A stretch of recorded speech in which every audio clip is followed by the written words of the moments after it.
Ladies and boys and girls, स्वागत है आप सबका। मेरा नाम है ओशन शर्मा और अभी तक पीएमपीएल के जो मैचेस रहे हैं बहुत उम्दा परफॉर्मेंसेस बहुत सारी टीम्स ने दिखाए हैं, क्योंकि ये एक रीजन नहीं काफी सारे रीजन्स का मिलावट बन जाता है और यहाँ पर बहुत बेहतरीन गेम्स हमें देखने को मिल रहे हैं। ऐसे में एक टीम आती है जो 24 घंटे अपने आप को खेलता हुआ दिखना चाहिए और हमेशा ऊपर रखना चाहिए। मैं बात कर रहा हूँ 24/7 गेमिंग की, और ये टीम एक इस तरीके की टीम बन चुकी है। चाहे पिछले पीएमसीयू की बात करें, इस पीएमसीयू की बात करें, पीएमपीएल की बात करें, अपने आप को कहीं ना कहीं ऊपर रखना जानती है। कंपटीशन टफ है, लेकिन ये टीम और ज्यादा टफ रखती है उस कंपटीशन के साथ। सो इसी टीम से हम बात करेंगे। एंड गाइस, सबसे पहले अगर हम स्टार्ट करें, आप लोग अपना इंट्रोडक्शन दे दीजिए। जी, मेरा नाम मोहम्मद वासिफ है, ठीक है, और मेरा आईजीएन है वो 247 वासिफ है, और जो मेरा रोल है गेमिंग में, मैं मतलब नॉर्मली सॉल्टर ही हूँ। मेरा नाम फहद मीर है और इन गेम नेम पबजी में मेरा 247 गेमिंग है और मेरा रोल पबजी के अंदर फ्रैगर है और स्पोर्टर है। मेरा नाम तैमूर अली खान है और मेरा इन गेम नेम खान है और my role is IGL and sniper. मेरा नाम मोहम्मद रजा बशीर है, मेरा इन गेम नेम 247 रजा है और मेरा रोल 247 गेमिंग में एज सपोर्टिव प्लेयर है। मेरा सबसे पहला सवाल खान आपके लिए रहेगा। आप आईजीएल हैं टीम के, तो टीम को सपोर्ट करना होता है, टीम को संभालना होता है, क्योंकि एक आईजीएल को एक अपना गेम प्ले नहीं देखना, 4 और प्लेयर्स का साथ के साथ देखना होता है। तो आप किस तरीके से टीम को मैनेज करते हैं? देखिए, एज एन आईजीएल सबसे पहला तो होता है कि मुझे मेरी टीम पे कंप्लीट एक ट्रस्ट रहता है, जिसकी वजह से अगर हमारे बैड गेम्स भी जाती हैं तो कोई भी एक बैड मूड में नहीं जाता है। इतना सबको पता होता है कि दे कैन कम बैक। तो मेरे तो टीम से यही हमेशा से होता है कि there is any bad game तो मेरा कॉन्फिडेंट ये, आई एम प्रीटी कॉन्फिडेंट कि वी कैन फाइट बैक, क्योंकि हमारी जो गन पावर है और हमारा जो अग्रेसिव प्ले स्टाइल है उस लिहाज से आई डोंट थिंक कि हम किसी भी टीम से इस वक्त कम हैं। और ये भी नहीं है कि हम जो है पीएमपीएल जो है सिर्फ वैसे खेलने के लिए आए हुए हैं, कि हम जीतने के लिए आए हुए हैं। We have to go to the world league, तो दैट इज़ वाई जो कॉन्फिडेंस है हर किसी में वो काफ़ी ज़्यादा है। तो पिछले पीएमसीयू से इस पीएमसीयू तक, पिछले पीएमसीयू से जो डायरेक्टली वर्ल्ड लीग जा रहे थे और इस बार भी पीएमसीयू है, पीएमपीएल है, आगे ग्लोबल चैंपियनशिप भी रहेगी, आप पबजी मोबाइल पाकिस्तान कम्युनिटी को कैसा ग्रो होते हुए देखते हो? तो सीन ये है कि सर हमने बहुत मेहनत की है, ठीक है। हमने जो है लास्ट पीएमसीयू में भी मेहनत की थी और जो रिसेंटली पीएमसीयू गुजरे सर उसमें भी हमने बहुत मेहनत की। तो सर उस लिहाज से देखा जाए तो सर पाकिस्तान में काफी जो है ना कम्युनिटी ग्रो हो रही है, ठीक है। लोग काफी जो है वो इनोवेट हो रहे हैं और मतलब चाह रहे हैं कि भाई हम पाकिस्तानी लोगों को आगे जाते देखें। बाकी सर जहाँ पे रही खान की बात, तो सर बिल्कुल सर देखें, साथ साथ खेल के तो मतलब कोलैबोरेशन बन जाती है, बंदे की सिनर्जी बढ़ जाती है सर, वो कोई मसला नहीं है। बाकी he is a good IGL. बाकी देखें सर, इंशाल्लाह जीतेंगे, हम जरूर जीतेंगे। जब आपकी टीम अगर कभी अच्छा परफॉर्म नहीं करती है, या फिर जब पुरानी 247 अच्छा परफॉर्म नहीं करती थी, नई वाली 247 अच्छा परफॉर्म नहीं करती है, और जब अगला मैच वो चिकन डिनर निकालते हैं जो भी चीज़ें, तो कैसे आप टीम को मेंटेन करते हैं, कैसे टीम को बैलेंस बनाते हैं और नेगेटिव वाइब्स को कैसे दूर रखते हैं अपनी टीम से? सबसे पहले कि जब हम गेम खेलते हैं और कोई इशू की वजह से, किसी भी इशू की वजह से अगर हम पहले क्या कहते हैं मर जाते हैं, तो सबसे पहले मैं गेम स्टार्ट होने से पहले ही कह देता हूँ टीम को कि भाई कि जो भी हो हालात, डरना नहीं है, घबराना नहीं है और पैनिक नहीं होना। सबसे बड़ी बात है कि पैनिक नहीं होना। जिस वक्त आप पैनिक नहीं होंगे, आप नेक्स्ट गेम खेलेंगे, आप कम बैक कर सकेंगे। जिस वक्त आप पैनिक होगे, आप उस पैनिक वाली हालात में रहोगे तो आप नेक्स्ट गेम भी ठीक से नहीं खेल पाओगे। अगर आप PMPL जीतते हैं तो आप ऑब्वियसली ग्लोबल चैंपियनशिप के लिए जाएंगे, पर आपके अकॉर्डिंग क्या चीज डिफरेंशिएट करती है एक PMPL टीम को एक ग्लोबल चैंपियन टीम से? देखिए, सबसे पहली चीज़ तो एक्सपीरियंस होता है। जो एक टीम के लिए जितना एक्सपोजर मिला होता है उसको टुवर्ड्स PUBG मोबाइल, टुवर्ड्स बिगर टूर्नामेंट, सबसे मेन चीज़ तो वो होती है। ना ऑब्वियसली जो टीम्स पहले LAN इवेंट्स खेल चुकी हैं, जैसे कुछ इंडिया की भी बड़ी टीम्स हैं, इसके अलावा जो साउथ एशिया की हैं, साउथ ईस्ट एशिया की हैं, बाकी यूरोप की हैं, they have already played world league on the land stage, और ये उनमें अक्सर LAN इवेंट्स भी होते रहते हैं। तो सबसे मेन चीज़ मेरे ख्याल से एक्सपीरियंस की है। हाँ, इंशाल्लाह अगर हम PMPL से क्वालिफाई करते हैं, हम एक अंडरडॉग टीम होंगे, लेकिन आई थिंक अगर हमें लोग अंडरडॉग कंसिडर करते हैं तो इसमें हमारा भी बहुत बड़ा फ़ायदा होता है। हमें कॉन्फिडेंस बूस्ट मिलता है, टू प्रूव आवरसेल्व्स कि भाई हम लोग अंडरडॉग्स नहीं हैं। हम PMPL में भी आए थे तो लोगों की नज़र में हम अंडरडॉग्स ही थे, और डे 2 में फिर हमारा जो कमबैक है उसके लिहाज से आई एम प्रीटी श्योर कि अब PMPL में भी जो नेपाली टीम्स वगैरह हैं तो वो भी अब हमें प्रॉपर्ली स्टडी करेंगे और उनकी नज़र में भी हम लोग आ गए। मैंने अभी तक जितने टीम्स के इंटरव्यूज़ लिए, अगर उसके अंदर कोई पाकिस्तानी टीम आती है उनमें ज़रूर मेरे को ये सुनने को मिलता है। मैं उनसे एक सवाल पूछता हूँ कि आपका पर्सनल फेवरेट प्लेयर कौन सा है, और कोई ना कोई एक जन तो ये ज़रूर बोलता है कि रहमान से बहुत कुछ सीखने को मिलता है। बट मैं आपसे पूछना चाहूँगा, do you have a personal favourite in whole this world? Like कोई किसी और रीजन से, BTR का हो सकता है, RRQ का हो सकता है, NovaXQF का हो सकता है, नॉर्थ अमेरिका का हो सकता है, मीना का हो सकता है, मे बी कोई आपका कोई पर्सनल फेवरेट प्लेयर अगर है तो? लाइक बिफोर दिस PMWL मेरा तो पर्सनल फेवरेट था ये जक्सी लक्सी का कॉम्बो था, लेकिन आफ्टर दिस ईस्ट PMWL कैरियो लूप्स कैरियो, like he fascinated me so much. उसकी गेम प्ले, लाइक उसका कॉन्फिडेंस, उसका everything, he used to carry his team all with his confidence. So Rahman, मेरा आपसे एक और सवाल रहेगा, और सवाल बेसिकली ये है कि मेरे पास भी बहुत सारे क्वेश्चंस आते हैं इस चीज़ को लेकर कि रहमान 3 फिंगर प्लेयर है। I mean, do you really think 3 finger, 4 finger, 5 finger, thumbs, ये सब खेलना मैटर करता है या फिर आपकी मेंटालिटी मैटर करती है? In my opinion it doesn't matter, ठीक है। So the only thing matters is like आपका हाथ किस तरह बैठा हुआ है आपके कंट्रोल्स पे। Doesn't matter if it's 2, if it's 3, if it's 4, it's 5, it doesn't matter. बाकी गेम आती है लाइक आपके IQ पे, लाइक आपने कब क्या करना है, कब स्मोक करनी है, कब पीक लेना है। It all depends on these matters. I don't think so like fingers matter, I don't think so. जाने से पहले मैं एक सवाल खान आपसे पूछना चाहूंगा कि आपकी एक्सपेक्टेशंस क्या रहेंगी इस PMPL से, और आगे PMGC जैसे आने वाला है उन सब चीजों को लेकर के आपका और आपकी टीम का एक्सपेक्टेशन लेवल कितना रहने वाला है? नहीं, एक्सपेक्टेशंस हम जिस तैयारी के साथ आए हुए हैं, एक्सपेक्टेशंस तो काफ़ी ज़्यादा हैं। आई एम प्रीटी श्योर कि इट्स लाइक हम वर्ल्ड लीग में जाने के लिए खेल रहे हैं। हमने उस लिहाज से मेहनत की हुई है, और मेहनत के अलावा भी निकाल दें तो the skill level we have right now in the team, I mean with Rahman and with विजिटा एंड एवरीवन एल्स, तो आई एम प्रीटी कॉन्फिडेंट कि हम we are going to do good in PMPL इंशाल्लाह। अल्हम्दुलिल्लाह ऐसा ज़रूर हो, मैं चाहूँगा। एंड होपफुली जब नेक्स्ट टाइम आपसे बात कर रहा हूँ, आप लोगों के पास टिकट होगा ग्लोबल चैंपियनशिप का, एंड प्रोबब्ली वहाँ पर आप अपने आप को दिखाएंगे बहुत बेहतरीन तरीके से, अपना जलवा वहाँ भी दिखाएंगे। एंड मैं विश करता हूँ आप लोगों को all the best for everything in your future self, and thank you for giving out your precious time.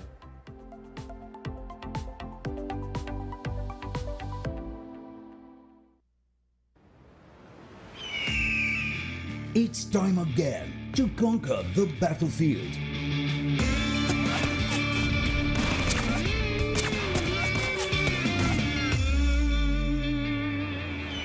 "20 squads, 16 days of action.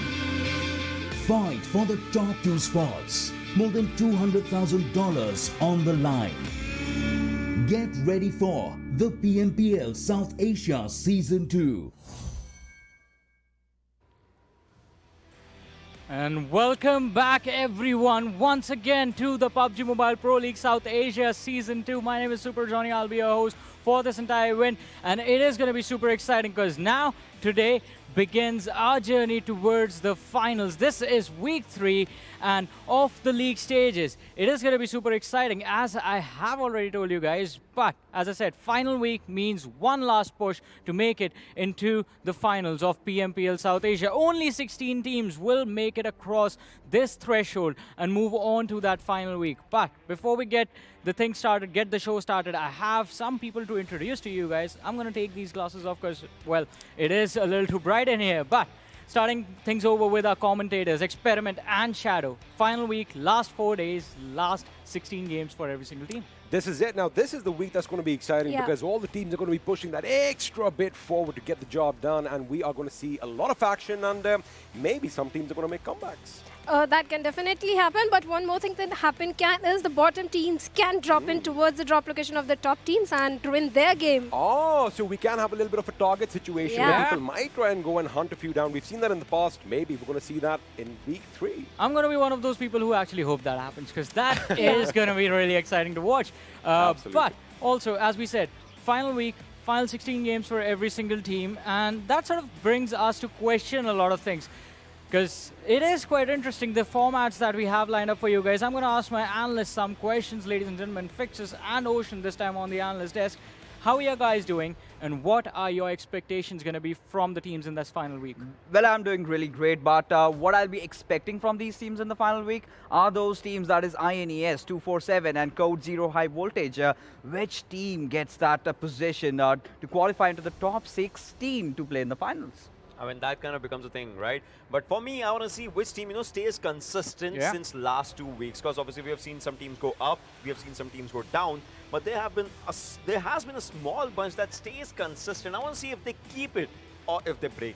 Exactly, and as I said, we have an interesting format for you guys in this PMPL Season 2, ladies and gentlemen. Let's have a look at the format that's there.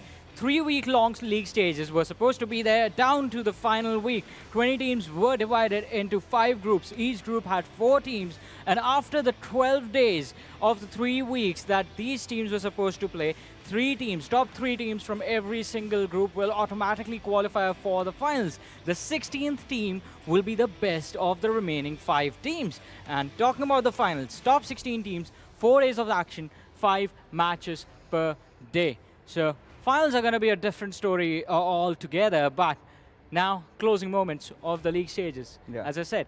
And talking about the format, we did say like top 3 teams automatically qualify to the next stage. That means the difference, you could be on the 16th position, but because the teams in your group are also not doing well, you're already in the top 3 and you make it to the finals. Well, that is what I'm really waiting for. All these teams going after each other. Like Shadow even mentioned, you get to see a lot of targeting this time around. So if you do not want this team to be going there, why not just drop by the drop location and say a hi? I mean, you can say a hi, but it becomes, one thing, who says the final bye, right? Because that's important. That's there for the points, that's there for everything if you talk about it. Also, one thing is also going to be there, Ocean, as you said, it is going to be the money that's involved. Massive. Because there is a lot of money involved, and as Fixer said, it's a massive, massive prize pool, ladies and gentlemen. $200,000 for the entire PMPL South Asia Season 2, out of which it is like a pretty decent amount that is there for the league stages. In fact, it is $65,500 for the league stages itself.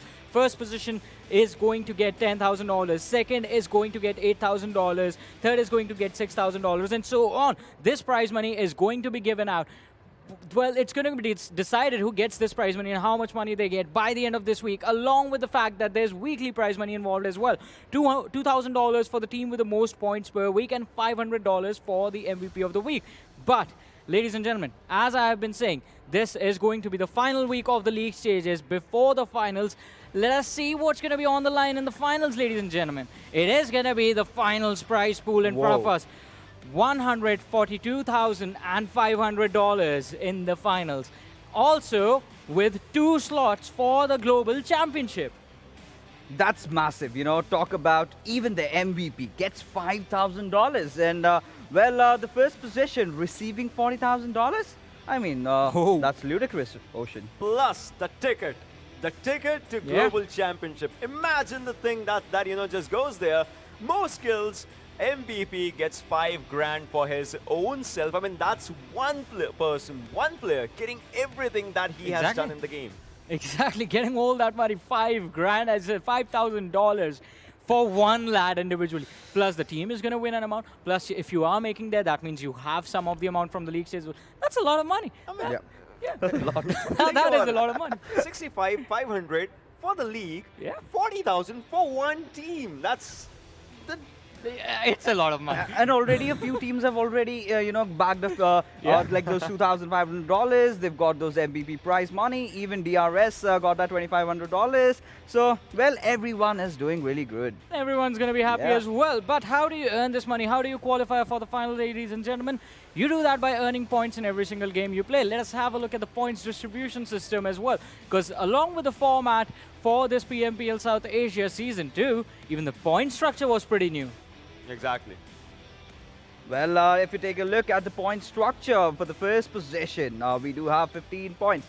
For the second, we have 12 points. And for the third, we have 10 as it kind of goes on to reduce. And what really matters is 8 to 12 position, just get that 1 point. And from 13 to 16, you get nada. But the best part is for every single kill, you get that 1 point, which has been consistent. I mean, that has been consistent for a few teams if you talk about those 19 kill games, right? But this week, is there going to be a 20? I want to see a 20. Still stuck there. The curse of 19 is still going on. I think this week we are going to break that because a lot of teams are going to play aggressive. I hope so. I wish that happens in the first game. I don't know, but just saying. First game is usually very aggressive. First game is usually aggressive, and on the first day as well of every single week.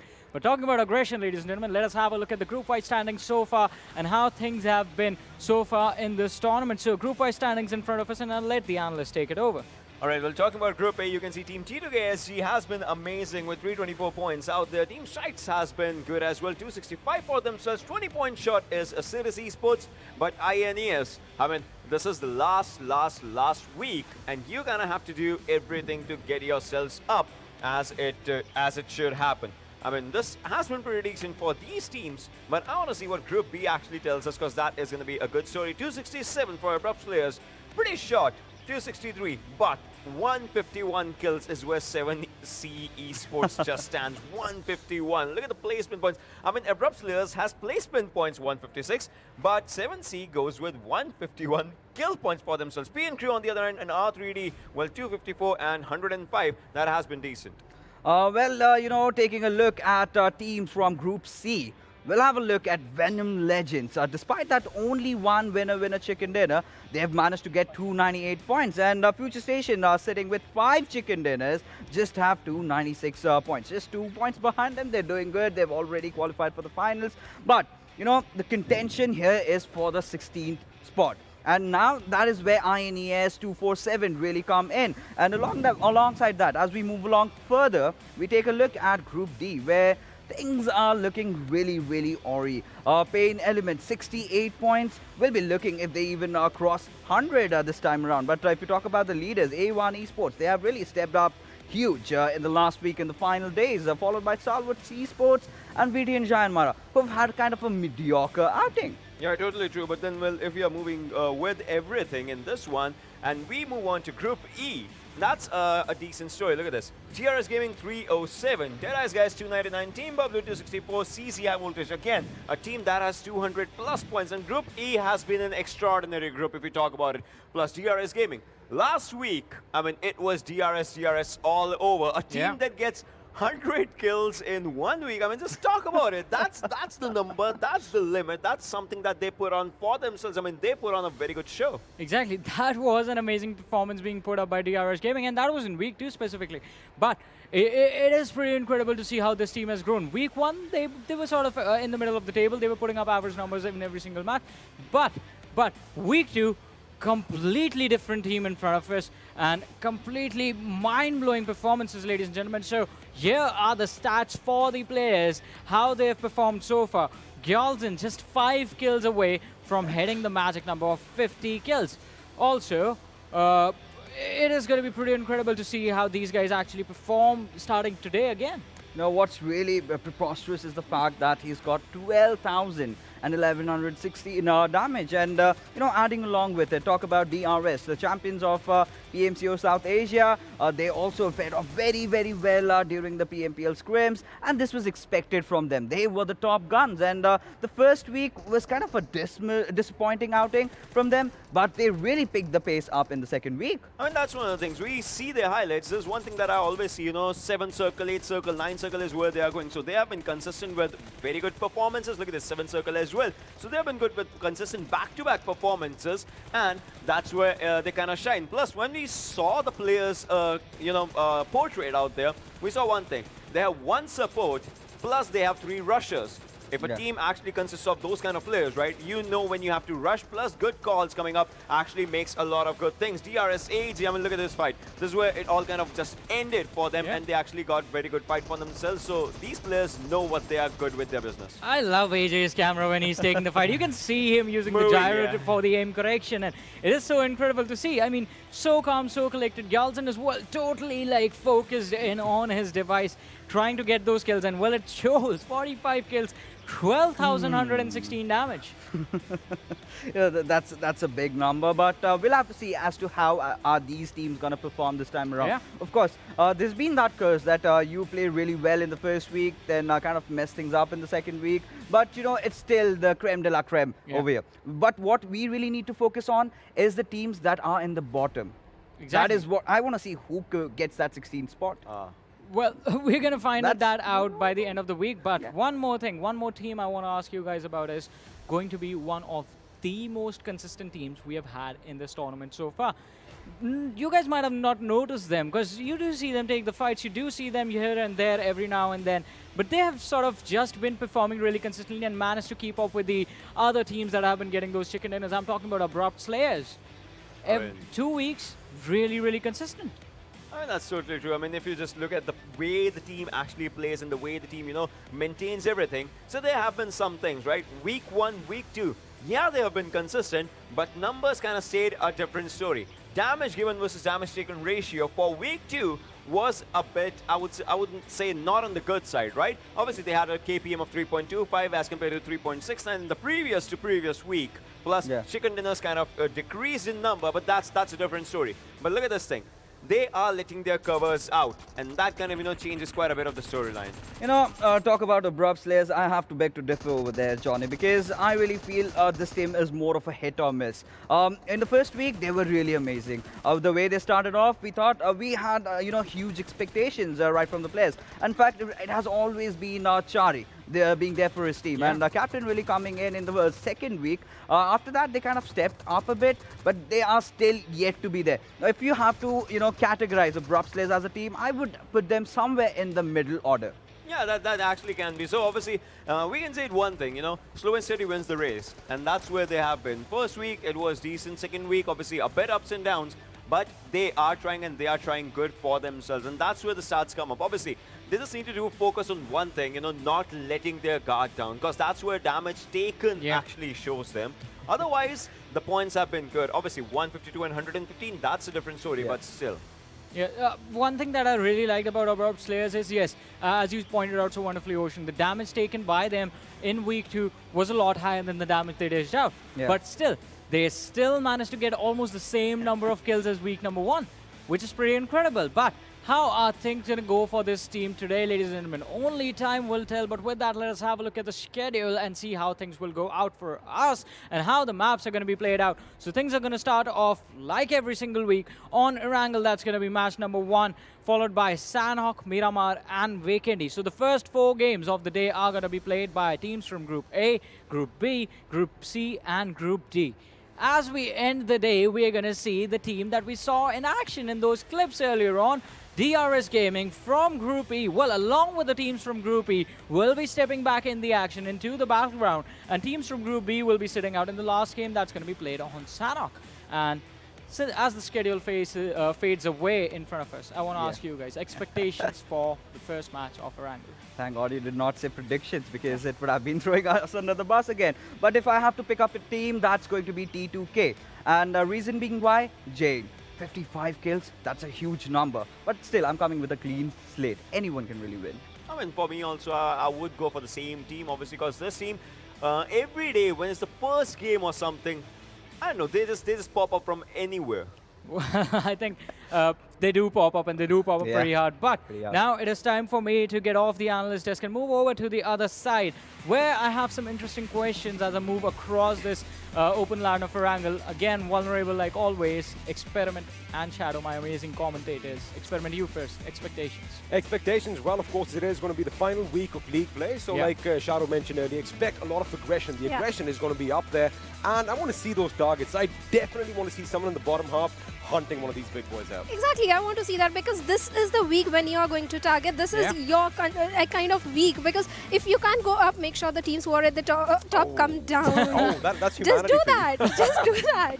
Well, that is going to be pretty incredible, and even I want to see that action come in. But for now, since I just want to see the action, I'm going to put my shades on. I'm going to go over to the other side, open up another can of Mountain Dew. Fix is going to be joining me as well, and I'll you guys take it over from here. Yes, sir. Thank you, Johnny. All right, Shadow, you and I are now going to take all the action away. Match number 1 is going to be underway shortly. But again, we are expecting it to be a little bit more aggressive. The aggression is definitely going to be amped up.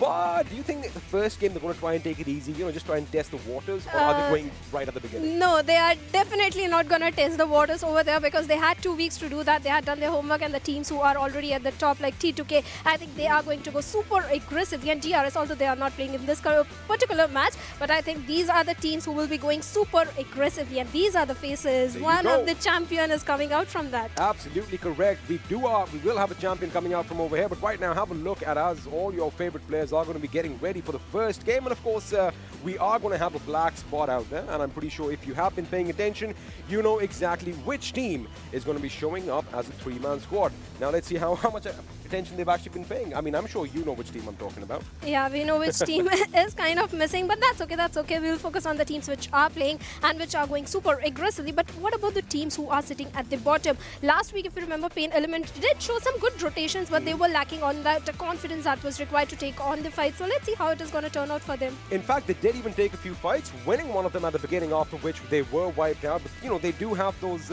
glimpses of brilliance that they've shown us. And with that, boys and girls, ladies and gentlemen, we are going to stop talking. We are going to stop all the speculations, because match number 1 of the final week of league play is underway, as the big, beautiful bird is in the sky for the first time. And, well, Shadow is definitely going to be on hand as she takes us to the flight path. The flight path is going to be towards the southern side, going all the way from Quarry towards the built-up power, and it is kind of going to favor a lot of teams, especially T2K, the team which we have been talking a lot about. They likes to drop in towards the military base area, even teams dropping in towards Pochinki like 7 Seas and Ferry Pier, and even team ElementriX, INES. It is kind of favoring most of the teams. So let's see which team is going to be dropping in where. But I want to see this zone. I want to see a southern zone, and I want to ask you, what zone you want, the final zone? I'll be honest with you, we've seen a lot of southern zones. I want to see something in Zarki, maybe something in Kamishki, but I definitely want to see some water. I want to see some absolute pandemonium, absolute chaos at the end. We have seen that once in the past, but I've never seen it happen again. And, you did mention the south. We do have a few circles in the south, but I'm not happy with the amount of bridge fights that I get to witness. I want some more action. You stole my words. I want a bridge circle. I want the final circle to end at the bridge, because that is when the teams are tested. That is when you are going to struggle a lot, and I love it when teams are going to struggle. Yes, ma'am, and it is going to be a week full of struggle, because like you said, that this is the last-ditch effort that they can make it, because of course we all know how many teams are going to be going forward, but all those lost teams in each group, they still have a little bit of a chance to get the job done. But let's see if that's going to change anything, because have a look at the drop points, and well, there you have a circle. We've seen a circle like this in the past. It's going to be pretty much in the center, kind of inclined a little bit towards the left of our screens, but it does look like all the teams are going to be happy with this right now as they are dropping by. And if you have a look at the shelter area, we do have a couple of teams in close contention. In fact, 3 teams I see which might just dango, and those are, well, PAINxELMT, of course, are always going to be in the thick and thin of the action. Looks like Stalwart Esports are going to be going up against them as well. We might just see some early action finally.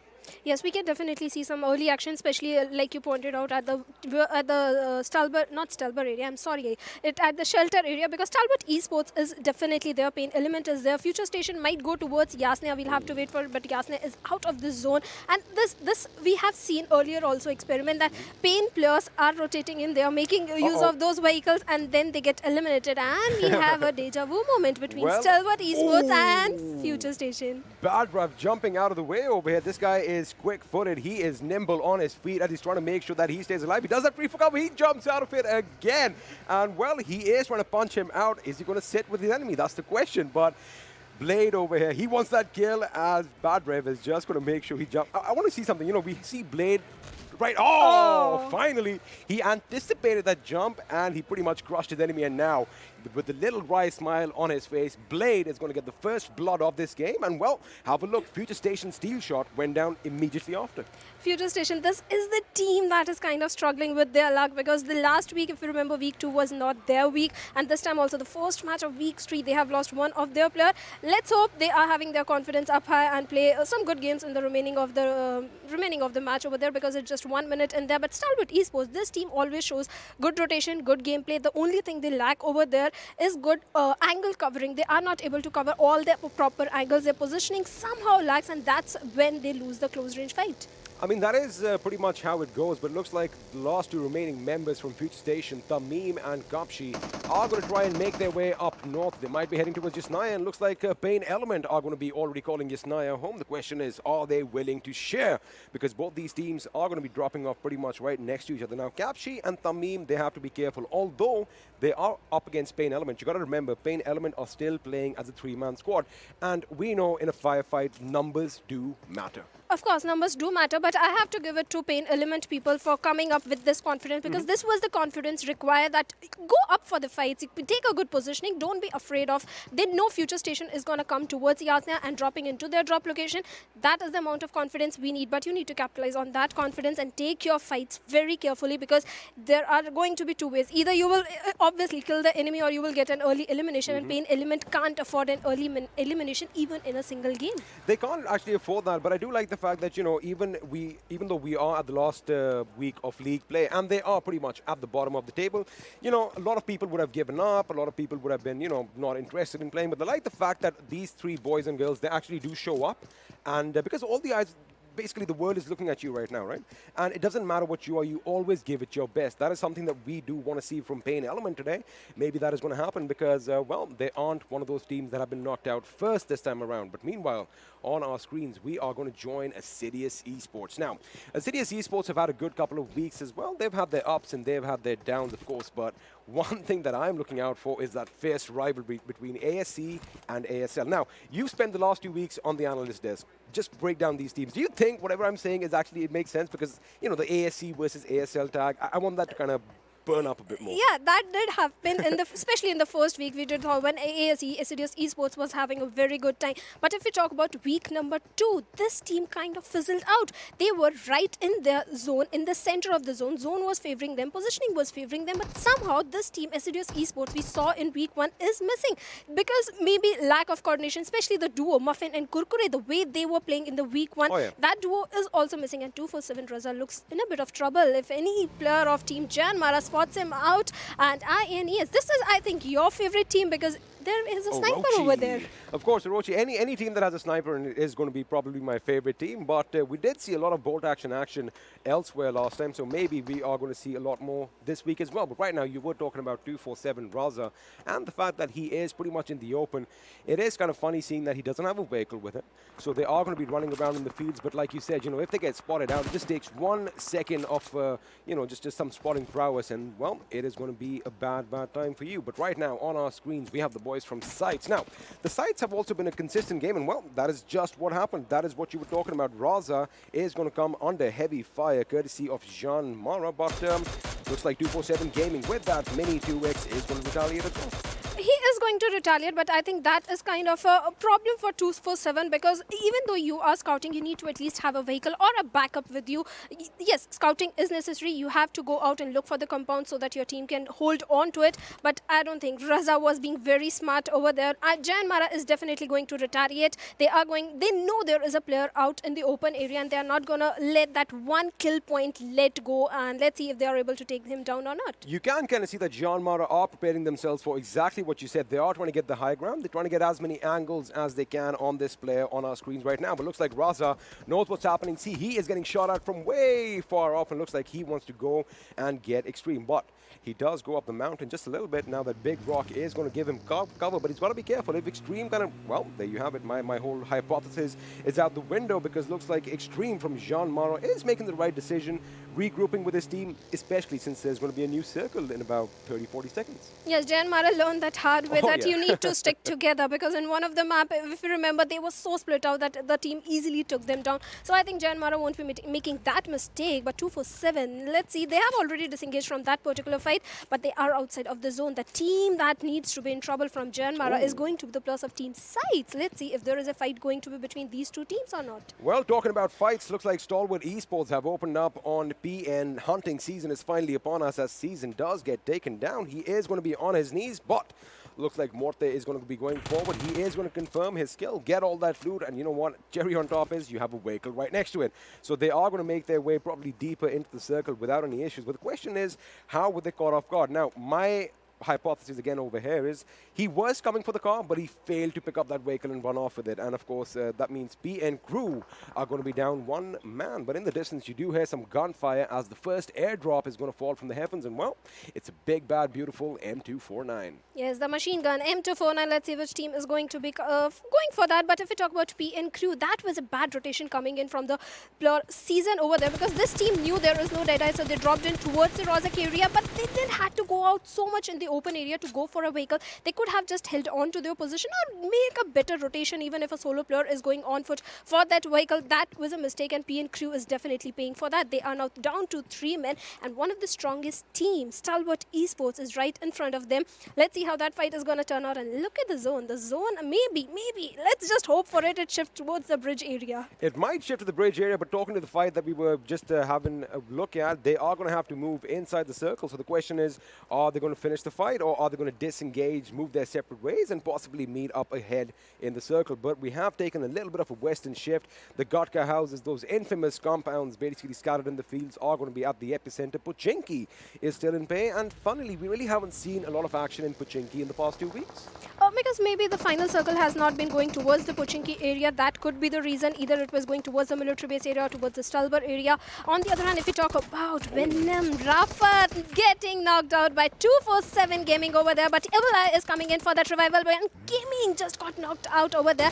Venom Legends is giving back to the claws of Team 247 Gaming, and they are making a mistake coming out in the open area.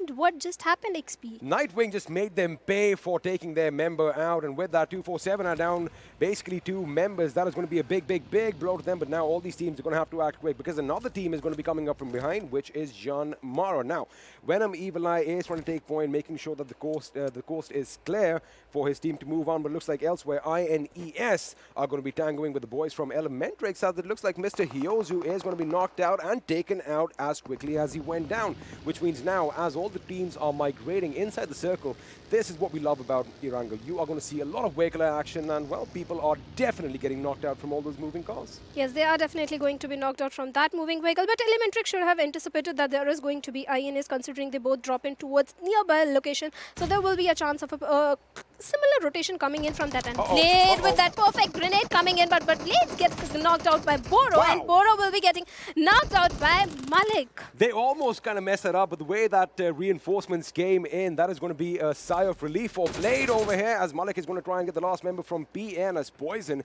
is trying to make it away, which he does. Again, this was what we were speculating about. Are they going to take the fight, or are they going to back out? Looks like they did take the fight, and it is going to be a big one for them, as PN crew are now down to the 2-man squad. Sandesh and Poison, but have a look at this. Poison is like, you know what, I'm going to back out, but I'm going to regroup. I'm going to avenge my fallen comrades. He takes out one. Sandesh from the other end is going to come in and knock out Malik as well. So now it could look like Stalwart Esports are in a little bit of trouble, because again, now this is where they, all right, Sandesh, my man, he has that M24, and that was a quick shot. And you know what, Shadow? I am a happy man. Yeah, you are a happy man, but I don't think the players of Team Stalwart Esports are going to be a happy man about it. Let's see how Stalwart Esports is going to come out from this situation. They do have some vehicles to their hands. Let's see, because I think disengaging from this particular fight is going to be beneficial for Stalwart Esports, but they don't look like doing that. On the other hand, R3D is also engaging in fight, knocking down one of the players with that perfect mini shot. However, looks like they are deploying smoke, so that means they do have a couple of vehicles stashed behind the houses, and they should be getting out. Looks like all 4 members are now up on their feet. They should be passing themselves up. I think Morte was, of course, lost earlier on. So it's Malik, Kashuf, and Blade. They are going to survive this fight after all. And it looks like PN crew realized that, you know, we can't really waste a lot of time out in the zone as well. We got to make a move as well. Now, Assiduous Esports, they have 2 members down. Jivon Crazy and Muffin have been brought down to their knees, so we have a little bit of a fight breaking out over here. But meanwhile, we're going to join R3D as they are trying to sneak up on the boys from Venom Legends. Dante with some long-range firing over here, trying to get the opponent, but looks like Vegeta blew himself up. He did go for that vehicle finish, but it was just Vegeta's bullet that did all the damage. Yeah, and talk about knocking yourself down over there, not giving kill point to the enemy, and Vegeta is going to be in a lot of trouble because I don't see his cavalry nearby anywhere, so he'll be gone pretty soon. On the other hand, if we talk about R3D, this particular team kind of lacks in those close range fights because they are so spread out and so split out, especially Walker. He has always been so far away from his teammate that he is never on point to provide that backline support or backup. Let's see if he has kind of worked on it and what he's going to do today. On the other hand, Assiduous Esports is very strong when it comes to close range fights. You know, I must say, I love the fact that you spend time on the analyst desk, because right now, even I'm getting a little bit of a revision and all that went down. And of course, all of you people watching at home must be like, my, oh my, that is a lot of information. Again, it's a pleasure to have you here on our desk. But right now, INES, they were kind of tangoing with sides earlier. Of course, Phobia was lost. And have a look at this. Stalwart Esports Blade is going to fall to the playground. The play zone, I beg your pardon. That means they really took their time out there. Kashuf has gone down as well, which means Stalwart Esports just has 1 member alive. And I'll tell you the reason. Have a look at the map. PN crew are still at the edge of the zone. They are moving in now, but they probably were just, you know, peppering the enemy with a few bullets, making sure that they lose as many men as they can. And have a look at Sandesh. He is still out in the blue. That man wants this kill. I think he is going to go in. It's going to be a risky move, because if he gets taken down, well, he is not going to make it to his friend. But right now on our screens, PAINxELMT, a little bit of a tango with JyanMaara. Extreme, and Extreme, is he going to get taken down? Luffy is putting an entire magazine in. In fact, Luffy is the one who gets taken down, courtesy Gunner. Yeah, that call about backline support, this kind of support is needed from your teammates, and Gunnar is exactly doing that when it was required. And let's see if he'll be going for that confirmation on the plus of Team PN crew or not. PAINxELMT do have a height advantage, but JyanMaara is a strong team. Let's see their rotations overcoming in. Gunnar is in close range fight with the 2 players of Team PAINxELMT, and Gunnar almost took him down, but no, Rohan takes him down, and JyanMaara Gunnar is a gone man now. And let's see if Rohan can take down Zero Fear also, but Fluffy will be doing that job, and he does manage to take him down. Well, ladies and gentlemen, we have an entirely new PAINxELMT for you guys today. There you have it, in the blink of an eye. JyanMaara is going to be the first team to be knocked out from this game, and surprise, surprise, PAINxELMT are out for blood. I think all those well wishes are definitely working out for them. See, this is the confidence. These are the little glimpses of brilliance that we were talking about. Yeah. They have all the, you know, they have all the goods to get the job done, and finally everything is working out. But have a look at this. Stalwart Esports is going to get eliminated as well. 4 kills for them, out in the 15th position. And let me just tell you a little something that I think the viewers kind of missed out. Of course, the new circle has gone a bit further up, so we are going to be fighting in the Gatka area. But PAINxELMT, boy oh boy, did they surprise me. They do surprise me. They impress me. This was a PAINxELMT I was waiting for. They did take down Assiduous Esports in one of the matches, and now taking down JyanMaara. I think their confidence is going to boost up. On the other hand, Stalwart Esports, they dropped in toward the shelter area. They obviously lagged on the healings. They were taking fight outside of the zone area. That kind of messed up over there. On the other hand, ASL Chari, this is the guy in Abrupt Slayers who has been in the kill leaders, and this is the guy we always need to look out for, because if you talk about Abrupt Slayers, I think Chari is one of their best assaulters. He is always going in, rushing in towards an enemy team, and right now also he did manage to take down one of the players. player. Without a doubt, he is obviously one of the best, but looks like Assiduous Esports are going to be biting the bullet as well as they get knocked out in the 14th position. Sans any kills to their name. Now, ASL, they are going to engage with INES, but we're going to focus on R3D right now as Venom Evil Eye has been taken down courtesy of Joker's Mini 14. Elsewhere, I like that 7C's Memo, where the Car 98 knocks D-Tron from Venom Legends and, well, puts another bullet right between his eyes to end his misery, which means Venom Legends are now reduced to a two-man squad, as we just saw Nightwing trying to patch up his teammate. But now, here come the enemy. Nightwing on a good little rotation, goes out from the left, gets a knock, and there you have it. Walker is down. He spotted Joker. If he gets a hit marker, Joker could very well be in a lot of trouble, but have a look at that. Venom Nightwing on a little bit of a rampage right now. I think R3D, this is what I talk about R3D. This is where they lack. If one of their players should have stayed back to provide that support so that Venom Legends player couldn't come out in the open and take them down, that is how you rush towards a squad, or at least make use of some utilities or smoke going out in the open area, and that is when you pay the price. Also, I didn't see a lot of flanking coming in, but right now we do have a few flanks coming in as SCYTES are going to be mounting an attack on ElementriX. Looks like Ghost does get a knock off his own, but looks like they are actually engaged with another team. So ElementriX, again, all these teams on our screens right now are outside the circle, so they are going to have to move, and looks like Orange is going to be the one who leads the charge for his team. He's going to make sure he kind of posts up a little bit up top. Ooh, Abrupt might be spotted out, but Sinister is the one that gets taken down courtesy of Sonim, and I like the fact that they are once again playing Orange in their team. Yeah, they are definitely playing Orange in their team. Let's see, ElementriX is at a right position again, but they are not able to capitalize on their positioning. Let's see if this time they are able to take down one of the strongest team of week 2, that is A1 Esports, and let's see, A1 Esports is in a bit of trouble because Sinister is still down. You know, you were talking about their position. You like the fact that they are there, but this is the mistake that I see happening right now. They are letting all the teams go ahead of them into the circle, probably post up, which means that they are going to get cut off as they try to make their way in. And that is what we've seen time in and time out. That's why they've been super consistent, but they haven't won that chicken dinner. That is something they cannot do. But over here, Heaven again with a beautiful grenade as Jane goes boom. Frankie gets taken down courtesy his own little explosion. Right now, Heaven is going to move in. I think Venom has been spotted. Venom gets taken down through the smoke. However, Abud is going to get Sinister elsewhere, but Orange comes in and knocks out Heaven X. Now we have a three-way fight going out.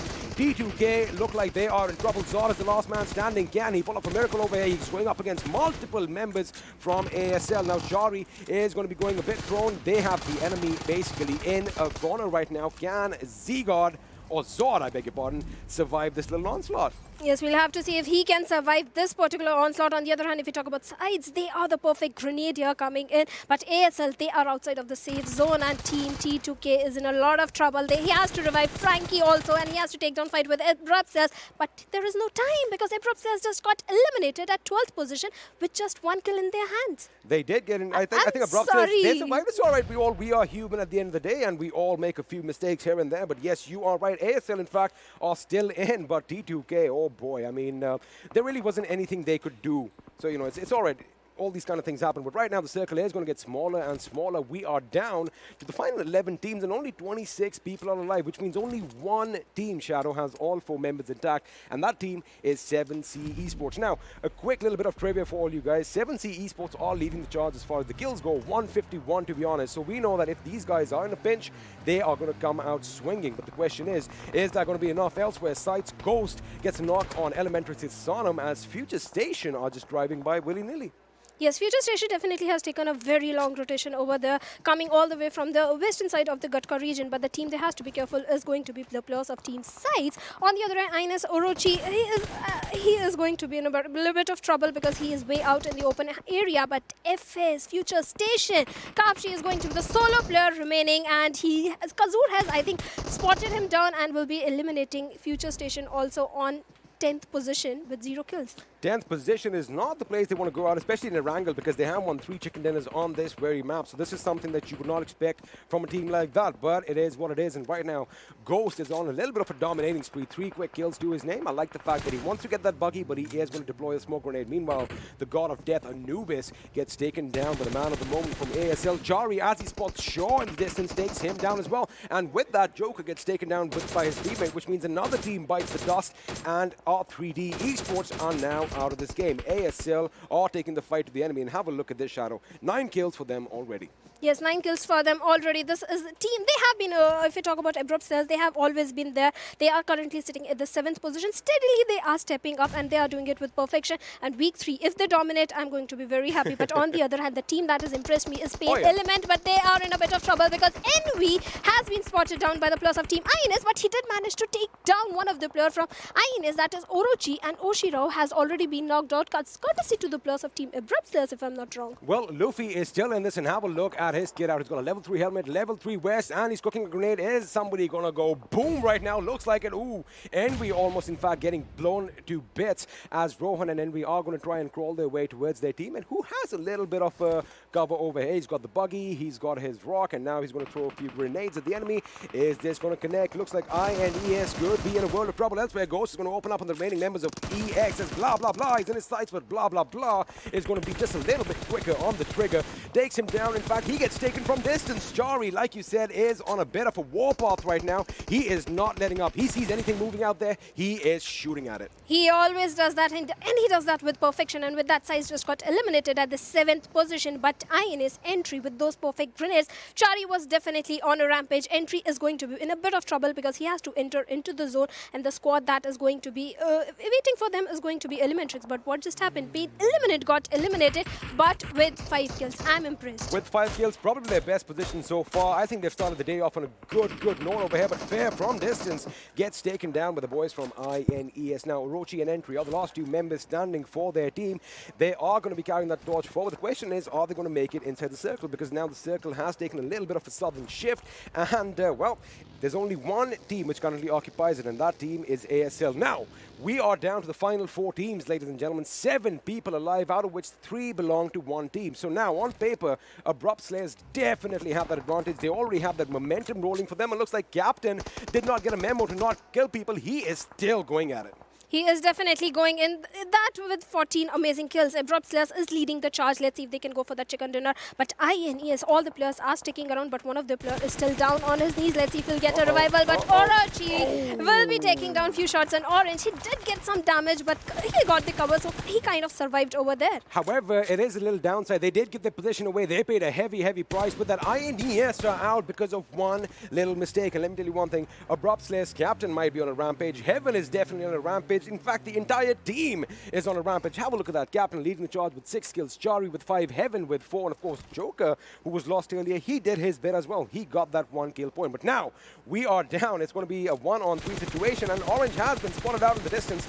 Is it going to be the play zone that takes him? But look, I think the play zone is going to take that final kill. And with that, ladies and gentlemen, a team that we were talking about for quite some time is going to win the first chicken dinner on the first day of the 3rd week of league play. Yes, this was kind of coming because the way Abrupt Slayers has been performing, it was kind of expected. But this way, getting double-digit kills, that is amazing. I mean, that is how you want to start a week off. I mean, that is making a statement. That is the confidence this team brings in. But I did want to see a bit more ASL rivalry. I might have to wait for that. But with that, the first win in Erangel ASL. I mean, how did you think the performance was overall? Their performance was pretty amazing because considering their position, they were just going in for the kills from the very start. But the teams that were lacking were T2K, Assiduous Esports. Where were they? All the big dogs did get eliminated. Yeah. You know, we are going to try and wrap our brains around what just happened. Why don't you all get yourself the ultimate battle refreshment? We'll be back after this break.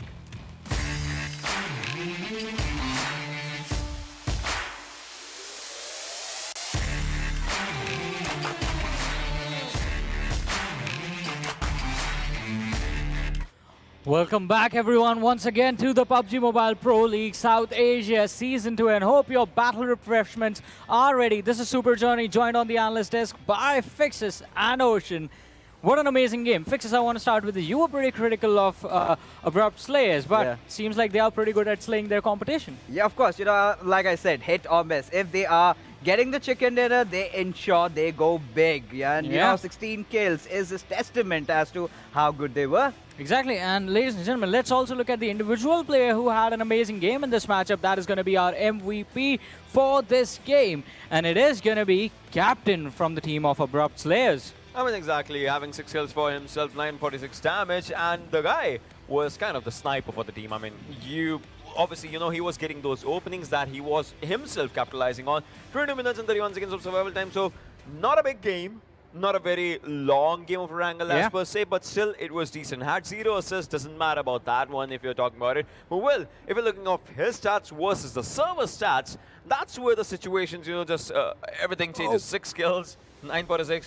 10% damage taken. Yeah, and that's not good. That's not good, I would say. You know, one thing for sure, Abrupt Slayers had been in the center right from the get-go. When the first circle had been formed, they were just in, and it kept on shrinking on towards them up until the point they kept on getting those kills. And that was a really good outing from these lads with the way they kind of showcased themselves. And Captain, I have always been wanting this player to be coming in, and he did come in after the second week's final few days, and look at where he is, the MVP.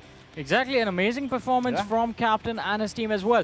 But now let us move forward and have a look at the top players, ladies and gentlemen, and see those other players who sort of tried the best to get the points for their team as well, and who did put up an amazing performance. And well, here they are right next to me.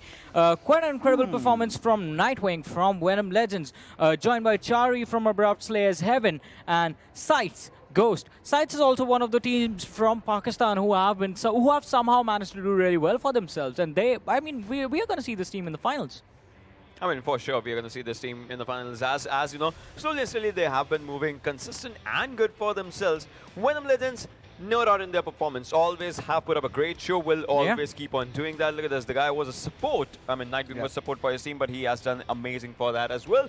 And Shari, if you're talking about him, was a scout for the team, and ASL's each and every player has had their own role for themselves. You know what? Support Nightwing actually has a really big reference if you know, if you are a Batman fan, if you will. But an amazing performance, obviously being put up by Venom Legends, as you said, always, and Nightwing. We hardly see this one man pop off, but it is always those memorable performances when he actually does. You know, one thing, of course, Nightwing, if you talk about him, I still remember how beautifully he was playing on the bridge area. Yeah, exactly. And with that, talking about beautiful play, they earn you points, ladies and gentlemen. So let us have a look at the standings for this game and see how beautiful they are going to look. Or are they going to look like a nightmare for certain teams? With Abrupt Slayers, 16 kills as they got inside of the game, 31 points coming in. But a vacuum in kills is going to mean that the other teams are going to be lacking in the total points. And that's where the difference comes up. 31 points for Abrupt Slayers and 15 comes up for INES. I mean, look at this. 5 kills, 16 kills. I mean, in this whole, top 8 table, if you're talking about it, Venom Legends and SCYTES come next to them. That's 6 kills for both of them. That's where it just comes down. 31, 15, 15, 14. That's where double digits kind of end, and after that, everything goes. One thing. Yeah.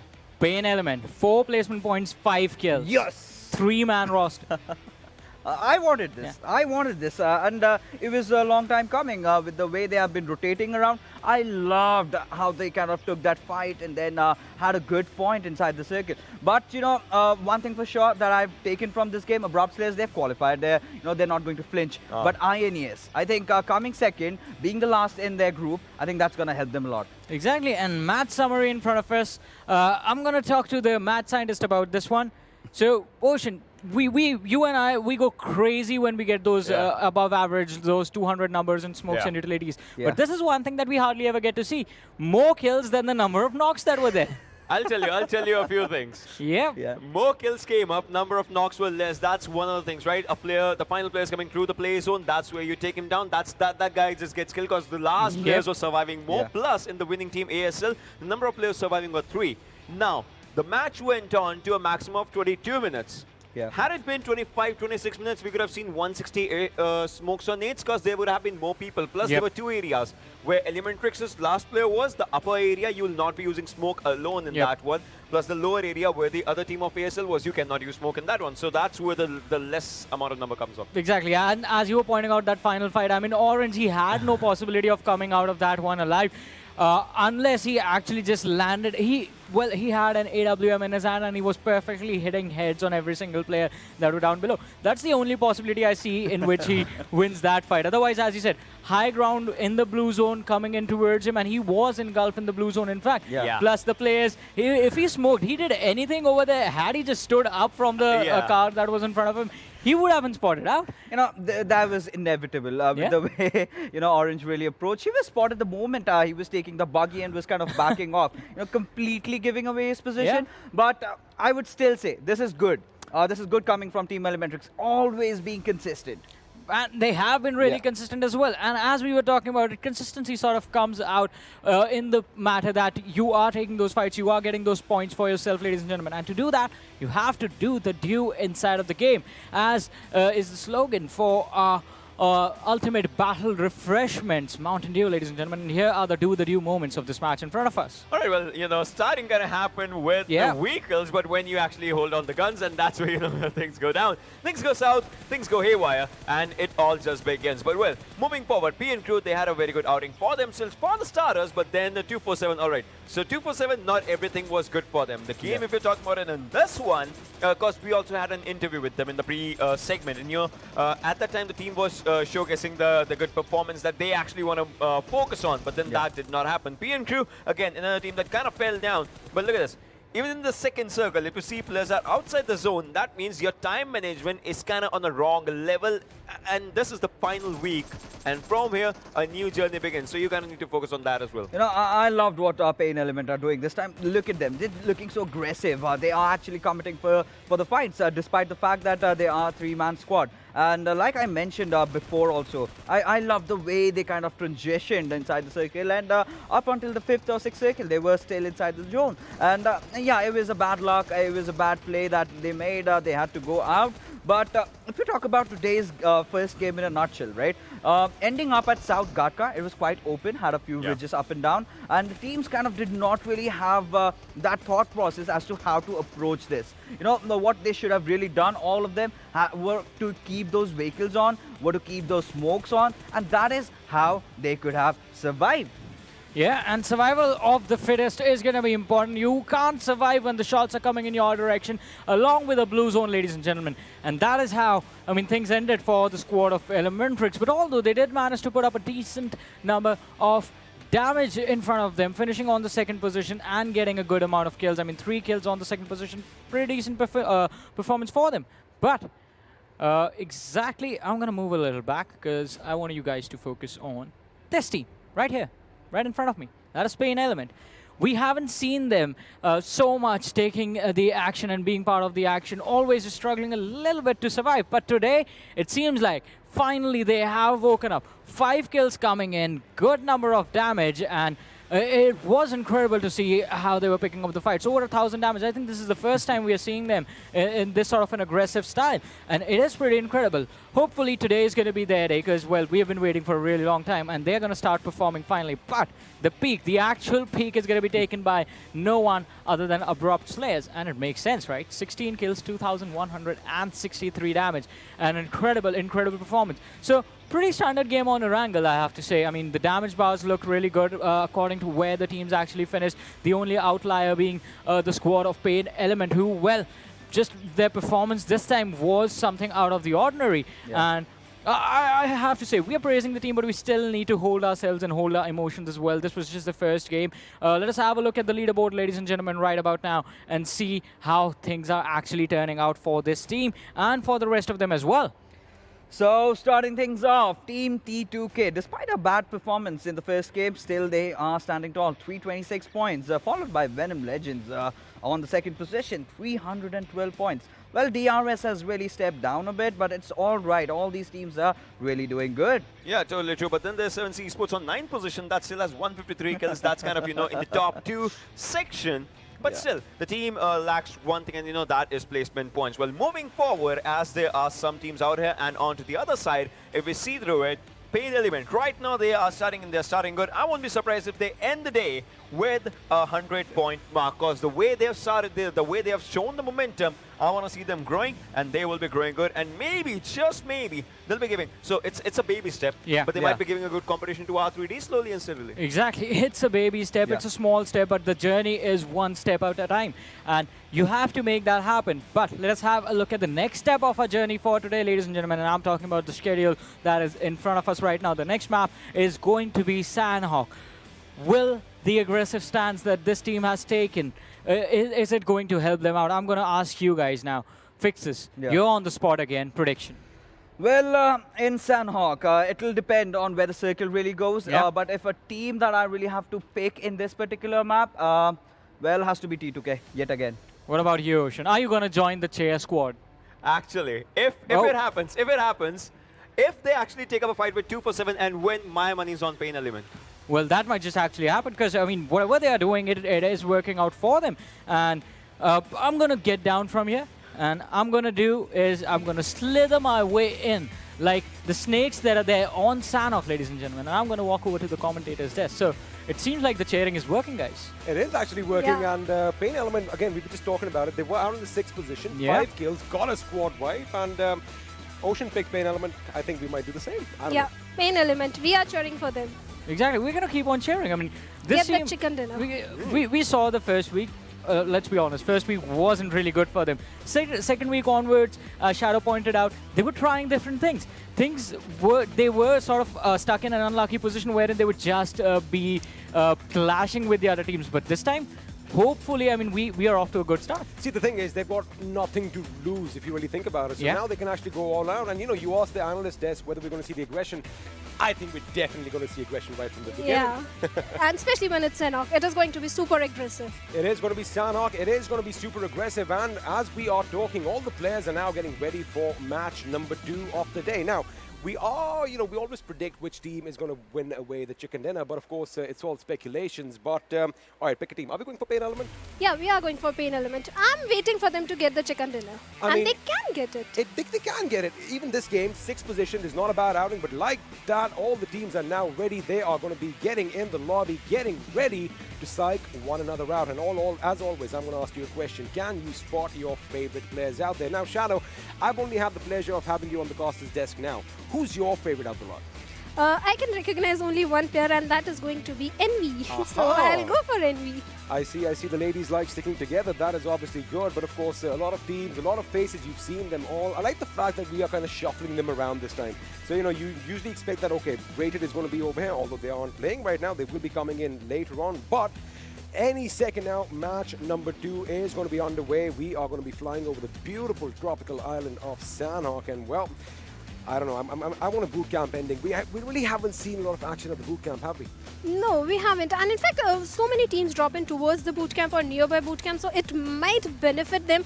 But I want the teams to struggle a little bit. I want the hard shift of the zone. Now, talking about ASL, they did win the last game. They like dropping off north of the boot camp. Let's see if they tangle with SCYTES. Match number 2 is finally underway, boys and girls, as the C-130 takes to the beautiful skies once again. And once again, my co-caster Shadow is going to take us through the flight path. Yes, the flight path is going all the way from docks towards the cow area, but since it's Sanhok, it doesn't matter what is the flight path, you can easily drop in towards your location. Let's see if any of the team might go in towards the Camp Alpha Island. Since Group E is not playing, there is no CZxHIGHVOLTAGE waiting for you or DEADEYES over there. So let's see if PAINxELMT decides to drop in towards Camp Alpha Island, because that might benefit them.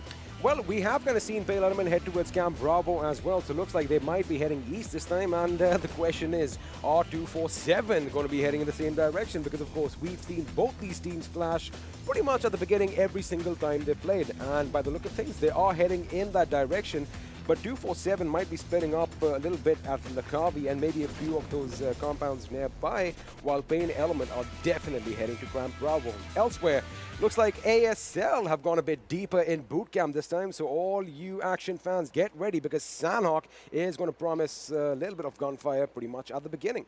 Yes, there is going to be gunfire from the very start, and if we talk about SCYTES, as always, they have dropped in towards the boot camp main building, central building over there, and Abrupt Slayers are right at the warehouse where they like to drop in. Let's say if there was going to be a fight between these two teams, because we haven't seen them go into action. Also, you know, one thing I've noticed is Phobia is always the first line of defense for the sites as far as the northern direction is concerned, because I've seen this guy time in and time out. They know that, you know, there are enemies nearby, and even ASL, it's like, okay, they do drop at those 3 warehouses, then 9 out of 10 times they head north towards the Paradise Resort, you know, looting every single compound on the way. However, at times, like have a look at Chari and Joker's position. If they find a little bit of an opening, they do sometimes, you know, try and breach boot camp. But again, it's all speculation. That is something that we want to see, but look at this. This is what I'm talking about. Chari is going to try and get that little bit of a vantage point. He's got a scope on his weapon, and now he's going to see if he can spot anyone out. Now, if at this point they do get a knock, I think that sets up a little bit of an assault, doesn't it? Yes, that will give them an opening to rush in towards the players of Team SCYTES, but SCYTES also knows that there are players of Team Abrupt Slayers, so they are not going to give that particular opening. And if we talk about the players of Team Abrupt Slayers, HeavenX is taking that particular rotation, so he might backstep the players of Team SCYTES. We'll have to wait for it because he is on a good rotation, my friend. Now, you know, the thing is, this is the best thing. Now, I love the fact that you actually mentioned that, because now they have 2 options with them. Look at Chari and Joker. They are going to stay here because, A, the zone is not forcing them out. Their teammates are about maybe 150, 200 meters apart. Remember, we are talking about those compounds. There we have it. Have a look at the map. Now, Heaven and Captain are playing a dangerous game. They are separated. So I think they've got options, right? Whether we move left or whether we move right. Of course, the next circle is going to dictate that. But now, Captain is in a little bit of a precarious situation because JyanMaara is going to be moving down south, as well as, well, A1 Esports, they are in Paradise Resort, so you've got to be a little careful. But again, it's a risky maneuver, but sometimes, oh my goodness, the rewards are worth it. But if we talk about Abrupt Slayers, Joker did make that mistake. If you remember, in week 1, he was the solo player dropping in towards the boot camp. Oh, yeah. They know in Sanhok they are spread out, they are split out, and that's when they pay the price. So doing that same mistake again, I don't know how that is going to turn out, but they are trying to reunite. If we talk about 2 of the players who dropped in towards the boot camp area, they are reuniting with their teammates. On the other end, if we talk about Venom Legends and FutureStation is at the cave area dropping in. The team that is in close vicinity to them is going to be the players of Team R3D Esports. Let's see how that fight is going to turn out. On the other end, PN crew, as usual, they are towards the camp Alpha Island, right at the edge of the zone, looting away, moving into the zone.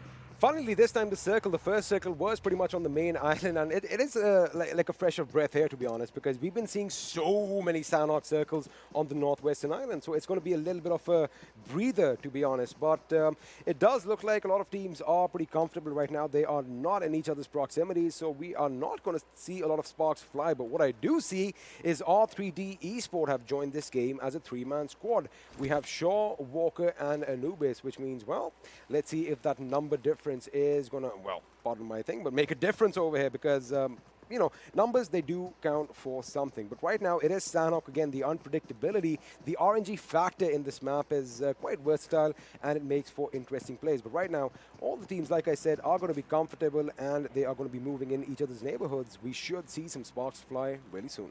We can definitely see that because if we talk about Assiduous Esports, Muffin, he is the solo player, so split out from his teammates, and A1 Esports is making that rotation, and Muffin can be in a lot of trouble if the players of Team A1 Esports spot him out, because there won't be any his teammates or his cavalry to give him that backup or give that revival which he would need if he gets spotted out by the players of Team A1 Esports. But we have got our first airdrop, and again, the machine gun, M249 is there, 5.56 ammo, level 3 gear, med kit, and a level 3 backpack. You were disappointed. What more does one really want? I mean, if I can get my hands on all that loot, I'm going to be a happy man. I mean, you don't need a bolt action once you have all of that firepower in your arsenal. Now, FutureStation on our screens, they didn't have the best game, well, in round 1 in Erangel. Of course, something we did not expect from a team like that, especially since, well, Erangel is one of their strongest maps. I mean, 3 chicken dinners is not a laughing matter.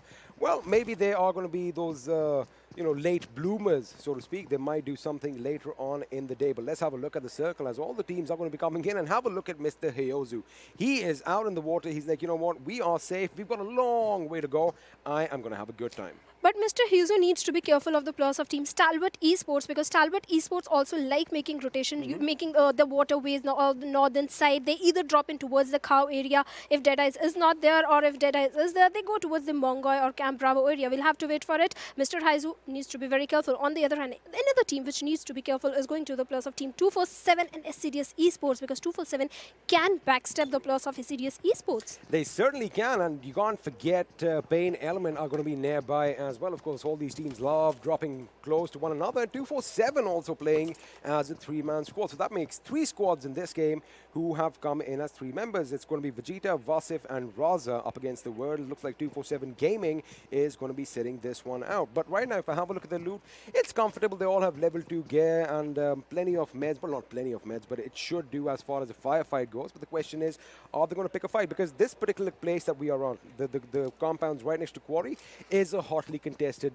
piece of real estate. And, you know, it gives a good vantage point at one end. You have the mountains on the other. So you don't really have a lot of things to worry about. But again, in Sanhok, it's always the zone, always the circle that kind of forces people in each other's spots. And definitely that is going to happen, because obviously there are going to be players who are going to be gatekeeping you. So making late rotations in Sanhok is going to pay you off. And exactly that is what I was talking about. The Stalwart Esports takes the waterways always. And that was a smart move coming in from ElementriX player, backstepping the players of team Stalwart Esports. Now, you know, I kind of expected this. When Mr. Huzo kind of went in the water, I was like, why are these teammates behind? Because I was like, all right, maybe they are going to wait and see if Stalwart Esports opens up, which they did. And, well, they paid a heavy price. Malik and Morte are down, which means Blade and Kashuf are the last men standing for the team. And have a look at Element, just like ElementriX, just like a few hungry predators over here. They want to make sure they get the job done. They want all 4 kills. They are not going to be content with 2. But let me tell you one thing, that was a wonderful play by them. Yes, that was definitely wonderful. That was a smart move, because they were starting the game of Stalwart Esports, and both the players, Blade and Kashuf, are pretty much handicapped over there. They can't do anything. So it is almost like ElementriX can easily get those 4 kill points over there. Did anyone order a ride? Because it looks like a tuk-tuk has arrived. It did pick up its intended mark, and, well, they are going to be going to greener patches. Of course, the circle is a little way out, but it is the first circle. Not a lot of damage from the blue at this stage, but it does look like Blade and Kashuf are trying their level best to try and make it a solid ground. Of course, they want to make sure they can whip out their machine guns and gun the enemy down. But now Sonim, he might be in a good position. He might spot Kashuf. Kashuf is taking a little bit of damage over there because, well, we aren't made to breathe underwater. We don't have any gills. Ooh, he has an idea where the enemy is. He's going to lob a grenade. That is going to be a good one. And Kashuf is going to go boom. And with that, instant watery grave. Exactly. Stalwart Esports didn't anticipate that. You have to be unpredictable. You can't use the same strategy in every single game, because your enemy is going to backstab you. And exactly that is what happened. So Blade is going to be the solo survivor from Stalwart Esports. Let's see how far he can go, because if he goes towards the cow area, Mr. Huzo is waiting for them. And if he goes towards the land area, other 3 players of Team ElementriX are waiting for him. But he's not going to go anywhere. He's going to go to the lobby. And Stalwart Esports just got eliminated at the 16th position. At the 16th position, and just like that, an airdrop is falling to the ground once again. This time it has the Mark 14 in it. So again, a versatile weapon, but let's see if they are going to have any takers for it. Meanwhile, elsewhere, it looks like ASL could be tangoing with SCYTES after all, but PN Crew are going to be moving in the neighborhood as well. Now, SCYTES, again, as we mentioned, they are playing as a 3-man squad. It's going to be Phobia, Ghost, and Razor, or Razur, depending on how you want to pronounce that name. They, again, Sanhok, for me, as far as this team is concerned, they are really capable, especially if they can hold their angles. But again, it's zone shifts that kind of, you know, puts all these teams in a tussle, and dare I say, they panic at times. Panic situations are obviously going to be there, but you have to be very careful. You need to handle it. You need to handle it. On the other hand, if you talk about Ayush, he has to be very careful. And SCYTES, if any of their player comes out in the open, Ayush has got his eyes over there, and his aim is already set. He is going to shoot him down. Let's see if that's going to happen or not. But and if we talk about his cavalry also, his teammates also are right there to provide that backup. That particular flank, I think, could be coming in from one of the player of Team PN Crew. But no, they are sticking together, and that is exactly what is required when it comes to Sanhok over there. Let's see if SCYTES has spotted down the players of Team PN Crew or not.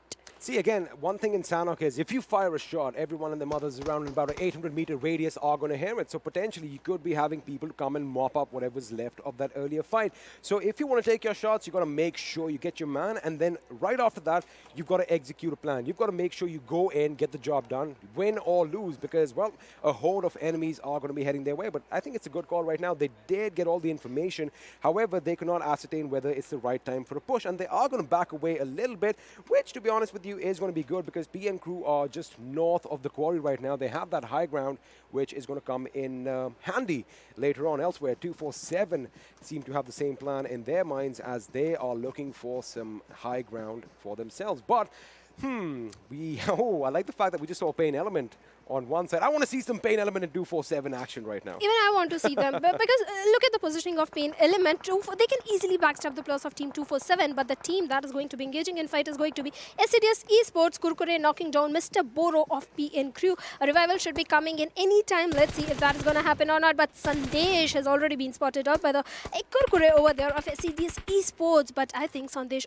will be going in for that revival, and Mr. Boro will be again back on his feet. He should be back on his feet, and I like the fact that this fight is taking place across distance. We are, of course, fighting across the quarry, which is kind of like a scenic move right now. We have two enemy teams at either side, and it looks like Poison just took a few shots in the back, and now he's going to come back for cover. Kurkure, again, a versatile player. He can use all weapons, be it close range or medium, and this guy's aim is really stable. So again, I think he is or has been one of the instrumental members from his team that have got them this far. But of course, Muffin, Jivan, Crazy, and Hanuel, they've all had their moments in their sun. But right now, Yashiro, that was a bit tricky. I think he just gave his position away, but he was in such a wonderful position, and he does get a knock. Hungry Box does get taken down. Down goes Memo. This guy is on a little bit of a rampage right now. He spots the third. He wants to go all by himself. He goes in.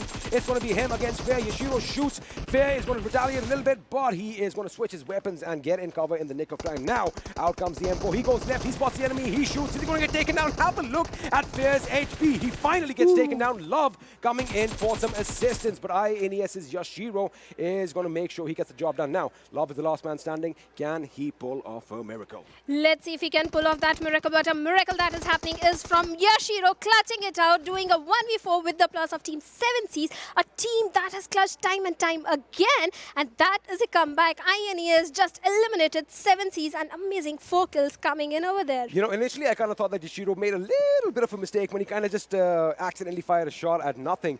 But the thing is, the enemy, they kind of predicted that he's going to be a bit further back. They didn't get a gauge on his distance, and, well, they paid a heavy, heavy price. He almost took out the whole team by himself. But again, INES now... Where was INES up until now? Now, we've seen them in fights, but they haven't won those fights. I mean, they'll scrape through with a few kills, but this is a new INES today. Even in last week also, if you remember last day, Sanhok, INES was playing pretty good. They took down Stalwart Esports. If you talk about making noise, Stalwart was making too much noise. INES did capitalize on that, and they did take them. They had a good day if we talk about the last day. So this is the new INES we could be seeing, and let's see if they are going to do a comeback. But Frankie, what is he doing out in the open area? He could be easily spotted out. There are 2 ridges, and in Sanhok, you can't make that mistake, making a noise of that particular vehicle over there. There could be any squad. You could be taken down pretty easily, but the player that will be taken down could be Mr. Haizu, because JyanMaara Gunner has spotted him down, and there's a grenade cooking in, and let's see if Gunner will cook that perfect grenade. Look at the HP of Mr. Haizu. He's still surviving. Gunner kind of messed up on that grenade, because if he had even in close vicinity that grenade had popped up, Mr. Haizu would have been gone man, but he had the time to heal up. He has healed up, and now Gunner is going to be in a lot of trouble because blah blah blah has already spotted him down. Gunner is a lucky man to still be standing on his feet as well. He's going to make sure he patches himself up, as now EX are going to be on the offensive. But it looks like they're making the right decision. Now they know that this hill is currently occupied by a team. Have a look at the rotations they are making. In my opinion, maybe Mr. Hyozu needs to make sure that his teammates such as Sonim and Orange are in a position to lay down some cover fire. But looks like Sonim is going to be spotted first, and Jiro Fair from JyanMaara is going to be the one who takes him down. So again, they had a plan. Looks like that plan has backfired. Now, the question is, can Sonim get picked up? Because ElementriX have found themselves on the back foot, as now they are pretty much scattered all around the place. This is exactly what happens with ElementriX. Their plus goes in for the flank, because in Sanhok you can't go for the flank or the rotation. You can't go so far away towards the scouting area. And look at the preparation of the players right in the background. They have got all their notes pinned up that this is going to be the drop location. Exactly, that was what I was going to say. It is going to be, they're doing their homework. It's a testament to all these players. They are doing their homework, and you know, it makes for interesting gameplays because they know where the enemy is, and well, the next thing they have to do is anticipate the next moves. But right now, 247 Vasif is going to be anticipating Kulkure's move, and it looks like Hanuel has been spotted. He gets taken down courtesy 247 Raza, and looks like Raza has found his opening. He wants to move up, a grenade in his hand. The question is he going to lob it to perfection? He is probably cooking it right now. Is he cooking it? I think he's gone back. He's gone back in the house again. Now, they do not have all the information as to where the teammates are, but Steel Shot coming in from the side gets the finish on Hanuel. Muffin goes down as well, which means, well, again, this is proper Sanhok fashion for you.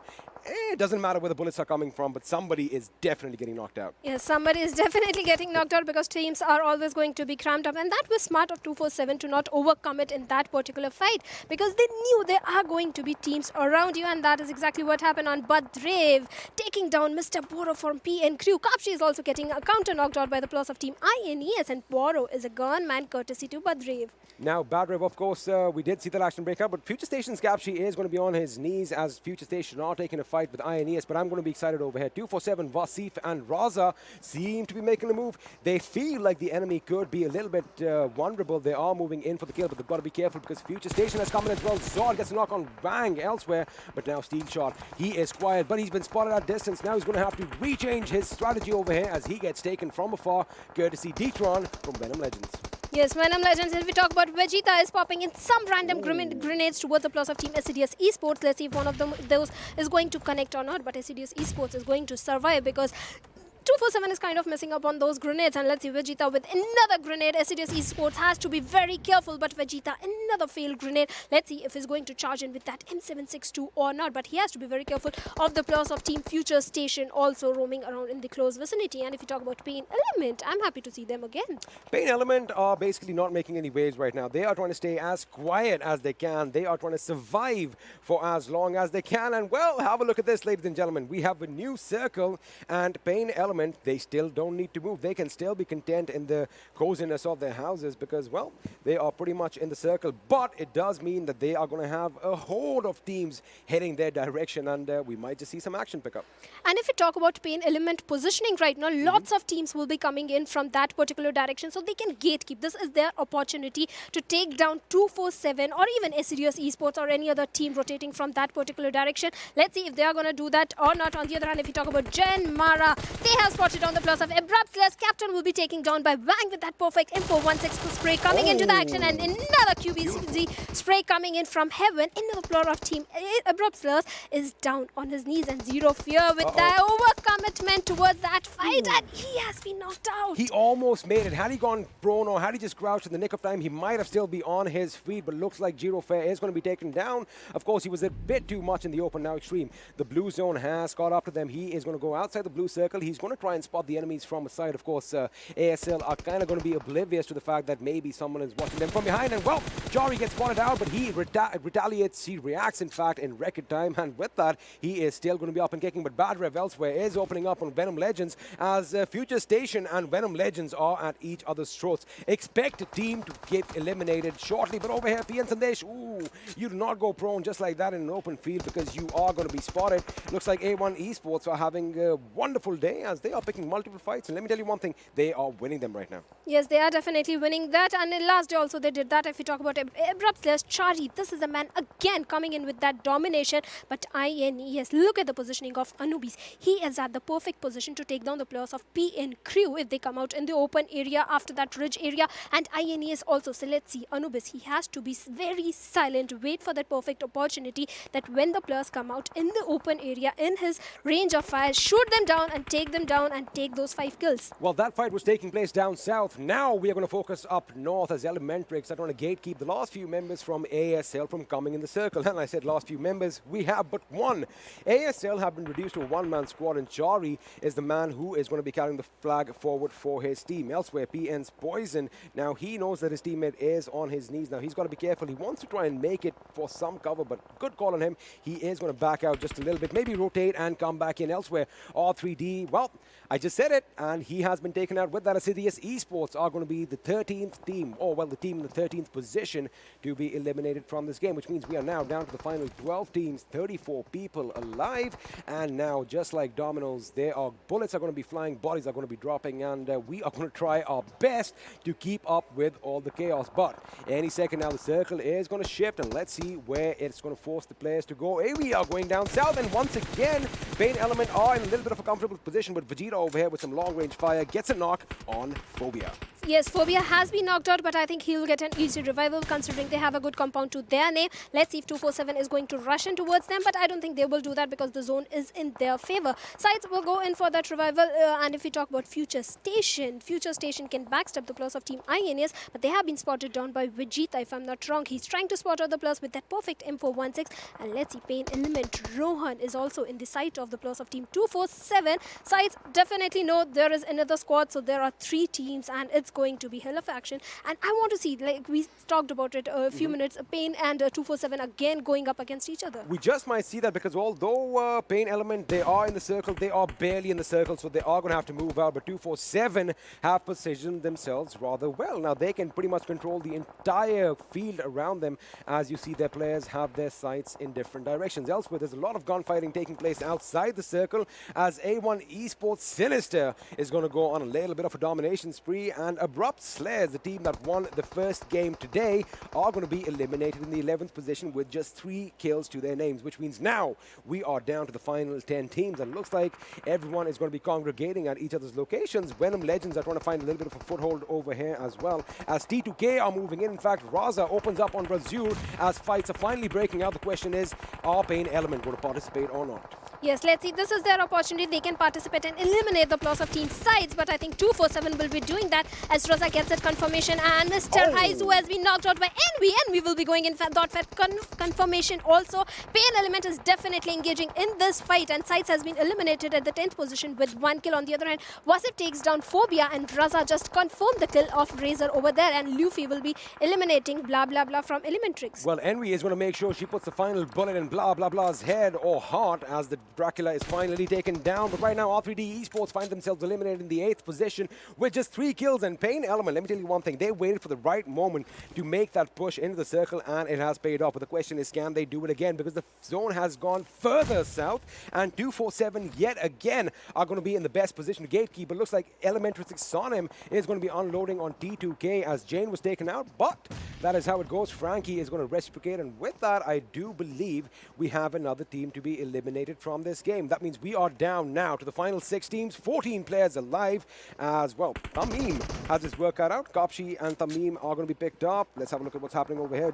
Detron is trying to move inside. He's got to be careful. PAINxELMT, have a look at their position. They actually acted well. They went further up, higher up on the mountain, but it does mean they are going to have to come down. So let's see if they get spotted out or not. Yes, let's see if the plus of Team T2K can spot them out or not, but we've got quite good rotation are coming in from the plus of Team PAINxELMT, but Venom Legends, they are kill hungry again. Raza has been revived up, but Vegeta is still down on his knees, so it's 2+ up against the 3+ of Team Venom Legends. A perfect grenade will get the job done, but somehow that grenade couldn't connect. Let's see if a perfect grenade is coming in from the plus of Team Venom Legends, but Venom Legends seem to be taking multiple fights with 247 as well as T2K, and Raza is sneakily trying to enter into the compound of Venom Legends. Well, this is where all that sound sense is going to help you out. He's trying to ascertain the locations of the enemies. He wants the exact location of the enemy as he's trying to make sure he maneuvers around. It looks like Wasif has been spotted out. He's got to be careful though, because Vegeta could be in a good spot to lay down some heavy fire on Detron, but it's elsewhere. T2K comes in with a few knocks. Evil Eye gets taken out as well, and now Raza is trying to go in, but Nightwing says, no, this is my house. You stay out as he gets that knock. PAINxELMT are finally eliminated in the 4th position, probably their best position right now, and from afar, Frankie with that M4 trying to rattle bullets in the enemy's direction. He is not leaving any stone unturned, firing into bushes as well. And let me tell you one thing, Team T2KSG, 10 kills already. There are 2 members, but these 2 members carry a lot of firepower.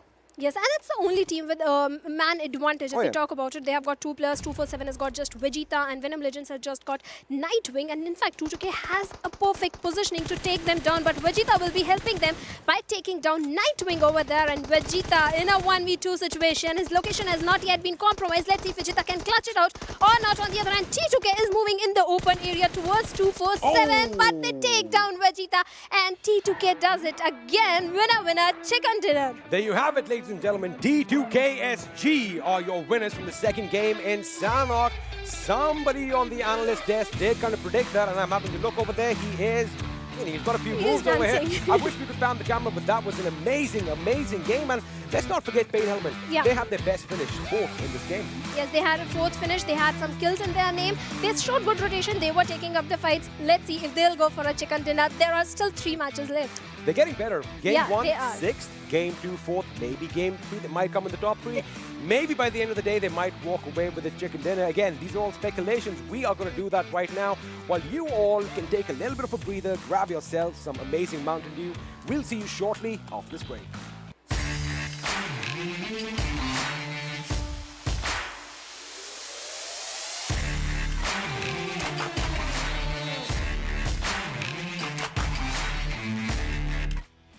Welcome back once again, ladies and gentlemen, to the PUBG Mobile Pro League South Asia Season 2. And, well, Fixes, are you going to show us your moves again with T2K winning the match?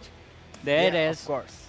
This is my winning move, and, I did call for it. Yeah. And most of that, they won because of their drop location. Specifically Sanhok, starting off this time around on the eastern side. I think that was a very, very peculiar circle. The Lakavi-ish zone, where the zone, kind of then went to the land side area, and that's where it kind of, went away from all the other teams, and it gave them a straight edge advantage, and that they know how to capitalize on it, right?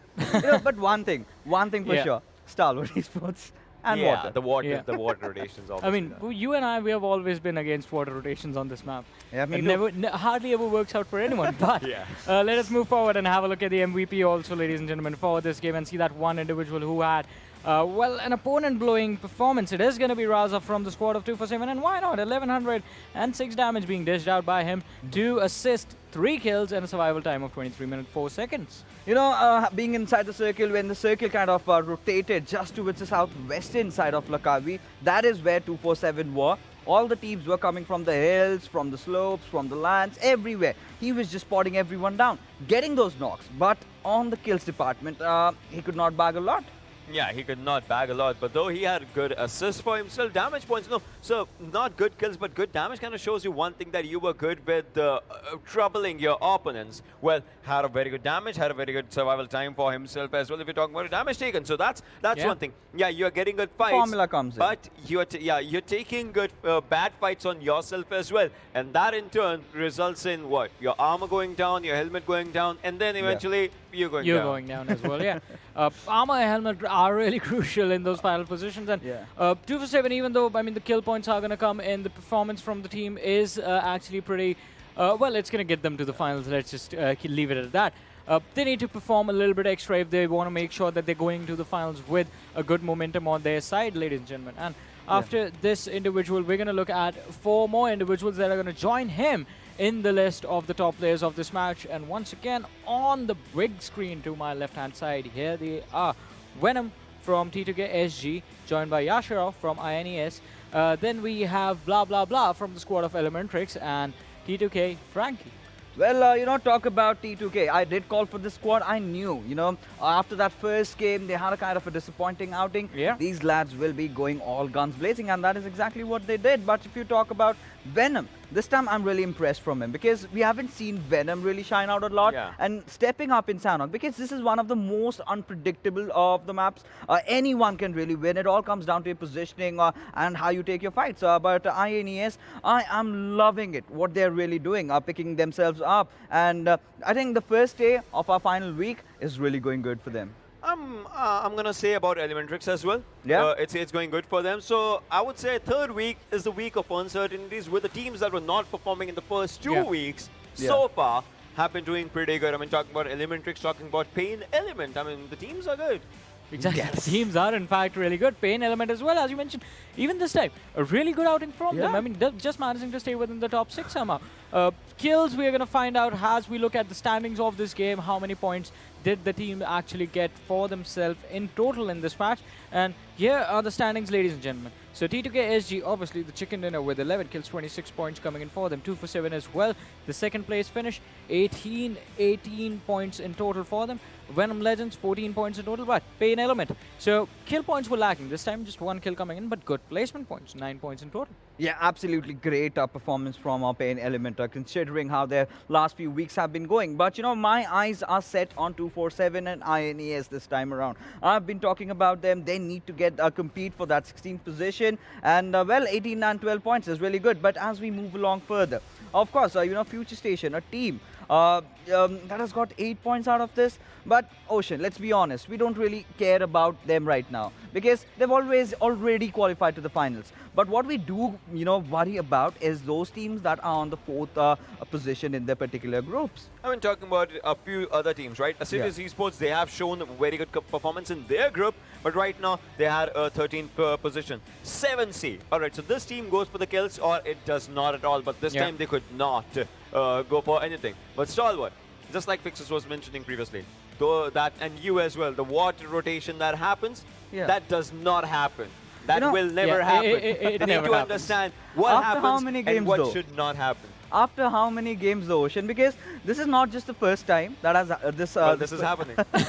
You know, right from PMC of Pakistan, I remember it was Portal Esports, then Stalwarts kind of followed, and they've been doing that since you know, the PMPL started this time around as well.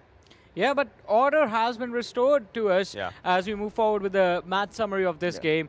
So 65 knocks, 55 kills coming in, smokes and nades 79. Quite an incredible, I mean, I have to say, quite an incredible match in terms of the firepower that was being put to display by the teams. Till 6th circle, the zone was with water areas as well.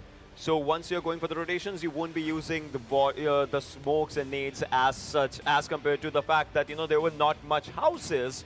So nades are kind of out of the question. So those things kind of just come out, and that's where the calculations, you know, went in a different way. Exactly, but one thing that never goes in a different way is the moments of this match, ladies and gentlemen, because they are always incredible to look at. The fights that happen, the kills that were taken by the players, and here are the moments of match number 2, day 1 of week 3. You know, talk about fishes getting taken down by those grenades. And, well, INES has really stepped up big this time. You know, consistent back-to-back performances. Team ElementriX, same goes for that. 247, despite having a first bad game, they have managed to recover pretty good. And, well, you know, eventually as it started out, it was kind of a slow affair. Not a lot of, you know, early kills that we were getting to see. But as, you know, the circle started shrinking, we did get to see those fights. A lot of players, in fact, being also taken down from the blue circle. Yeah, those things, you know, happen, and well, that's where it all just went down. Right now, Venom's players, they were doing good. They took down a few players of 2 for 7, but it was 2 for 7 that ended Nightwing Vegeta. But when Vegeta tried, obviously, he tried for good, but at the end, it was the other team that had the best of everything. Exactly, and talking about having the best of everything, it's going to be the chicken dinner.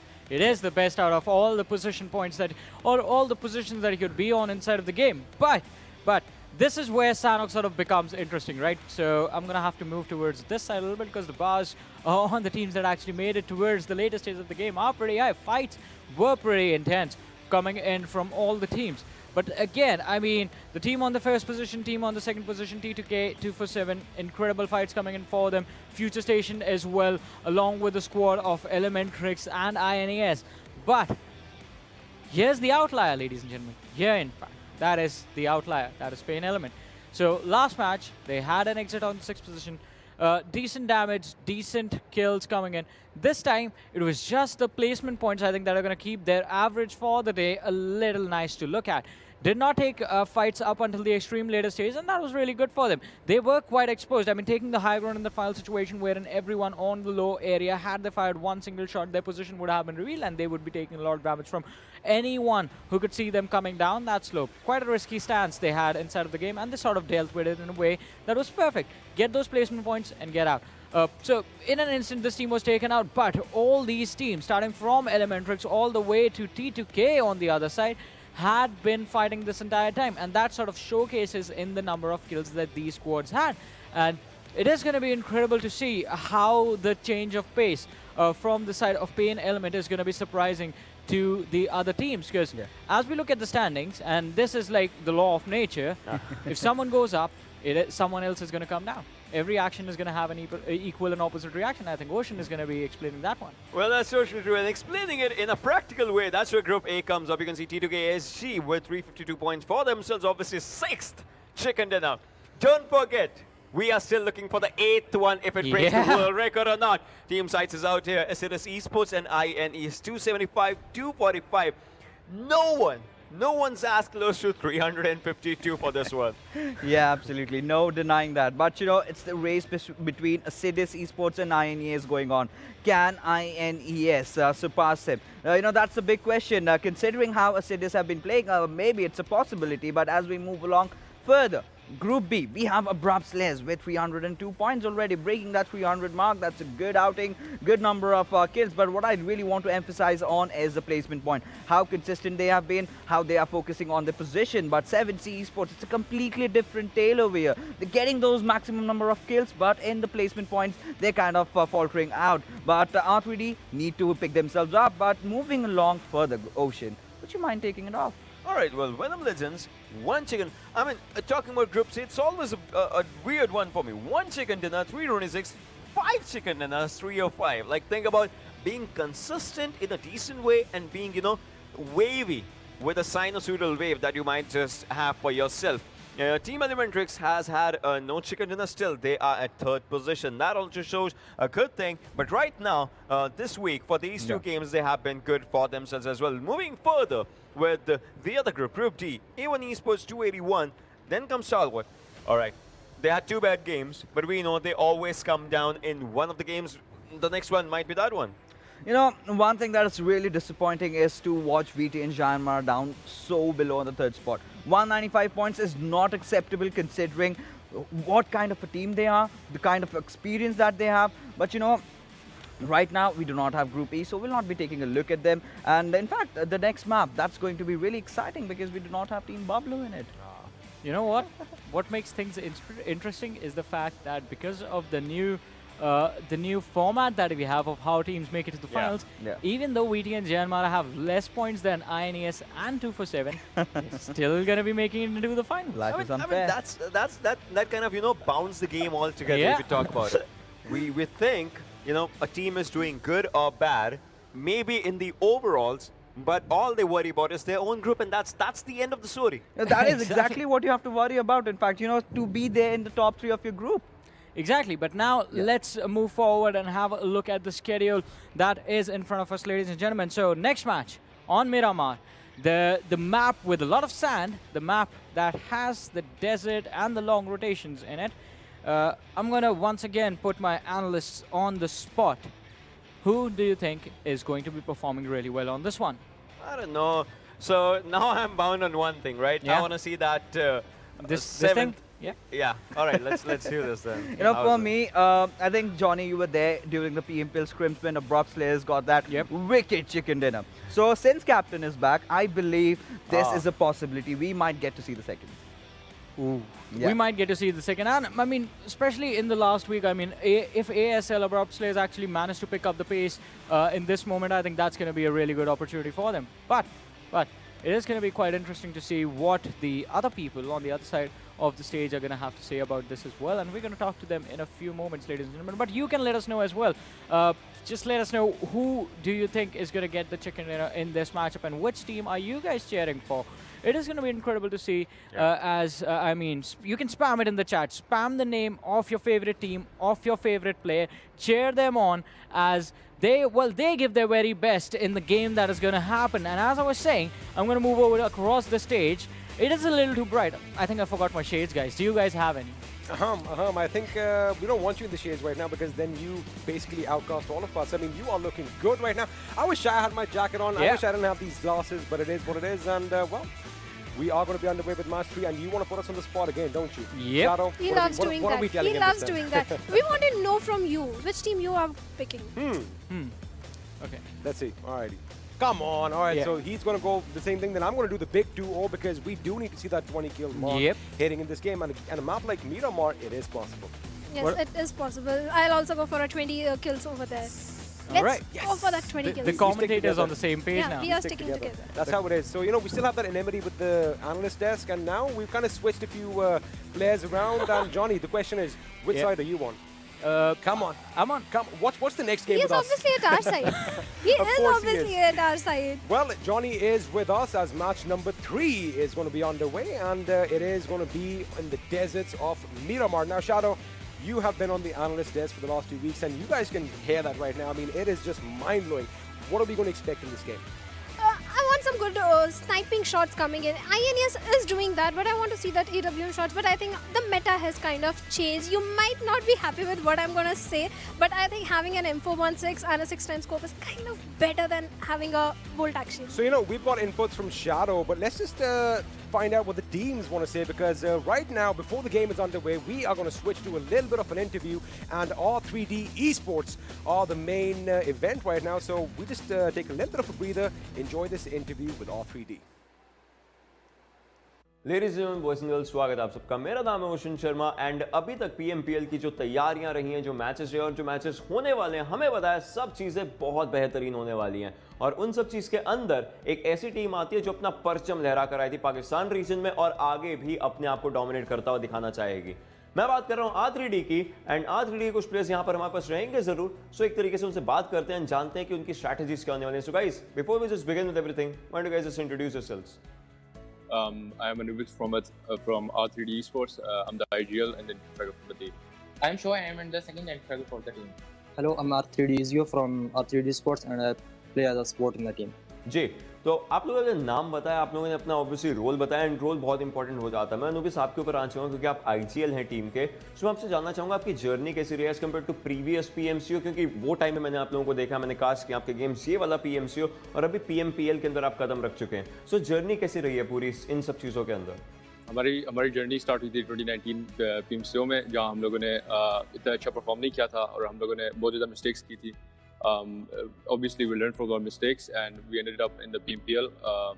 ये चीज़ आपने सही बताया, obviously आप अपनी mistake से सीख कर आए हैं। तो मैं अब क्वेश्चन डालना चाहूँगा ईजियो पर। देखिए, आप एक टाइम पर 15th पोजीशन पर थे जब टूर्नामेंट स्टार्ट हुआ था, और जब tournament kind of PMCO ending पर आया तो आप 4th पोजीशन पर आ चुके थे।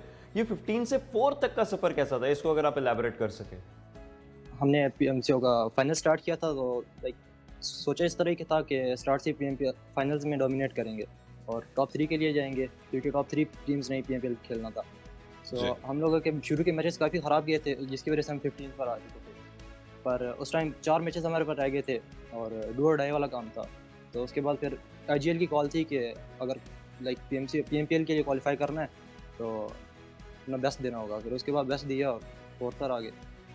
जी, शॉ, मैं आपके ऊपर एक सवाल के लिए आना चाहूँगा। जैसे अभी मैंने बात भी करी, पिछला पीएमसीओ भी हुआ है, ये पीएमसीओ है, पीएमपीएल भी हो रहा है, आगे ग्लोबल चैंपियनशिप की अनाउंसमेंट्स हुई हैं। सो आपके रीजन में, बेसिकली पाकिस्तान रीजन में और साउथ एशियन रीजन में, आप पबजी मोबाइल ई स्पोर्ट्स को ग्रो होता हुआ किस तरीके से देखते हैं फ्यूचर एंडेवर्स के लिए? पहले जो पीएमसी हुआ था हमारा 2019 में, उसके अंदर जो था लेजेंड टीम्स बहुत ज़्यादा थी और सबको ही पता है। और इस दफ़ा जो पिछले पीएमसी के मुकाबले जो इस दफ़ा कंपटीशन था वो थोड़ा कह सकते हैं आपके उससे थोड़ा टफ था, क्योंकि न्यू टीम्स भी थी। और जो पिछली दफ़ा लास्ट टाइम टीम्स आई थी पीएमसीओ में, उसमें भी थोड़ी सी 2-3 टीम्स जो थी वो ड्रॉप हो चुकी थी, उनकी जगह नई टीम्स आई थी। तो अच्छा कंपटीशन था। और पाकिस्तान में जो ई स्पोर्ट्स है पबजी का, वो काफ़ी अच्छे तरीके से ग्रो कर रहा है डे बाई डे। यहाँ पे काफ़ी ऑर्गेनाइजेशन आ रही हैं, यहाँ पे काफ़ी पबजी मोबाइल के ऑफिशियल टूर्नामेंट्स हो रहे हैं, तो एक अच्छी चीज़ है मैं समझता हूँ। जी, और ऑब्वियसली इसका एक पॉजिटिव इम्पैक्ट दिख भी रहा है। अगर हम गेमिंग कम्युनिटी की बात करें, एंड अब इस वापस से मैं आपके ऊपर आना चाहूँगा, क्योंकि आप एक आईजीएल हैं, आपको अपनी टीम को ही नहीं देखना होता, आपको एक तरीके से बाकी टीम्स को भी देखना होता है कि वो क्या अपनी स्ट्रैटेजीज कर रही हैं। ऐसे में टीम आती है 247, जिनका मैं बोलूँगा किल्स के मामले में one of the highest kills थे उनके आपके रीजन के अंदर। सो पीएमपीएल के अंदर अगर कोई ऐसी टीम आपसे टकराती है तो आपकी क्या स्ट्रैटेजीज रहेंगी उन टीम्स को ओवरटेक करने के लिए? हम कोशिश करेंगे कि उस टीम के लिए लुकआउट करें और अपनी स्ट्रेटजीज पे फोकस करेंगे, उनकी स्ट्रेटजीज पे रिसर्च भी करेंगे और उस हिसाब से खेलेंगे। जी, काफ़ी सही।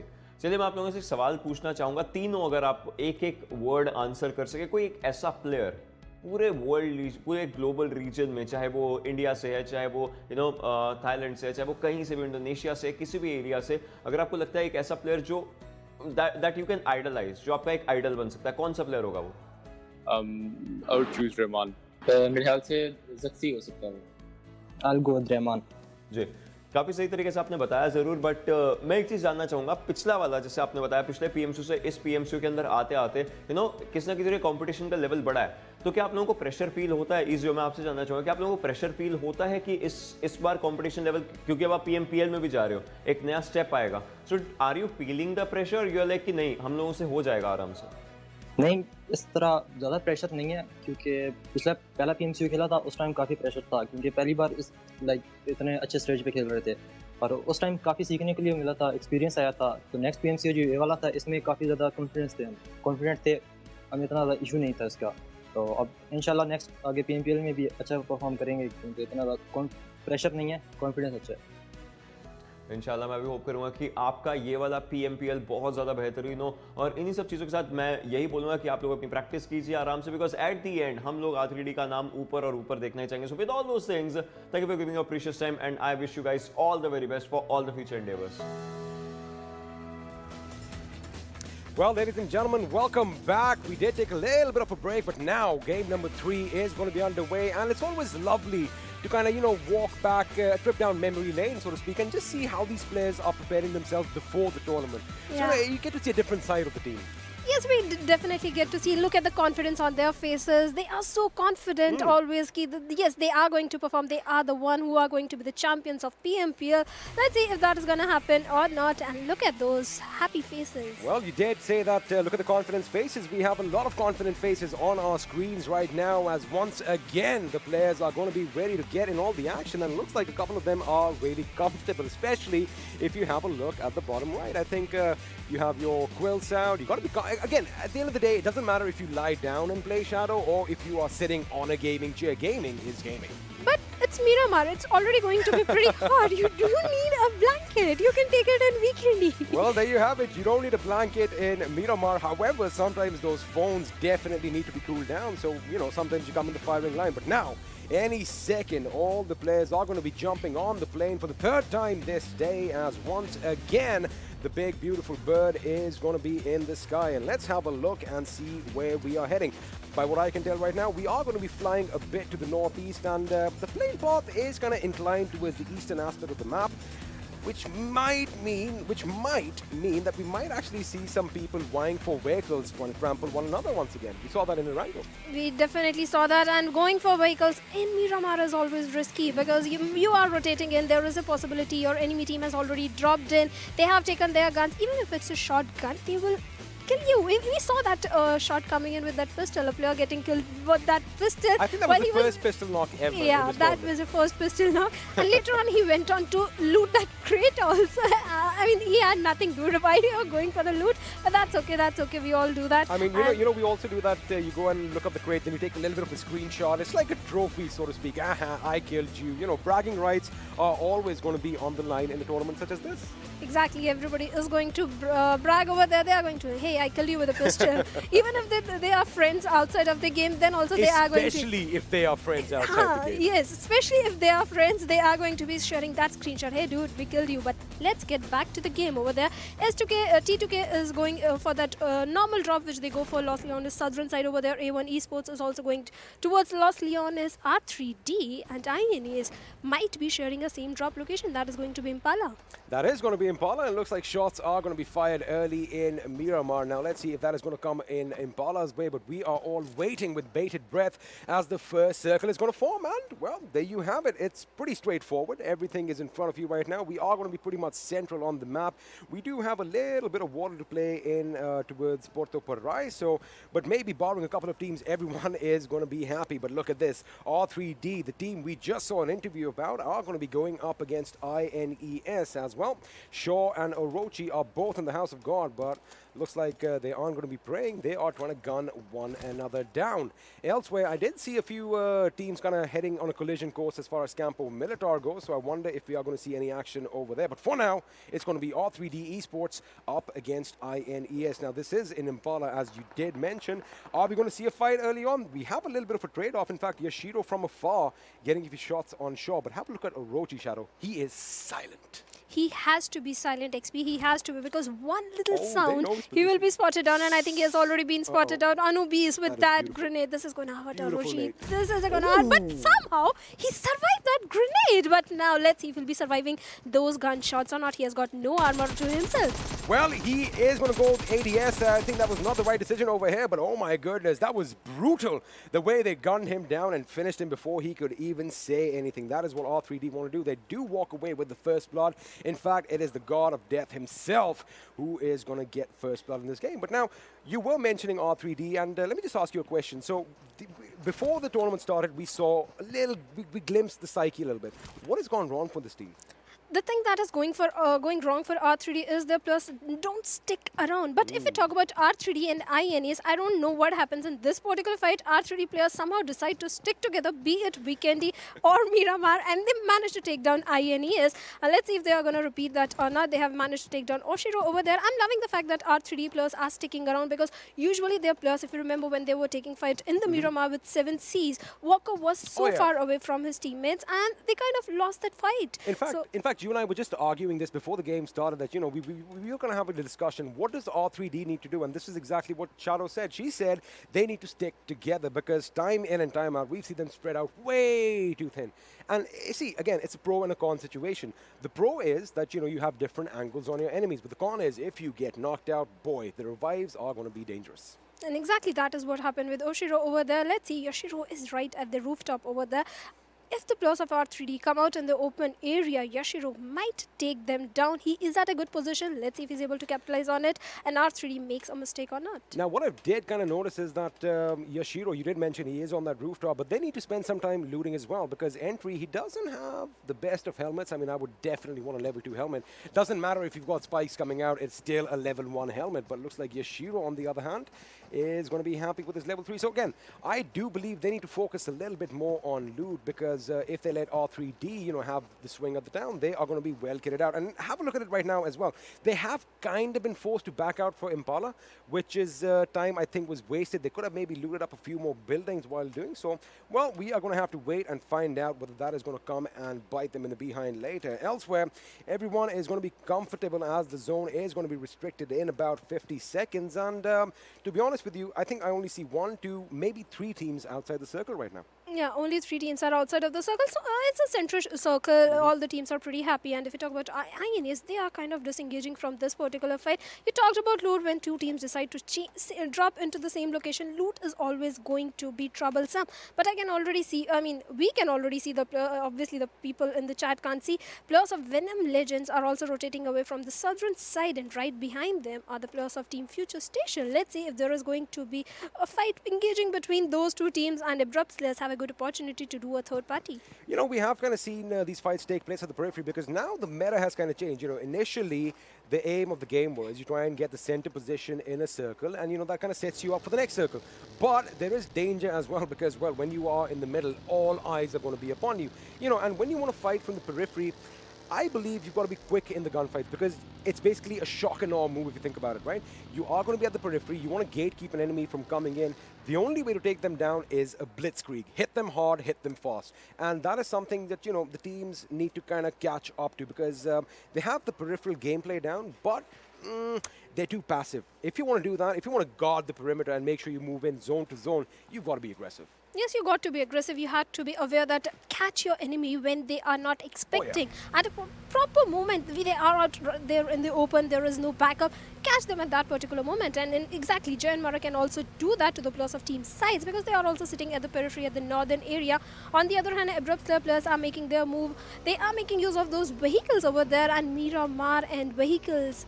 I mean, you know, you're probably anticipating a few of them are going to blow up. A few of the players are going to be taken down, although at gunfire. I mean, it is a massive target moving around in the desert. And again, you know, if the opponent, if your enemy is going to be accurate with his shots, chances are, I mean, I've seen a whole team being taken out in just about a magazine. So, you know, these things do happen. You might judge me for saying that, but I kind of wait for it that the whole team gets blown up. By the way, let me just tell you one thing. I love that shot. The way we went through that little loop-de-loop, and then we have a look at Vegeta over here on our screens. Of course, he was the last man standing in Sanhok for his team. Almost getting the job done, but I think he made a couple of mistakes. The biggest mistake was he kept peeking on the right side of the wall. Now, of course, when you have two guns trained at you, some of those bullets are going to hit. Maybe had he changed it up a bit, he might have gone away with the chicken dinner, but it is what it is. But on our screens right now, Venom Legends. Now, we did kind of talk about Venom Legends. They do just have that one chicken dinner. However, they've been high up as far as consistency goes, you know, as far as placement points go. So again, they are a capable team, but somehow or the other, they can't just get over that final hurdle. Team ElementriX also is having the same problem if we talk about it, because they also somehow lack in Miramar. This is their map. The team that deserves to get a chicken dinner, it has to be Team ElementriX, and they are not able to get it. On the other hand, if we talk about A1 Esports, they are right in the center of the zone, almost center of the zone, surrounded by lots of teams, so they have to be very careful. They have to be on alert, because when you're making that vehicle rotation, you're making a lot of noise, and your vehicle will get blown up, and I'll be pretty happy if that does happen. Yes, ma'am. Again, I like that little sadistic touch that you have, but now, in proper Miramar fashion, all the teams are kind of congregating towards the center of the circle. Of course, high ground is what is going to be fought for now. A lot of teams are going to be pretty much... Whoa, again, the cinematography right now is beautiful. Are we going to go through this little vamos again? Yes, we are. I like it. Wow. You know, you can't... Let's just appreciate it right now. All right. It's like we're in a movie right now. Exactly. But anyway, on our screen, 7C. Now, this is what you are going to see a lot of in Miramar. You're going to have these tabletop hills, and, well, on top of the hill, at either direction, is going to be a member from the team. Now, all these boys on our screens, they have a job, and their job is to look out in a particular direction and make sure they give all the information that they can. Because, well, we've kind of seen this in Miramar. Again, the zone is going to force them to move elsewhere, but chances are most of the fights are going to take place on top of the mountain as compared to the valleys. Exactly, that is going to happen. And I love the positioning, like you pointed out, of all the players of Team 7Cs. They are looking at all the four directions because they know the hill that they are holding on to. They can easily get backstabbed. Any minute, any team will come in and can then stab them in the back on the other end. INES players have been spotted down by the players of Team A1 Esports. A1 Esports 6-9 with that M4 spray coming in. I want that M4 perfect spray coming in. Let's see if INES players will be the target or not. We'll have to wait for that. For now, the INES squad is in a safe position, is in a compound area, and here comes our first airdrop. Groza, the beast gun, is there with a 7.62 ammo, level 3 armor, and a ghillie suit. That ghillie suit is definitely going to come in handy, but right now Sandesh has spotted the members of JyanMaara in the distance. In fact, he even let loose a few bullets, a few of which did connect. Extreme did lose a little bit of HP, but right now they are going to be backing out. I like the fact that, you know, they suddenly realize that, all right, we are trying to go in this direction. It is going to be gate kept by the enemy. JyanMaara are actually moving towards the blue zone. They are going to circle. Probably they'll go a bit to the left, where Giro Fair is probably eyeing the enemy, and that enemy are the boys from SCYTES. Now, SCYTES, of course, they had that wonderful game in Miramar when they were up on the hill, as Ayush is going to try and go further up as well. But right now, again, everyone is going to be content with their position. They aren't going to fire unless they absolutely have to, which, let me be honest, is not what we want. We want some action. We want some bullets to be flying. We want some bodies dropping. We want some vehicles to go boom. I certainly want that to become a bloodbath. But if we talk about Miramar, a team that has a specialty to take fights from the lower ground and eliminate team which is at the higher ground is JyanMaara. But right now, 7C Love is taking some of those shots on the plus of PN crew who are rotating, making use of those vehicles. Let's see if our wishes are going to be fulfilled or not. Love has definitely managed to get some of the damage to the vehicle.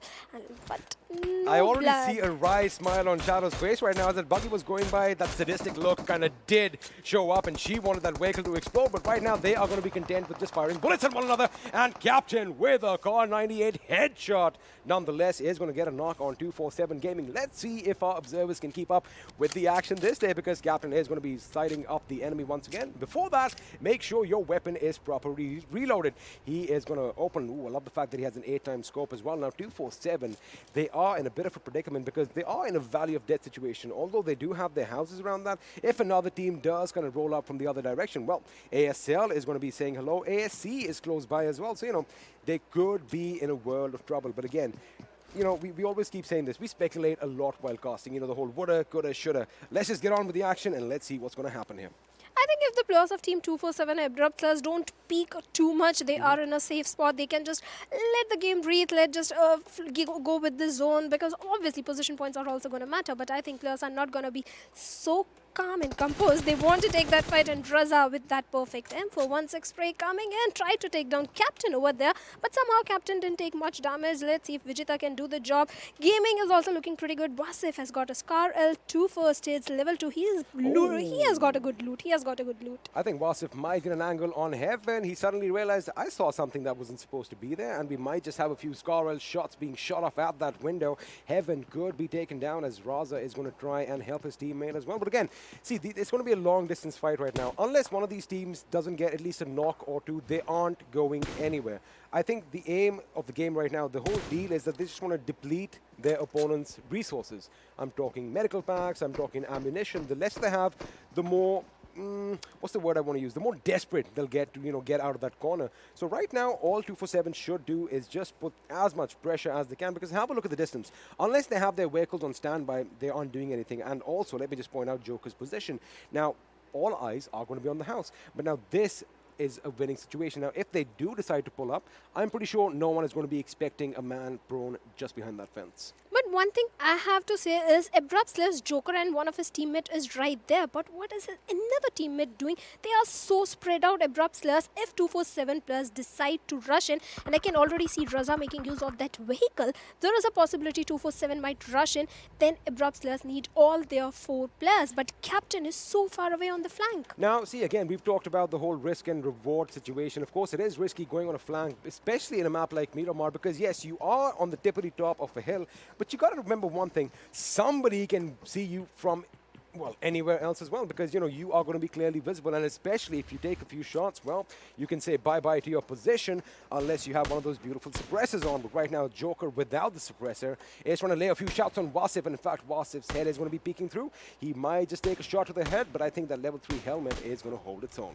But I have to take my words back. I love the way Abrupt Slayers has position, because Joker is distracting the players of Team 247, but Sights Abud is in a lot of trouble, and he has been taken down by Love, and there won't be any revival or any help coming in, because Love will be finishing him off. Definitely no love lost between these two teams right now, as Abud is going to be in a world of trouble, but looks like the relief force, or the cavalry as you like calling it, is going to be coming in for that little assistance. Now, of course, this is a team game, and you are only as strongest as your weakest link, so you got to make sure all your 4 players are in tip-top condition. But this is what you were talking about. Captain does get that little bit of a flank. Now, he, again, patient man. He's a patient man. The trigger discipline is on display for us. Elsewhere, 7 Seas Mr. Smoky version 2 is going to finally put Abud in the ground, as his teammates are now scattered. Now, Razor could be spotted in the distance, or he might be the one doing all the shooting. We are going to have to wait and find out. But 7 Seas Love is the one who kind of started this all off, and well, where is he? He is going to come and back his teammate up, as he has a vehicle of his own. Yes, he will definitely be coming back, but Heaven is definitely trying to distract all the players of Team 247. Vasif is a smart man. He's not going to peek around. He knows someone is doing those single tap shots over there. So Vasif is going to stay silent for some time, and Phobia popping in that perfect grenade, but somehow Smokey survived another grenade, but let's see if he can get 3rd time lucky. Both these grenades were lobbed with dire intention. They were lobbed to perfection. However, they just fell a bit too short. But let me tell you one thing. They anticipated that move, and they could have got 2 knocks. But right now, Ghost Esports with yet another grenade as Smokey version 2.0. I just love calling him that. He is going to be getting a grenade of his ready as well. Now, all these gentlemen are going to be facing each other off, and Phobia just might actually spot Smokey. Smokey could be in a world of trouble, but he gets behind cover in the nick of time. Again, that could have been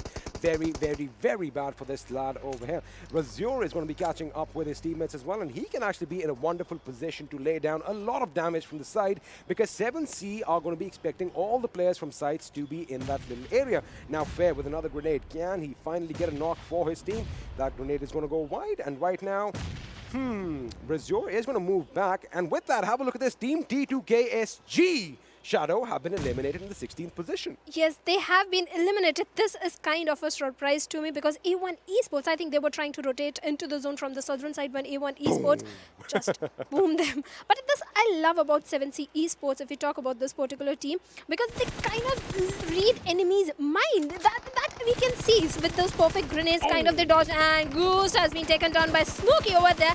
Razor being at a different position, trying to take down one of the player of team 7C Esports, but he will be gone, man. And 7C Esports. Did you realize that he thought that he was in cover? Unfortunately, this little bit of his head was showing up top, and with that, well, 7C Esports are going to be on a little bit of a rampage over here. They are still alive and kicking, and now they are going to be moving forward to greener pastures. So with that, two teams have been eliminated, and the man of the moment, Captain, with the Car 98. Are we going to see a little bit of a showdown right now?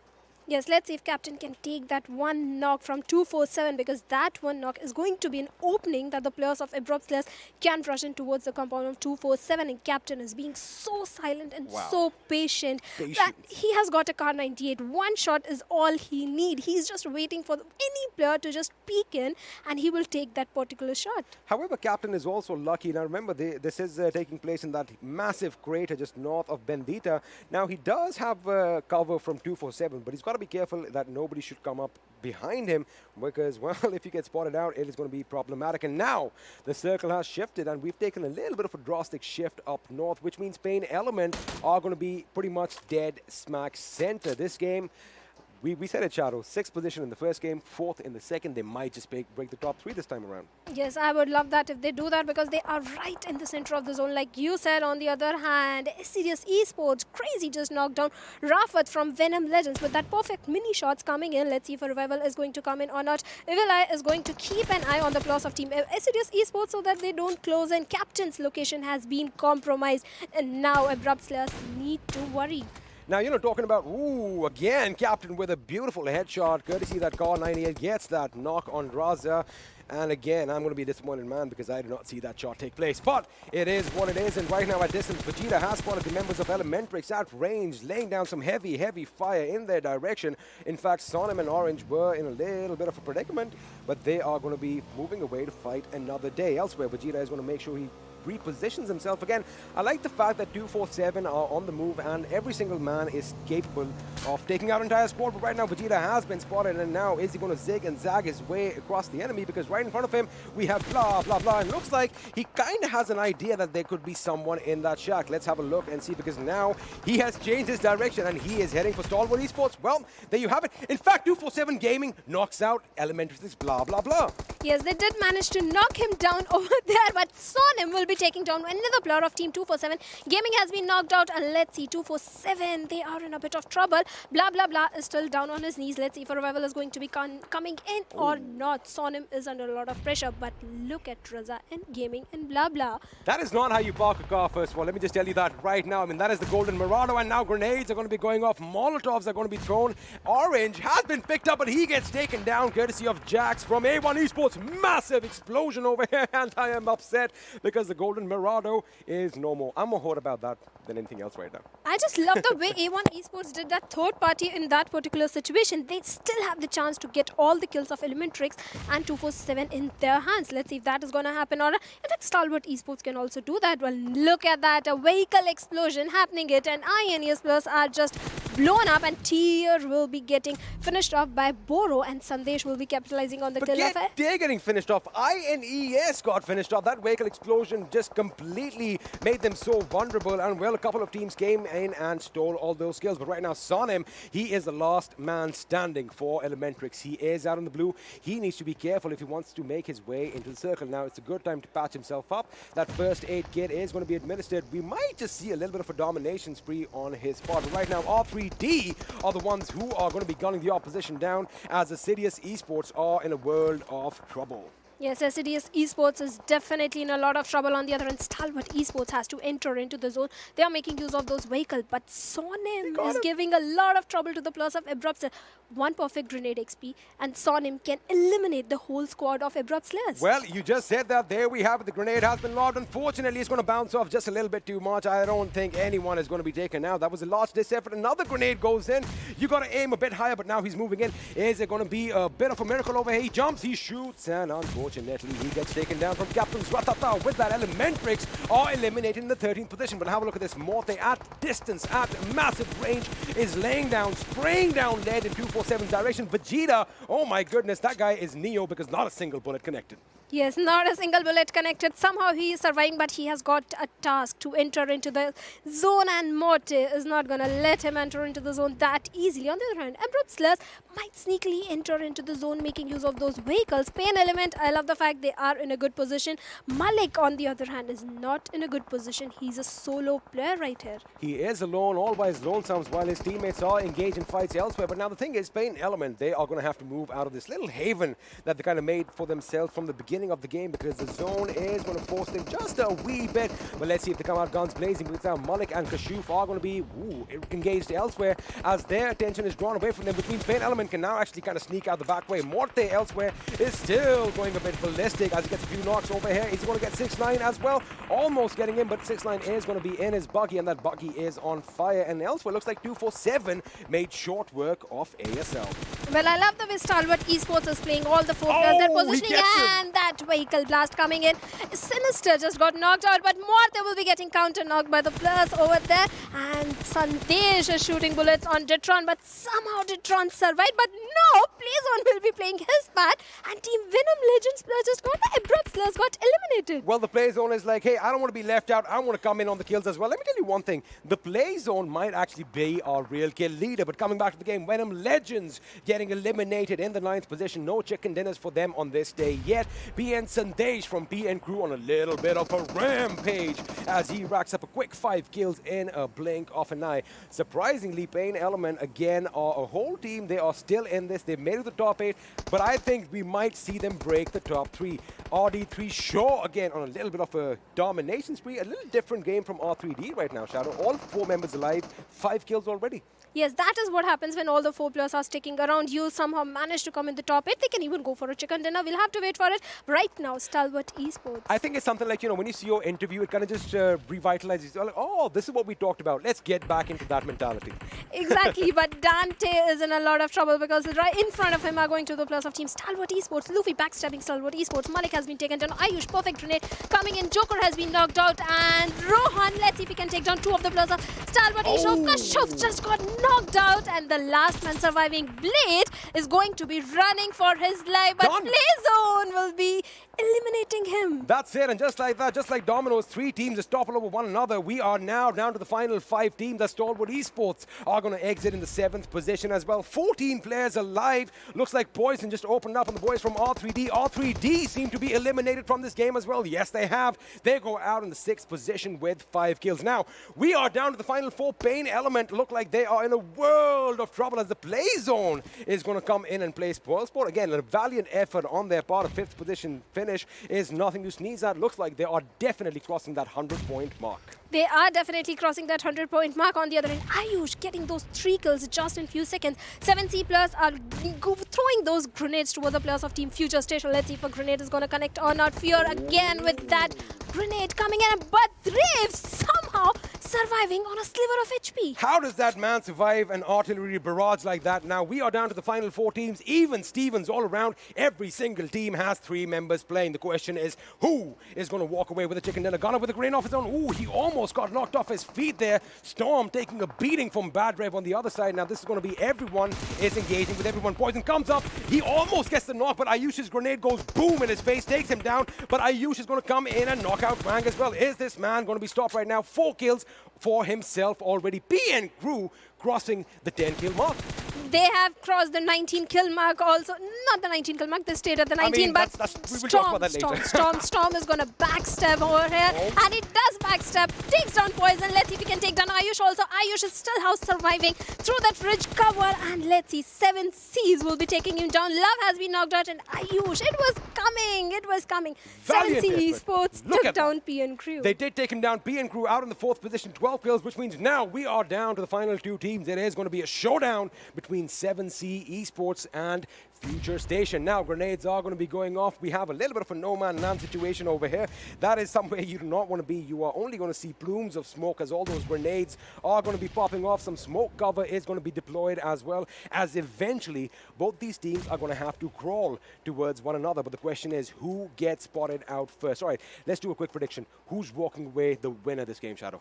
7Cs. All right, her money is on 7Cs, which means I am going to be rooting for FutureStation. Of course, whoever wins, we are going to have an amazing, amazing time. But let's see, is it going to be bullets or is it going to be grenades that gets all the killing down? Because right now, 7C, oh, they just took a massive, massive hit. But Bad Rev is the one who gets spotted. He gets taken down by Love. Between 7C are going to be pushing up. Steel Shot needs to have his work cut out for him because in any second now, a couple of gentlemen are going to be coming up above this rise with intent to kill. Yes, they have the intention to kill and they are going to do that. But Drave has been knocked out. I think Tamim will be going in for that revival. This could be a mistake and Love is rushing towards the players of the FutureStation. But Love gets taken down by Steel Shot. Steel Shot takes another player and a last solo player remaining. Fear takes down Steel Shot and last solo player 1v1 and he takes down Tamim and that perfect chicken dinner coming in from the players of Team 7C Esports. Well, there you have it, ladies and gentlemen. All that aggression finally coming through for this team. We were talking about it. They are leading the charge as far as kills go. And now they have another chicken dinner to their name. What a wonderful game here in Miramar. 7C Esports are your winners. But again, what a last-ditch effort by this team. I mean, they were kind of, everything was against them. They held their ground and, you know, they had their backs up against one another pretty much. And they just wiped out the entire opposition. They wiped out everyone. Wow. They took down the plus of PN Crew, then FutureStation. Amazing. I mean, right now, for sure, we need to catch our breath. We need a breather this time. We are going to go and grab some Mountain Dews. Why don't you get your snacks ready as well? We're going to take a quick break. We'll be back after this.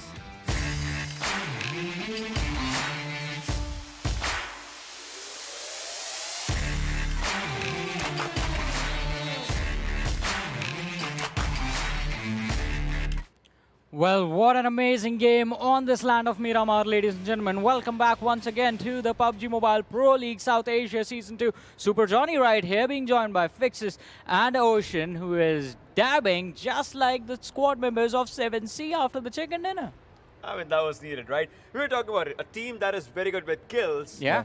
But where are the placement points? Here are the placement points. Exactly. Yeah, the placement point, ladies and gentlemen. And let's have a look at the MVP before we move things forward and have a look at that one individual player who was amazing this time. Not going to be from the winning team, though. It is going to be Ayush from the squad of PN Crew. 5 kills, 734 damage, survival time of 23 minutes and 59 seconds. Well, quite an outing from PN Crew. Of course, I'm still missing out on AppSec, but this is the second player that I absolutely adore. Ayush, what an amazing play. 5 kills, 734 damage. Well, what they really did right was kind of get into the thick and thin of every single action in the final circles, got a lot of kills. But if you take a look at the graph over here, has the maximum number of kills in the lobby, even has the highest damage. Survival time could have been a bit better, and damage taken 362, which clearly signifies he had a good position. In the 734 damage, there's 100 damage of him nading his own teammate as well. I mean, I just want to put it out there. But well, there was... Hey, damage, man. Yeah. Yeah, damage is damage. Come what may. But 734 damage, 362 damage taken. Yeah. Right? Yeah. That kind of, I would say, is a good outing, but a bad outing as well. Because you're fighting in the open areas. You have to see all the corners. Otherwise, someone hits you and you're down. Talking about nades, I mean, FutureStation, they survived a lot of them coming in to their direction earlier on by the players of 7C. And it was quite an interesting performance to see those two teams fight it out till the very last moment of the game, ladies and gentlemen. But now, time for the top players, and well, here they are. And if you have to talk about our top players, you know, along with Ayush, will be joining our man Sandesh with 5 kills, 23 minutes of survival time, 726 damage. That's really good. But fair.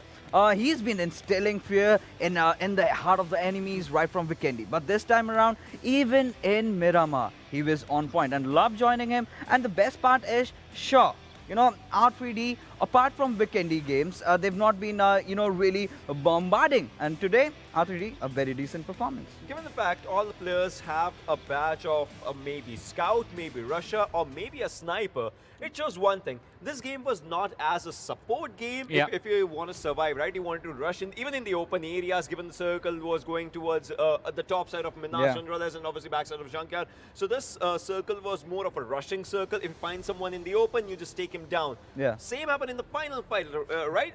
Outside the circle, you're taking players down. You have to go for all the fights. So this was a wholesome match as what we needed. Hey man, anytime the circle is going to be in any sort of proximity to Los Leones, it is going to be a rush gameplay that you're going to see on this map. Let's now move forward and have a look at the standings of this game, ladies and gentlemen, and see how many points were actually collected by the teams based on their performance in this one. I mean, the team with the chicken dinner is definitely going to be on the top this time, since they had a lot of kills for themselves as well. 26 points to them. But PN Crew, with the performance that came out from the individuals, Sandesh and Ayush, 12 kills coming in for this team, 20 points in total, even though they had, well, sort of an early exit on the 4th position in this match as far as the exits go, but still, a good performance in the standings. You know, I love the way 7C did take down the players of VTNxJyanMaara, and despite the fact that JyanMaara were inside the circle, and 7C, right in the final circles, they did not have much of the kills, but in those 2-3 fights, they got themselves all the way, those 11 kills secured. R3D, a very good outing, like I mentioned, and VTNxJyanMaara somehow did listen to the kind of criticism that we were kind of portraying out for them, and now they have really stepped up. But on the other side, look at this. Assiduous Esports, back-to-back, they have been in this position. That's not the Assiduous Esports we know. Team T2KSG, they were a bit down as well in this one. You know, talking about the previous game, they have a very good outing, and that's what T2KSG needs to work on. ElementriX, we were talking about a good team. We were talking about a team, you know, that was consistently in top 3, top 2 by this day, for this day, as we speak. But now ElementriX kind of went down a bit as well. But if we're talking about some teams that are consistent, now 7C is starting that row for themselves. Exactly, and as we have this stat in front of us as well, the match summary, ladies and gentlemen, there were a decent number of knocks, kills were confirmed as well, but there are 64 players inside of the server, only 50 kills confirmed, means a lot of points were just left out to the Blues one. You know, this happens in Miramar, and I'm not shocked at all, because you have to respect the circle in Miramar, and if you do not do that, you're in for a beating, and that is exactly what happened. But what really impressed me is the number of smokes and grenades. Yeah, smokes and grenades, obviously throwables and utilities come in handy when supposedly this game went to the end of the 8th circle, as the 8th circle was closing as well. So if you're going till the 8th circle, that means you're going 25 minutes plus at a stretch. So if you're going for the final areas there, you'll have to go with the smokes and nades, otherwise you're just out. Also, if you're going to the 8th circle, that means the opponents are closer to you. Being closer to you means nades are going to be more impactful, and that's exactly what we saw in that final fight. And I think a few of those moments are going to be there as far as do-the-do moments are concerned, ladies and gentlemen. And it is going to be quite incredible to see all those points of action once again. You know, one thing, Ocean, we need to have a discussion over this. The factor about having dedicated roles in the game of PUBG Mobile in the current meta. I don't think that's there anymore. We've seen snipers getting the best kills. We've even seen supporters having the highest frag. It all comes down to where the players are positioned, I believe. It all comes down to how you perform. And, you know, if you compare these teams with, you know, the Southeast Asian teams, one thing I can really distinguish is if we take a team like BTR. I've seen them engaging in fights, and if they feel their position position is a bit awry, they kind of make sure that their fragger or the entry fragger stays ahead. So in that region, that is actually a thing. But in South Asia, I think the players need a bit of time to kind of adjust themselves. What we've really seen improving is the usage of utility and nades. Yeah, that's totally true. I mean, the way you know, exposing yourself by using utilities and all, I would say it kind of comes down to a mind game as compared to the gun game that the players want to focus on more. Yeah. Because obviously, everyone has a gun game. But depends on what kind of IQ movement or what kind of a mind movement you're clutching with your teammates. That makes a lot of difference. And it did make a difference as we move down to the closing moments of the game, ladies and gentlemen. The final 1v1. That's how close this game was. And anytime it comes that close, you can be pretty sure that the damage numbers being portrayed by every single team are going to be really good to look at. And as I say that, we do have the peak on the team that, well, did put up an amazing performance. PN Crew, as I was saying, an early exit on the 4th position, but look at that, 2,100 and, well, quite a lot of damage, in fact, 12 kills also coming in for them. But talking about the anomalies, I mean, Fixes was pretty sort of skeptical about the performance of JyanMaara in the terms of how they were taking the fights.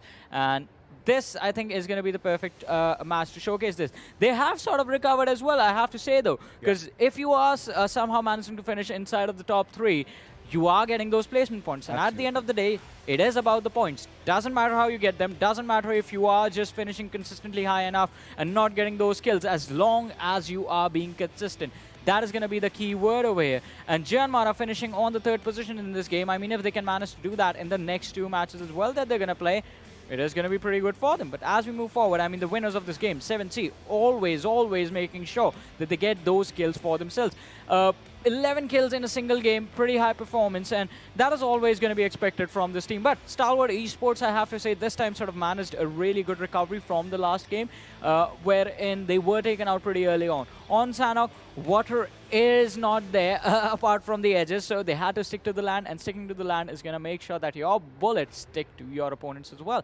But damage histogram, I mean, it is pretty standard for Miramar, apart from the anomaly of JyanMaara being one of the last few surviving teams who, well, did not end up getting that opportunity to get those kills. Because on this match, usually you do see the high numbers towards the teams on that that did survive to the later stages of the game. Middle of the table, it is going to be a standard even graph. But, I mean, that sort of brings us to question as to what exactly happened to the squad of JyanMaara. Well, if you have to talk about JyanMaara, they kind of messed up in the final fight. Yeah. Those grenades coming out, of course, appeared Crew really grenading one of their teammates, but that did not deter their performance, that did not deter their grit. They just went in getting 1 knocks after the other up until the point. They just finished the whole squad. Exactly. But talking about finishing the whole squad, let us have a look at the leaderboard, ladies and gentlemen, see how things are for the teams as they move forward with the rest of the day. This is going to be the overall leaderboard. We had a look at this once, and let's see how the things have changed. Well, right now, top 10, everyone has a chicken dinner at least for themselves, while T2K obviously has 6 for themselves. Venom Legends is still out there.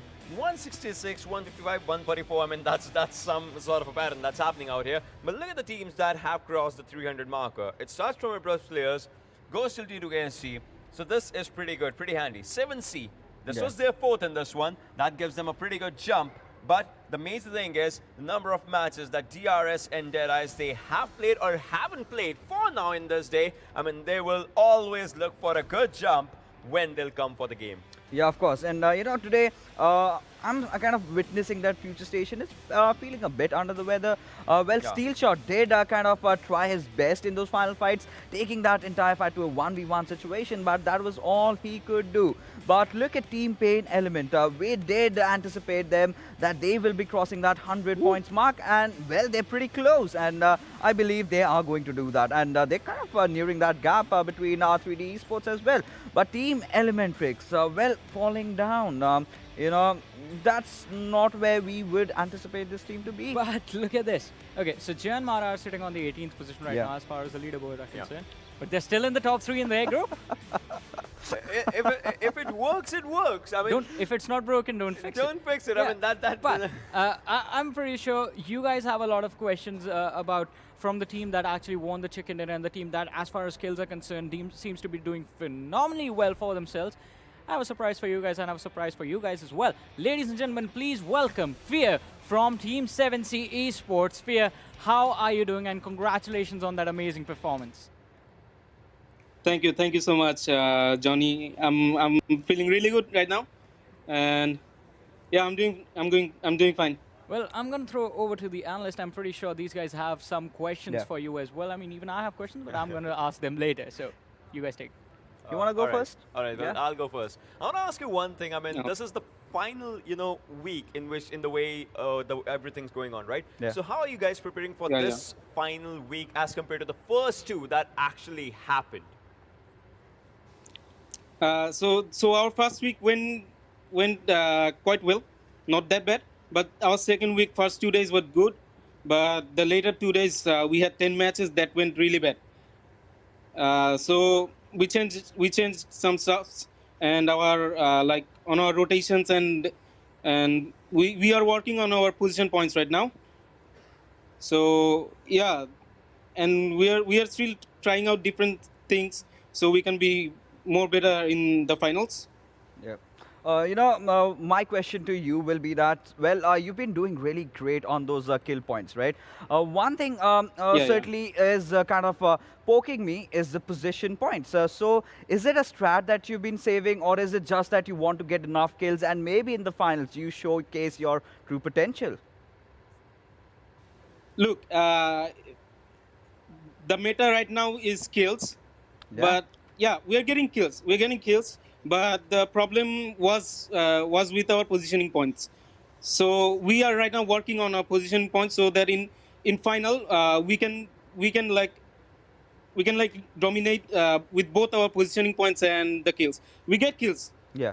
We are not losing fights, but what we are missing out is our positioning points. That's why in this week we are focusing on our position.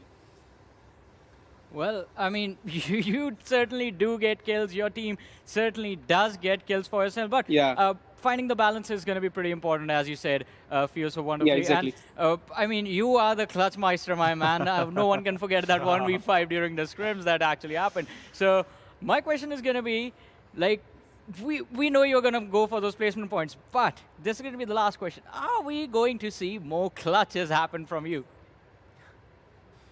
Well, in the previous match, I did a clutch in the last, like 1v2. Yeah. So, yeah, you are going to see more clutches. Yes, the Clutch Meister. That's what I'm going to call you from now on. The Clutch Meister, Fear, ladies and gentlemen. All the best for the matches that you have. And to you and your teammates, Fear, thank you so much for joining us. Thank you. And we hope the next match is going to be incredible like this one. Thank you. Cheers. Cheers. Well, that was Fear, ladies and gentlemen, the Clutch Meister. I'm going to call him that from now on. Yeah, I think it's a perfectly suitable name. I mean, obviously, it comes down to one thing that I have always been calling. When people face him, they face their fears. And that's one way of, just putting everything right on the bat. And he just, just goes with everything. I mean, 1v2 is nothing. I mean, after the 1v5, 1v2 is like... But in the final moment, when you are going for that 15 and 12, exactly, that's where, it kind of comes on. Plus, every time, if your teammates are down, they are just giving every call, and that kind of, changes everything. So, Ocean, I have been promised more clutches along with our viewers, so we're going to have a look at the schedule and see the next map that's going to come up, ladies and gentlemen. It is going to be Vikendi. It is going to be the last match for teams from Group B. Quite interesting, right? After this, Group E is going to be stepping back in match number 5. So, once again, on the spot, my beautiful analyst. Predictions. Go ahead. 7C for Vikendi. All right. Again, I mean, they've had a record of performing really, really well on this map. Ocean, what about you? I got to back up this guy for some reason, but well, as the stats say... Can you lift me up? Yeah. As the stats say, 7C is... I mean, it might just take it down, and well, you're cute. I mean, lifting you up emotionally, yes.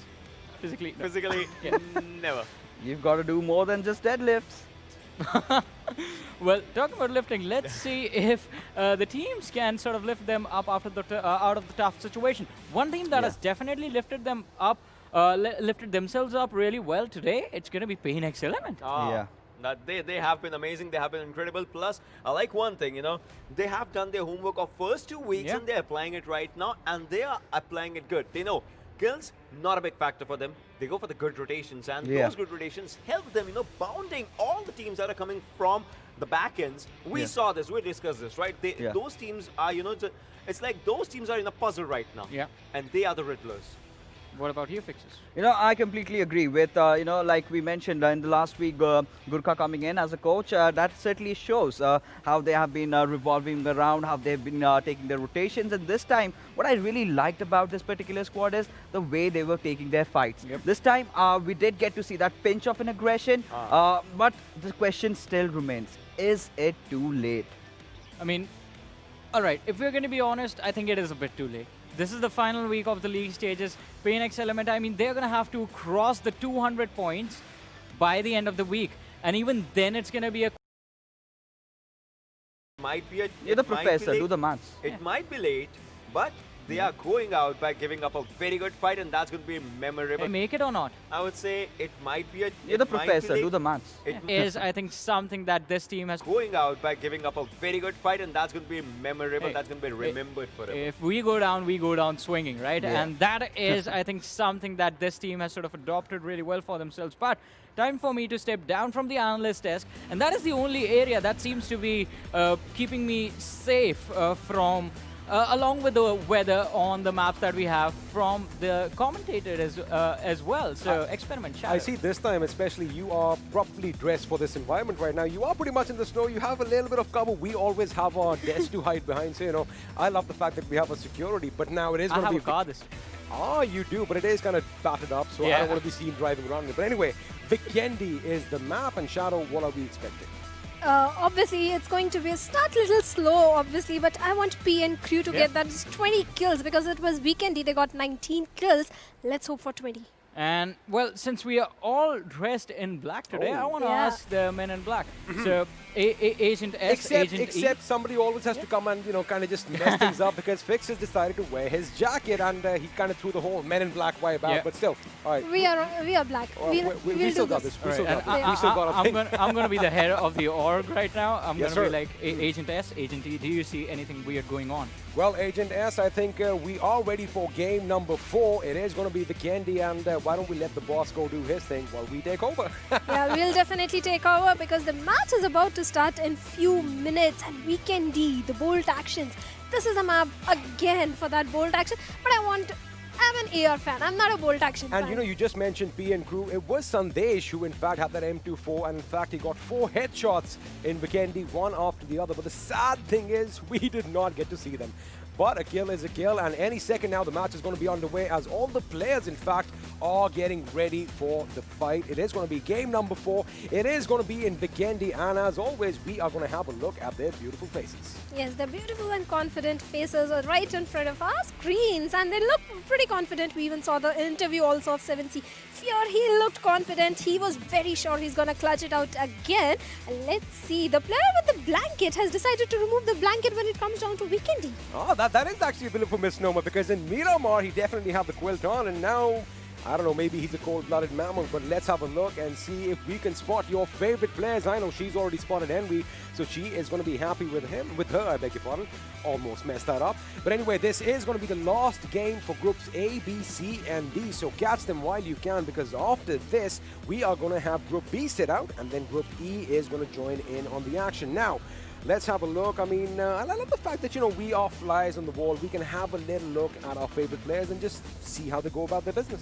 Exactly. We can definitely... I'm thinking what they are thinking, that when they are playing the game, their expressions and everything. I mean, we are watching them. I'd get conscious, to be honest with you. Yeah, anyone would get conscious. Like, you are playing, you're about to clutch, and suddenly you realize there is a camera on you. But then that is what separates champions from the rest. They can get the job done in any circumstance, and with that, game number 4 is finally underway as the big beautiful bird takes to the sky once more and once more. My co-caster Shadow is going to take us through the flight path. Yes, I'm going to be the pilot of this plane, and the plane is going all the way from Winery towards Cosmodrome and Trevno. Let's see which teams are going to be dropping in. Where Winery is a hotly contested place. Let's see so many teams drop in over there. PAINxELMT has already started dropping in. And 247, this is the time for rivalry. I mean, it's pretty obvious, like, wherever you see PAINxELMT go, no matter what map you are playing, chances are 247 are going to be nearby. The question is that the case this time? Because it looks like 247 jumped off a little bit late and they are heading for the Dover/Villa areas. Of course, I wonder if a split drop is going to be seen today by this team, because normally they try and stick together as long as they can. Of course, a team needs to stick together. This is a team game after all, but PAINxELMT, now these guys are going to be content with Winery and they're going to be a little happy that, well, 247 is nowhere nearby. And have a look at the first circle, ladies and gentlemen. We are going to be heading up north, but something is missing. There's way too little water for a Vikendi map. Yeah, there is way, but if you remember around PMCO time, Erangel was the new Vikendi. So they are finding the new Vikendi because Erangel is now back to Erangel and Castle. Nobody is at the Castle. If we talk about 7C Esports, they have dropped in nearby winery area. They'll be looting away their compounds. Let's see if Pain versus 7C does happen or not. But since both the teams are at the southern side, they have to travel a lot. They have to make long rotations. So I don't think they will be engaging in a fight. They'll be going by their business, just enter into the zone, hold a good position, because that's Vikendi. Hold on to your position as long as zone is in your favor. Teams tend to not engage in early fights over here. So, and if we talk about Stalwart Esports, they are right up there at the northern side at Zabava. Another team which is in close vicinity is going to be Venom Legends. Well, let's see if Sparks are going to be flying up north, or are we going to see some action down south, possibly near the Hot Springs area, because Hot Springs currently is occupied by FutureStation, and well, Assiduous Esports are not too far off. But right now on our screens, Venom Detron is kind of climbing this mountain over here, but the question is, does he know that it is already occupied by the enemy? And you just mentioned Stalwart Esports. We might just see our first pick of the day. But now Detron needs to be careful because he does have his sights set on a couple of compounds, but the question is, does he know that the compounds are already occupied? It looks like SCYTES have already done their looting and they are heading off for the next target, which means well, Venom Legends are going to have to run around a bit more to get those guns and those vests. Venom Legends can be in a lot of trouble because they have two squads right besides them, that is SCYTES and Stalwart Esports. And if we talk about loot also, look at Detron. He has got no armor on himself. He has got just a Thompson, not suitable for the long range fights over there. So Venom Legends are in a bit of trouble. Let's see if they are going to take the fight or not. What's funny is Detron is a pirate, but he wants to be a gangster with that Tommy gun. He wants to ride in and just light up his enemies. But I think they do realize that, you know what, we have opposition up ahead, and I am just checking out that weapon on his back right now. Let me tell you one thing, that skin is not funny. It looks like as if it's a comical or a toyish kind of a gun, but it definitely packs a punch, and well, it can knock down opponents. But now, again, you just mentioned that, you know, Venom Legends, they were kind of chasing down compounds which were already looted, so it is going to basically waste a little time, so to speak, because they have to kind of move around, they have to loot up a bit. On the other hand, 7C, now these guys are at the other spectrum of the map. They are way down south, and of course, coming off a win is always going to be something that boosts your morale. Yes, they are definitely confident. In fact, this team has impressed everyone because they are unpredictable. They are not sticking to same strategy in every game, and they kind of read enemies in mind also, and the player just disappeared. He's like, you drive, wait a minute, I'm coming back. Looks like either someone knocked on the door or maybe he is answering a call as well, but Fair is AFK at this moment. He better come back quick. Now, it's going to be problematic because if, unfortunately, by some circumstances, you know, they come under heavy fire, then that one player missing could be problematic, of course, as the analyst desk and our host, Johnny, does like to call him the Clutchmeister. You definitely need to have the Clutchmeister at his station. But as of right now, they are going to try and make sure they get Fair to safety while he comes back. Yeah, the players will do that. Maybe Fair has gone for that We've Mountain all done that Dew. there you go. He needs that energy. He needs his battle refreshment. He said he's going to clutch it out. He did. needs the dew. Wow, Shadow, that was brilliant. That was brilliant. Of course, the Mountain Dew is what is actually going to get us some victory. And all of you watching at home might as well grab one as well. It's just going to make the show even better. But right now, INES, pretty much they have the Cosmodrome to themselves, which means loot is not going to be an issue. And by the look of things, Entry has a vehicle. The question is, do they need to move? Because the first circle is still the first circle. It hasn't imploded on itself yet. And, you know, in Vikendi, we do call them the slot zones or the slow zones. It is because until or unless the zone doesn't push you out, you really don't have to go anywhere. That is how Vikendi is. That is how this particular map is, because you are so much out in the open. If you are going to be so split out, or even if you are going to make so many rotations, there are chances you will get easily sprayed down. So A1 Esports is also going to stick to their compound, because nearby vicinity, everybody knows INES likes dropping in towards Cosmodrome. So A1 Esports is familiar that INES is going to be in close vicinity, but the action that is going to happen is going to be at the northern side, Zabava, because we have 3 squads over there. And those 3 squads are Stalwart Esports, Venom Legends, and I do believe the boys from CZxHIGHVOLTAGE. There you have a look at your maps right now. Now again, pretty much the teams are where we saw them initially. They are pretty much near their drop spots. That means all the teams down south are going to have to migrate north, which means we are going to have a few clashes in rotations sooner than later. ElementriX are still happy at Dobro Mesto. They're going to make sure they move out of that city, fully get it out, and well, ready for any and all action. Meanwhile, looks like INES are going to be moving a little bit further down south from Cosmodrome, which means they are on a collision course with JyanMaara. So I think it's time. It is time. We are finally going to see some bullets fly in Vikendi.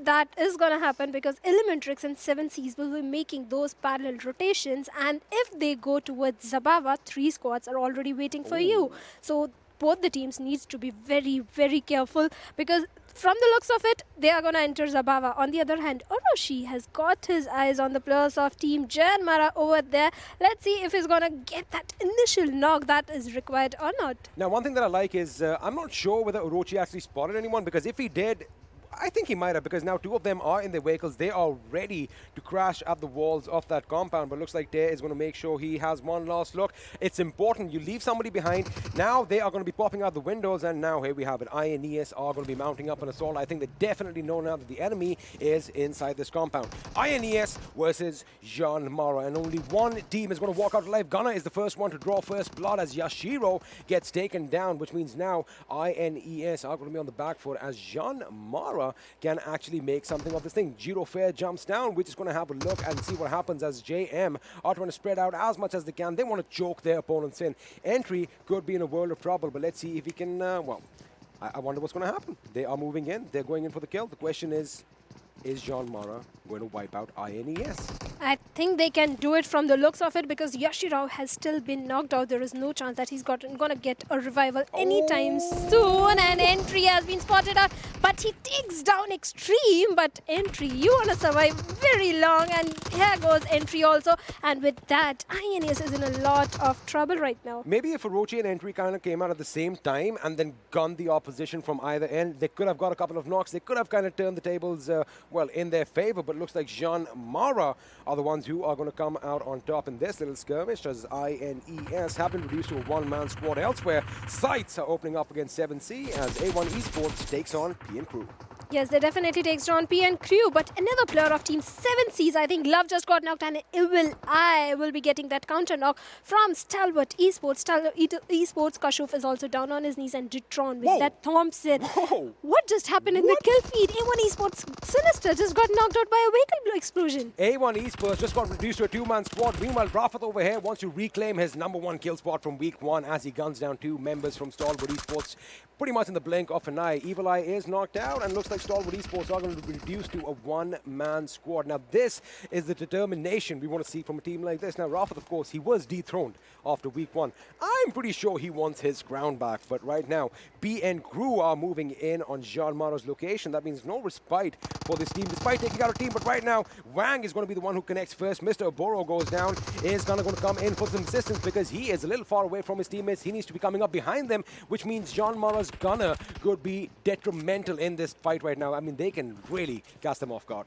Yes, Gunner can definitely catch them off guard. Boro is down on his knees. Ayush is going in for that revival, and this grenade, if he manages to connect it, Boro will be a gone man, and Ayush will be down on his knees, and PN Crew will be down to 2 men. But somehow Gunner decides not to throw that grenade over there, and Mr. Boro has been revived. This could be a mistake, but Gunner has a perfect angle to take the shots over there. If the players of PN Crew gets an opening. That is why, boys and girls, when you are in a fight, always have your weapon drawn, as elsewhere. Shaw with the Car 98 headshot nonetheless takes down ASL Heaven, but now Gunner, maybe he shot a bit too early, and now his position has been revealed, I beg your pardon. So that element of surprise is kind of out of the window. However, if they have a coordinated attack, if they move in together from upstairs, they come down, and if Gunner moves in from the outside, they could get the job done. But right now, it does look like Wang and Jiro Fair are going to be kind of stuck over here, but over here, 6ix9ine rips apart on Vegeta, almost knocking him down, takes cover in the nick of time as Raza is frantically trying to search him and take him out. Dante has been knocked out. He is going to be bleeding out, and well, he gets taken out. Courtesy of Raza with that pinpoint accuracy through the smoke, and it looks like Raza has spotted 6ix9ine as well. He is going to go in, he guns him down, and with that, we have the first team to be eliminated from this game, and that team is A1 Esports. Yes, A1 Esports just got eliminated. This is gonna hurt them. On the other hand, PNCrew is still engaging in the fight with loss of Team JyanMaara. Both the teams are not overcommitting. JyanMaara know they have to knock down the plus, then only they can rush over there. Let's see if that's going to happen. And another vehicle blast is happening. Venom Legends Nightwing just knocked out sights a booth with a vehicle explosion. And Jiro Fear somehow survived that perfect grenade, and Wang surviving that Molotov. I mean, the floor is literally lava right now, and he's doing all he can right now to make sure he doesn't touch it. He is not on fire. Well, literally, but let's see if figuratively he can do something for his team, because now JyanMaara, mind you, they have been reduced to a two-man squad. It's only Wang and Jiro Fair against these hungry boys, and looks like Poison comes up. In fact, he gets the first knock. Jiro Fair goes down. That means Wang is now the last man standing. This is it. This is his last-ditch effort as... Well, there you have it. Before I could even finish my sentence, he goes out, and with that, JyanMaara are going to be exiting in the 15th position with that one squad wipe to their names. Yes, Zabawa definitely became a bloodbath, and what just happened? Shaw just got knocked out by the players of Team Abrupt Slayers. Joker again going down, courtesy to Chari, having that perfect positioning over there, and Anubi's very late backline support coming in, and ASL just eliminated R3D Esports. Now, I mean, talk about coordination. I have not seen any coordination over there at all. And, you know, because of that, R3D paid the price. And mind you, they were doing good in game two. They were almost on a little bit of a dominating spree. They only show coordination when they take fight with INES. Ah, so that is it. So there you have it, ladies and gentlemen. You heard it here first. Apparently, R3D does really well against INES. Maybe there's no love lost over there. I mean, you know, we always have a little bit of enmity here and there. But if you want to make it in this tournament, you are going to have to wipe out every and any opposition that heads your way, as the circle is going to be getting smaller in just a few seconds, which means teams are going to be coming closer. And have a look at who is coming out from the blue down south. It is PAINxELMT. Now, we've seen them have a good couple of games. Not the best outing yet, but I still want to see them break that top three. We still want that top three, but it's okay. PAINxELMT is making late rotation. That's fine. They are going for the position point. That's fine. In the end, if you somehow manage to come in the top 5, you will get some kill points also, and if you go for the chicken dinner, then many kill points. Also, you know, the analyst desk was kind of discussing this earlier, that do they have a chance? It's not about the chance, right? Because this last ditch effort that they kind of, you know, they can showcase the world what they're made of, A, and B, they can win a lot of hearts, because we all love the underdogs. We all love that when, you know, the odds are stacked against us, we still kind of persevere through. I mean, that's what, you know, being a human is all about. I want PAINxELMT to make a mark that next time when they come, teams are a little scared that we need to be careful of PAINxELMT. It's not about making it to the global champions, it's about making the teams fair, and with that, Assiduous Esports crazy has been taken down by Abrupt Slayers, but this has been the rivalry between both the teams, ASE and ASL. I mean, you watching at home are not going to be surprised when these two teams go at each other's throats, because we have seen it time in and time out, but right now it looks like Abrupt Slayers are going to have the upper hand, and 5K, I mean... All right. So Shadow, you've been on the analyst desk. You must have heard my love story with the AWM, and you must have also heard that my heart is kind of broken. Is someone going to pick this bad boy up this game? Yes, let's see. In fact, we haven't seen any AWM shot in the entire tournament. Just one shot, that too by FutureStation's steal shot, and we do not even see it on camera. Again, like I said, are we going to see some AWM action? Work your magic somehow. Let's see. I really hope today we are going to see not just one, but many AWM shots. But PNCrew has spotted down the players of Team Assiduous Esports. They are in a 2v2 split. 2 of the players are moving towards the Cosmodrome. 2 of the players are in close vicinity to PNCrew. This could would be a mistake. But PN Crew has somehow decided that they will be holding on to their compound. Typical Vikendi, that is, they will be holding on to their compound, not committing or overextending any fight. FutureStation has moved towards the Cosmodrome, and I think Cosmodrome can be the next area where we'll be seeing many fights. I mean, Cosmodrome is not just the epicenter of this, circle right now. It is going to be where all the action is going to take place sooner or later, because remember, INES were the only team that occupied Cosmodrome, but now they are going to have to share. FutureStation has moved in. Looks like Assiduous Esports, I beg your pardon, wants to move in as well, and 7C Esports are coming into that same vicinity as well. So expect a lot of firefights to break out, and expect a few mad dashes at compound walls as teams are going to try and wipe each other out. Meanwhile, ElementriX on the left of your screens are the furthest from the zone right now, but that should be changing anytime soon. Right now, Phobia at distance with that MP5K. I wonder if that's the best gun for this little engagement. But again, he does have the 4X. They are just trying to get as much information as they can. Yes, they are definitely going to be getting as much information as much they can, because PUBG is all about having information, and they definitely knows that there is a squad right in front of their compound, adjacent to their compound, that is going to the plus of Team 247. And we saw a new rivalry also building up between 247 and SCYTES. So let's see if they, again, we see both the teams locking horns with each other. I mean, we could see that because, of course, you know, if you want to be the best from any nation, there can only be one team, and both these teams are from Pakistan. They are going to want to be crowned the kings of Pakistan. Let's see if that is going to happen, because, of course, they do want that chicken dinner. And it's not just about the nation, right? I mean, you want to get as many people as you can. I mean, you don't really realize it until you read the name, but you are absolutely right. There is a rivalry that is breaking out between these two teams, but let's see who is going to come out on top if they do decide to engage. Now, 247, they are playing as a 4-man squad, a little different to what we saw in the first game. They do have 2 kills, and they haven't had the best of days today. They've had those slow starts, but in true 247 fashion, that's how they normally do it. They have a slowish start, then at the end, they come out guns blazing. Yeah, they do come out in the end having those double-digit kills also, and maybe a chicken dinner. We'll wait for that, because still we have more matches left. Let's see, Vikendi could be that game. They can go for this map, going for that all 2-digit kills and the chicken dinner. On the other hand, there is going to be a curveball, as Fixes likes to say. In Vikendi, the zone is going to take a central shift, but one zone is going to be a curveball, and all the teams right now are opting for a center. Well, while we have a look and see what the zone is going to do, looks like 7C's Mr. Smokey has come under fire, as he is going to lay bleeding on the snow on his knees. The question is he going to get picked up? Because again, you know, right now in these engagements, you have those chances to revive because the teams are not going to be pushing up on you.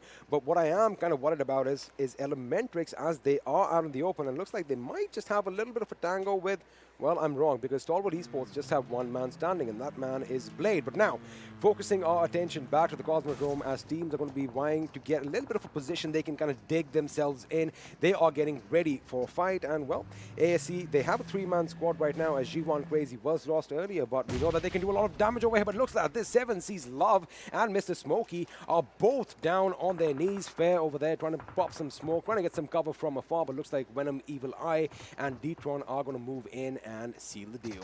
Yes, they will be getting those 2 points for themselves, but Fear has to be very silent, because there's a whole squad of Venom Legends right in front of him, and he is trying not to make any sound. Let's see if he can clutch it out. He did said in the interview that he's gonna show another clutch moment, and let's see if that is going to be this moment or not. And Fear takes down one, but goes down with that. I mean, they went in at the same time. It would have been kind of nice to see him maybe take out one, then a second, and then by the third time, he would have been like, oh my God, is he going to do it? But a valiant effort on his part, but 7C Esports are going to be eliminated in the 13th position without any kills to their names. Venom Legends, on the other hand, are playing a different game to what we saw in the last 3 games. They already have 7 kills and are still a 4-man squad, which of course in Vikendi is going to be instrumental in their success. But right now, PN Crew's Poison is going to go on a little bit of a domination spree, as he quickly just got 3 kills for himself. Yes, and if we talk about Venom Legends, this is the team when they realize that they are losing the top spot, they do a comeback. So Absolutely. this could be their comeback, and they are doing it. On the other hand, Joker has been knocked out. Chari has to be the crucial player in this particular fight. And if we talk about Captain, he's also on the flank. ASL players are way too spread out, and Captain takes down Poison. That was a perfect flank, and he does manage to confirm the kill also. So PN Crew is now down to 3 men. Chari and Captain are going to play the crucial role in this particular fight. And PN Crew, Ayush, let's see if Captain can take him down or not. However, the thing is right now, Chari and Captain they have a lot of distance between them. There's a lot of ground to cover. So the question is, if they start shooting right now and if they get kind of pinpointed and if they have some fire coming on them, it's going to be a tough time for them to kind of revive each other. So in my opinion, right now, both these boys need to kind of back off a little bit, regroup again, and then take the fight. Or Captain needs to provide cover from over here as Chari moves in. But again, it is going to be a high-risk maneuver, but chances are it is going to get some reward. But Machine elsewhere is going to take down ASC's Muffin, as I do believe a grenade came in PN's direction. The question is, was it Captain who threw it, or was it coming from elsewhere? Well, looks like Chari has been spotted, as a few grenades are going to be coming his way. Now, this is what I was talking about. Captain needs to be in a position to provide some cover for his team, and there you have it. The smokes are going to be deployed. Chari is going to back out and regroup with his comrade. Yes, he needs to regroup with his teammate Captain, because the ASL is now down to 2 men only. If they had 4 men, they could have gotten that perfect positioning, but right now they need to disengage from this particular fight. And let's see if our next zone is gonna shift, and it has shifted towards Cosmodrome, and Captain is still holding on to his position right now. Let's see if he can take down the players of Team PN Crew or not. Mind you, we saw INES's Yashiro in this exact same spot at the beginning of the game when they were mounting an assault down there. PN Crew wasn't the intended target. It was JyanMaara who were holed up in that same compound. So let's see if Abrupt Slayers are going to follow a similar pattern of shock-in or rush maneuvers. But right now, Phobia and his teammates are going to be driving to the zone. But have a look at what lies ahead. It is pretty much death that awaits them. Yes, if we talk about Assiduous Esports, one of their players has already been knocked out, and SCYTES can take advantage of that particular situation. Let's see if they are going to do it or not. For now, they are going to be looking for a safe position. On the other hand, Jane is coming in with those kills with Bison, takes down Abrupt Slayers' Captain, and now Abrupt Slayers is down to 1 solo player. On the other hand, 247 is making all their rotations towards the Cosmodrome. FutureStation has got a good positioning to themselves. They will soon be locking horns with the players of Team SCYTES. One perfect grenade, I think, is going to come anytime. And I think Badrev is in a good position to, start this little engagement. And have a look at how Tamim got his car from across the building to make sure he backs up his team. And elsewhere, Raza is on a domination speed right in front of the team that we are talking about. You can see them in the background right now as he is picking a fight with Stalwart Esports. And in fact, Stalwart Esports are going to be eliminated from this game in the 12th position. Now, FutureStation, Tamim is a little low on HP. He needs to patch himself up right now, as Badrev is going to be giving him that vital cover. But again, this is that stalemate we were talking about, Shadow. The teams are pretty much, they know exactly where each other are, but none of them want to make the first move. Nobody wants to make any mistakes. And, well, people who do make the first moves usually get eliminated, as Abrupt Slayers exit the game in the 11th position with a decent 6 kills to their name. Yes, and that's how you test your enemy's patience. Make them wait. Make them make a mistake. Don't make that mistake yourself. On the other hand, Hannibal has spotted down the plus of Team 247. This guy kind of came out in the kill leaders, and he's a solo player remaining at 10th position. Let's see how far he can go. He is going to stay silent as far as I think, and that's how it should be. On the other hand, Raza might be overexposing himself. Let's see how the fight is going to turn out, but he is at a good position to backstab the plus of Team FutureStation. That is going to happen or not, we'll have to wait. For now, Raza is going to be holding on to his compound, and that was a grenade. He somehow survived. I mean, even we saw that. I'm like, who is lobbing grenades pretty much in such an open doorway? But it looks like somebody does have their sights on 247, as 247 are now going to be scattering in this building. They're going to try and get as many angles elsewhere. Venom's Rafat is laying down some cover fire for his teammate, but Nightwing is not going to survive the skirmish as he gets taken out, courtesy of G.I. Jane. Now, Venom Legends are going to be picking a fight again. The Cosmodrome is where we thought the action is going to come down to, and, ElementriX are the only team right now who are in a good position. They have the circle pretty much to themselves, and they are going to not engage with anyone unless they absolutely have to. Now, the thing is, we have 1, 2, 3, 4, 5 teams in Cosmodrome, but only one of them is going to be walking out of this alive. The question is, who is going to come in and mop up the remaining survivors? Venom Legends can definitely do that job, but I think they will be giving priority to the zone. ElementriX and PAINxELMT are also at a very good positioning. On the other hand, all the teams at Cosmodrome, they are going to make it a bloodbath, and I'm going to enjoy it. On the other hand, Hanuel is a solo player. I kind of just realized something. Now, Rafith took that dossier and went straight for the Cosmodrome. I thought maybe they're going to migrate a bit outside, but they are going in for the fights. They know the Cosmodrome has a tremendous amount of teams there, and I love the fact that they are going in for it. Elsewhere, Badrev is going to finally get that knock on 247's Raza, which means 247 are now on the back foot. Let's see if Badrev is going to confirm his kill. He spots the enemy, he sees him, and he puts him in the ground. Smoke cover was coming out, but it was just a bit too late. Elsewhere, Rafith is going to push up on sites. Phobia gets knocked and is finished by Evil Eye. Yes, Venom Legends are always kill hungry, but Ditron will be getting knocked out by Razor. Razor will be getting counter-knocked by Rafat, and another AWM! This is torture. I'm sorry to cut you off, but the moment I saw it, I'm like, you know, it is just the gods of PUBG are taunting us right now. But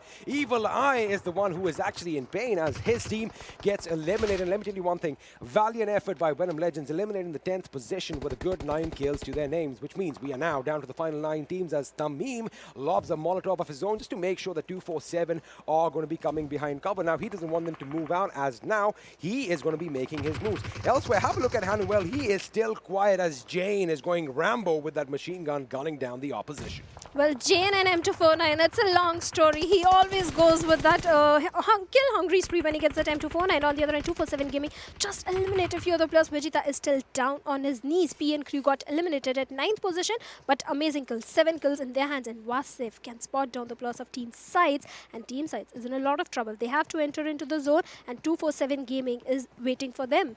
He is waiting for them, and I like the fact that even though they are on the move, I like that Wasif is making sure that his backside is still secure. He is looking at the enemy. Ooh, Hanuel, do you want to kill for your team? Oh, you almost made it. He did not know he could jump down, and Ghost does not even realize that he just evaded death. I'm sure he has no idea. Well, he does get taken down finally, courtesy of FS Machine, which makes him on a little bit of a domination spree as he gets a quick 3 kills for himself. And that's how the cookie crumbles, and SCYTES are going to be out from this game. Yes, SCYTES is going to be out from this game, and Hanuel is going for a heal back. He missed 2 kills right in front of his eyes. Also, his position is now given away, and Vegeta is just waiting for him to come out, I think. Ooh, had he stopped a second longer, he could have probably got the kill, but Tamim from FutureStation is the one who wants that kill for himself. Now, Wasif is going to be unloading on Tamim. He makes it in cover, but does get taken down. PAINxELMT are going to be bowing out from this game in the 6th position themselves. No kills for them this time, and all this happened courtesy of T2KSG. Now, the final circles are upon us, and ElementriX are yet the only team away from all the action. They are waiting for the little survivors to come in. I'm calling it. ElementriX might win this game, Shadow. They can win it. I really hope they do, but Jane is going to give them a tough competition. And he spots on Sonim, but Jane was taken down by the players of Team ElementriX, and Frankie has to go for that crucial revive on Jane. He is popping in some smokes. Let's see if he's going to go for that revival or not. It's going to be too risky because ElementriX is exactly expecting that. However, the thing is, they have to move in that direction as it is because the zone is up north, and they do have little bits of cover. We've got some trees, we've got some rocks, and well, we can make our own cover with some smoke. So now, looks like Frankie has gone in for the revive. Jane is definitely going to be on his feet within a few seconds. That means, oh God, Shadow, I might have said this a bit too soon. I said that ElementriX look good. Now, if T2K kind of opens up on them, I might just be eating my words. Even FutureStation can do that, and exactly Badrev is doing that. They will be taking fight with the players of Team ElementriX, but Jane spotted Badrev down, takes him down with that perfect M416 spray coming in, and Vegeta also is down on knees. Yes, ma'am. He is down on his knees, and T2KSG's position is just phenomenal right now. They are high up on the ground right now. They are shooting down from heaven, so to speak. And, well, Vegeta was taken down. 247 Gaming is there for that revive. That revive should come in without an issue. But the problem is the circle is moving in as well. 247 Gaming does get spotted out. Can he be taken down is the question. Amazing how he survived that onslaught of bullets, but he still has to make it just a little bit further if he wants to make it to the zone, which, let me be honest with you, I did not see happening. And if we talk about INES tier, he was going for that heal battle, but now he's going to be dying. But he will be making sure that he takes 247 Gaming with him. He took 247 Gaming with him, with that 247 out in the 5th position, with 7 kills, a decent outing by them, and now INES out in the 4th, which means we are down to the final 3 teams, 10 players alive, and looks like T2K are hungry for blood. ElementriX are still in this game. FutureStation are a 2-man squad, but we know what these boys are capable of. We know what they are capable of, and they are going in for that chicken dinner. I'm betting my money on this team, and let's see if they can backstep the players of Team FutureStation. They know exactly where the players of Team FutureStation are. Look at how the tables turn. ElementriX again up until the final moment had the zone on them. Now the zone has shifted down south, which means all T2K needs to do is be patient, have their crosses pointed in one direction, and the moment they see some movement, it's just rat-ta-ta-ta-ta, and you gun down your enemies. And I love the positioning of Venom because he knows ElementriX will be rotating and he's waiting right there to take down the players of Team ElementriX, and let's see if Venom will be doing that. But I think he's going to be little patient, reunite with his teammate, make rush in with Jane over there, and Mr. Haizu is taking that cover from vehicle, which could be a risky thing. Now, although Venom is waiting for blah, blah, blah, they need to make sure that they make the mistakes, but ElementriX have to be careful because FutureStation is going to be coming up that same tried and tested path behind them. They are pretty much going to be walking in their footsteps, so they've got to be careful because now they have a fight on 2 different ends. FutureStation seizes on him, gets him down, but gets taken down instead, courtesy of Orange, and oh my god, relentless fire from afar from T2K's Frankie as he guns the opponents down, and T2K already with 9 kills on their names, which means now we are down to the final 2 teams. FutureStation eliminating the 3rd position, Team T2K SG, 4 men alive versus ElementriX, 4 men alive. Now, is T2K going to make it the big 7, or are ElementriX going to walk away with their first chicken dinner? I think T2K is making it because look at the positioning of all the players. They are in a 2v2 split. They know the players of Team ElementriX will be coming towards them, and they have got the perfect angles covered. And Frankie with that G360. Let's see, the minute ElementriX players expose themselves, Frankie will be taking them down. But what just happened? Frankie was taken down in that situation. We have a little bit of an exchange taking place. Mr. Hyozu comes up the rise. He wants to make sure he puts the enemy in the ground. Zod is the first man in front of them. He is going to go in. This is a risky move. He gets taken down. ElementriX suddenly have the advantage over here. It's a 2-on-3 situation. Venom is going to take him down. Solim does take down Venom. That means we have the last man, and there you have it. There you have it. Winner, winner. Chicken dinner goes the way of ElementriX. Shadow, we have a first chicken dinner. First chicken dinner. Woo! Brilliant. That was brilliant. This was their game, and we were complaining. Finally, ElementriX is getting the chicken dinner. We called it. I mean, ElementriX, they've been trying for so long. They were so close to the top. Everything was in their grasp, but they were just, they fell short. This time, however, they got the chicken dinner. The analytic desk is looking at us, and they are gesturing, but you know what? We are the winners this time. Yes, and they took down one of the strongest team. They didn't just get chicken dinner, they went down. I mean, that chicken dinner came with taking down the top team. I mean, it's not like it was handed to them. Exactly.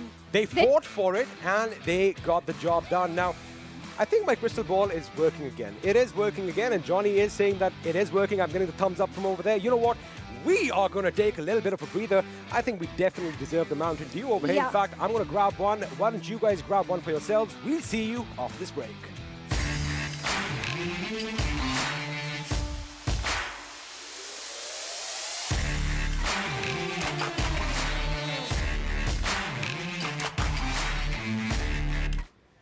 Well, welcome back once again, ladies and gentlemen, to the PUBG Mobile Pro League South Asia Season 2. And finally, ElementriX getting the chicken dinner for themselves. Well, smiles are there across all the faces on the analyst desk, be it the caster's desk as well. And I have to say one thing. The opportunity to tie up the world record just being denied to Team T2K. I want to say 2 things. Sorry, but I want to say 2 things. ElementriX in Vikendi is back. And they raised ElementriX out there. Johnny, that's the perfect way how you can throw a game. That's the perfect way T2K... Stop complaining, man. ElementriX won. And the fact that ElementriX won, and I'm nothing taken away from that. But if you have to break it down, the circle was in their favor. They knew where the players of Team ElementriX were. All they had to do was stay undercover, not just go in blindly pushing. Because after this, 7 chicken dinners means the world record could have been equalized. Well, I completely agree with you, and we're going to discuss a little bit more on the final moments as how this game ended. But we're going to have a look at the MVP right now and see that one individual player who had an amazing performance. It is going to be the man with the M249. And as you said, Ocean, you brought up an interesting thing as well. We were having a talk while the game was going on, and you said every time this man has that poetry of 100 bullets, as you like to call it, his team gets the chicken dinner. Not this time, buddy. I mean, that sort of just went down, right? Fixes, we were talking about this as well. But well, first time also he did not get a chicken. He did not get a chicken in the first. So it's the curse. Yeah, it's kind of a curse of an M249, but this guy gets MVP. Talk about, the maximizing of everything. 29 minutes, 34 seconds of survival time. All right, that's good for him. Damage taken, that's a bad thing if you just, take that much of a damage. But this pentagram kind of favors him in quite a lot of things. Kills come in those factors. Plus, this person getting maximum kills, that means no one was just going out berserk with just 6, 7 or something like that in an individual performance. Exactly. I mean, 4 kills, the max number of kills. That means I think kills were evenly distributed in this game. Yes. And we're going to see that as we look at the top players, the game standings, and all the stats of this match. Let's start with the top players, ladies and gentlemen. And once again, here they are right next to me on the big screen. So Jane is going to be followed by Captain from the team of Abrupt Slayers. Then we have Zod, the man who went in for the charge and had just a pillar to hide behind. Is never going to work out for you. Then followed by Machine from the team of FutureStation and 247. Seems like they are not done having the players individually performing. Wasif is going to be there on the 5th position. But this game was not that much a high kill affair. Teams were getting a lot of kills, and the majority of the reason is because of the way the zone shifted. Initially, we thought that it would be in Costume ROM, but then kind of going for that ElementriX area, going all the way to its northeast. However, one more thing that I would really point out is, again, PAINxELMT did execute a very good rotation. I mean, now PAINxELMT is focusing more on the rotation for this one. I would say let this be a good lesson for this team. Go for the rotations. Obviously, you cannot get both rotations and the kill just by a miracle or something, right? You need to... there's one thing again. They need to practice more on the fights. They do that as well. They do that pretty good. I'm not saying that they are bad with fights, but now they are looking very good with the rotations. One point is what they have done is they have secured the rotation part for themselves. Now they just need to look on for the gunfights and all. Exactly, and if the gunfights go their way, things are going to look quite similar to this match. Let us have a look at the standings for this game, ladies and gentlemen, and see how many points were collected and how the kills were distributed as far as this match was concerned.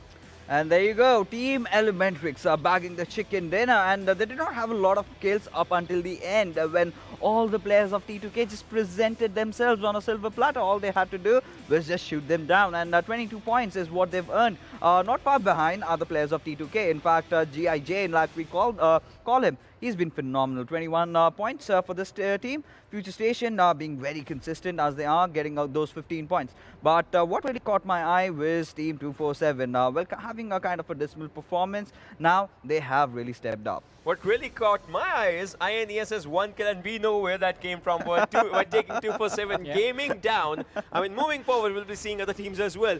But this is where it all went down, right? The going outside the zone, healing himself, and then taking one player down. That was amazing.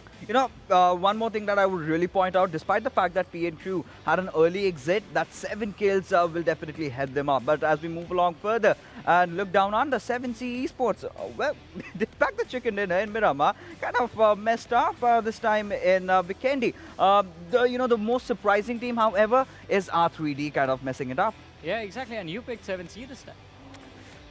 It was because of Ocean. You picked it's first. his aura. You picked first. It's his aura that really did not when kind you of can't help analyze, my you put the blame on forecast. the other one. So, you broke his crystal ball this time, I guess. I just sat on it. I purchased it from eBay where XP sold it out. I sat on it. I broke it. All right, let's talk about the match summary right now. That's in front of our screens. We're going to get the crystal balls fixed and order fixes a new one this time. But now we do have the summary. 61 kills, 58 kills confirmed, 61 knocks coming in, and I think this has to be one of the highest utility usage we have ever seen on Vikendi. Yeah, so Vikendi, obviously. So in Vikendi, there's one good thing and one bad thing. Yeah. You see the 9-circle game going on. 9-circle game means that, you can go for the heal battle, you can use your smokes and nades. But in this one, smokes and nades were used once the players actually had to get outside Cosmodrome area, because that's where everything is open for you. You need to go for this, because even in the final circle, if you're looking for it, there's a high ground and the low ground. You'll not be using smokes on the low ground. Obviously, you can use nades from the high ground to low ground, so that's where the number increases, not in the first fights. Exactly. You have to take the fight at that point. You are just stuck. Yeah. But talking about taking the fights, I mean, Experiment, he took a Mountain Dew with him, and so did the players inside of the game itself, ladies and gentlemen. And that is why we have a lot of, I think, a lot of do the do moments in this match, because this match was incredible as far as the firefights were concerned. Let's have a look at all those wonderful action-filled moments, do the do moments of the Vikendi match of what? You Day know, one of week 3. Yeah, of course. You know, taking it further, the way this last fight really happened, you do remember T2K did have a good high ground advantage. Yes. Kind of completely stopped the players of 247 trying to get inside the circle, and in fact with that stopped a lot of other teams as well. But if you talk in general about how the circle panned out, like we mentioned, it was a Cosmodrome circle. That is what all of them thought initially. Everyone had taken their own rooms, all their own warehouses, but you know, that's where the magic happened. That's where our hearts were broken. The curveball coming out there, going all the way favoring towards ElementriX. But even after that, Ocean, you did remember that time when the circle kind of shifted towards the players of SG22K, and that is where I really appreciate how they rotated. But because initially they went from the southern side towards the eastern side, wiping down Team PL Element and bagging up their kills. I mean, this is where it started happening, right? This is where the magic started. Obviously, things went down, things went up, but now, if you're talking about it, SG2K. FutureStation was out there, nothing taken away from them, but well, SG2K, they took everything from them. But look at this, they have the higher area, they have everything, but well, it was ElementriX going all over. Exactly, it was ElementriX going all over, and I agree with what Fixer said. The fight was supposed to go with the team of T2K. 4v4 situation, you have the high ground, you know where the opponents are, and look at the damage numbers. Almost every single fight these guys took went their way specifically. They did not even give an opportunity to their opponents, just testing out amazing amount of damage from the early stages towards the end of the game. But in the end, they had to bow down to that one team that was specifically known for their performance on this map, on Vikendi, ElementriX. And an amazing gameplay coming out for them, even though 2707, in fact, that is the damage number for Team T2K. 9 kills coming in, ElementriX just 7 kills, 1100 damage, but I think the ratio is still in their favor. Also, in that last fight, as Fixer said, one nade would have changed everything. Had they just stayed behind and waited for the players of ElementriX to come up that ridge, that would have changed everything and turned the fight in their favor. But we do still have those outliers. Look at that. It's serious. I think, is this the first time we are seeing, I'm going to ask my analyst this one, is this the first time we are seeing 0 damage, 0 kills in the middle of the table? As per yes, I think as per yes. Because nothing was taken, nothing was given, it's just there. Quite an interesting situation, and I mean, everything was taken, nothing was given. Exactly. It's all the damage was taken. Yes, and you know, I love Kills how were Venom given. Legends even played this one out. 9 kills, that's good. Exactly, 9 kills and amazing performance. Yeah. But still, had they moved on to the later stages, placement points would have also come their way. So I think they're going to try and balance that out as we move forward without a... And as I say, as we move forward, we just had one more match left. But before we move on, let's have a look at the group-wise standings, ladies and gentlemen, and see where this match of Vikendi brings us as far as the groups are concerned. There you go, Team T2K, 373 points. Team SCYTES, well, they are far behind with almost 100 points difference. And this is the kind of domination Team T2K have built for themselves. And INES, they're definitely catching up. Assiduous Esports, they could do a lot better. I mean, that's sure to do. Moving forward with the other groups and everything, as we'll be seeing. Group B, Abrupt Slayers 313, but closing them is 7C slowly and still. Obviously, one game was bad, but still nothing taken away from this team. P and Crew 288, another close call for them, but then there's R3D. I mean, R3D really needs to step up this game because this is the last chance, I would say, for this week. Not the last day though, this is the starting of the days, but this is the last chance. If you have to make your place somewhere around, you know, that if you have to be the 4th team, because there's a different competition of those 4 teams of each and every group there, where every team has to be moving forward, this is where it becomes interesting. 338, 334. I mean, finally that one on the winner chicken dinner. Yeah, and ElementriX getting that one. I mean, look at this. They have amazing kills. That is one thing, that's one credit I'll give them. but 289, it's good. Top 3, that's good. 247, they are also stepping up their game. Yeah, they're definitely not far behind. And finally, ElementriX having their deadlock being broken. And as we move along further towards Group D, we have A1 Esports still leading the charts, 288 points. And they believe in equality, and that's how they have managed their kill points and the placement points. Moving down below, Stalwart Esports, VTNxJyanMaara, and PAINxELMT. They are edging so close, and I believe in this particular game, they are going to reach that 100-point mark. Well, that's totally true, but well, there's one group that's going to be, stepping in with everything. That's where DRS guys, Team Bablu, and CZxHIGHVOLTAGE comes in. 307, 299, 264, and 207. I mean, 299 might just say 300. Obviously, we'll try to go for that. That's where DE comes in. But CZxHIGHVOLTAGE, I mean, as we were talking about those teams that does not have a chicken, I mean, this team would like to step up their own game for sure. Exactly. I mean, all these teams are going to try and step up their performance. DRS specifically, I mean, good momentum from last week. They're going to try and carry it forward. But now, let's have a look at the schedule one last time for today, ladies and gentlemen, and see how things are going to go. So Group B is going to be sitting out. That means the Clutchmeister is going to have to take a break along with the team that started things off with the chicken dinner in this in today's matches. And Sanhok is going to be the last game. Once again, on the spot, guys, with Group E coming in, how are things going to change?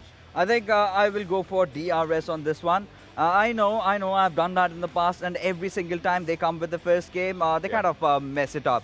But considering how they did play in the last week and how they were the toppers, I believe they can pull off a miracle in this one. I believe I can fly.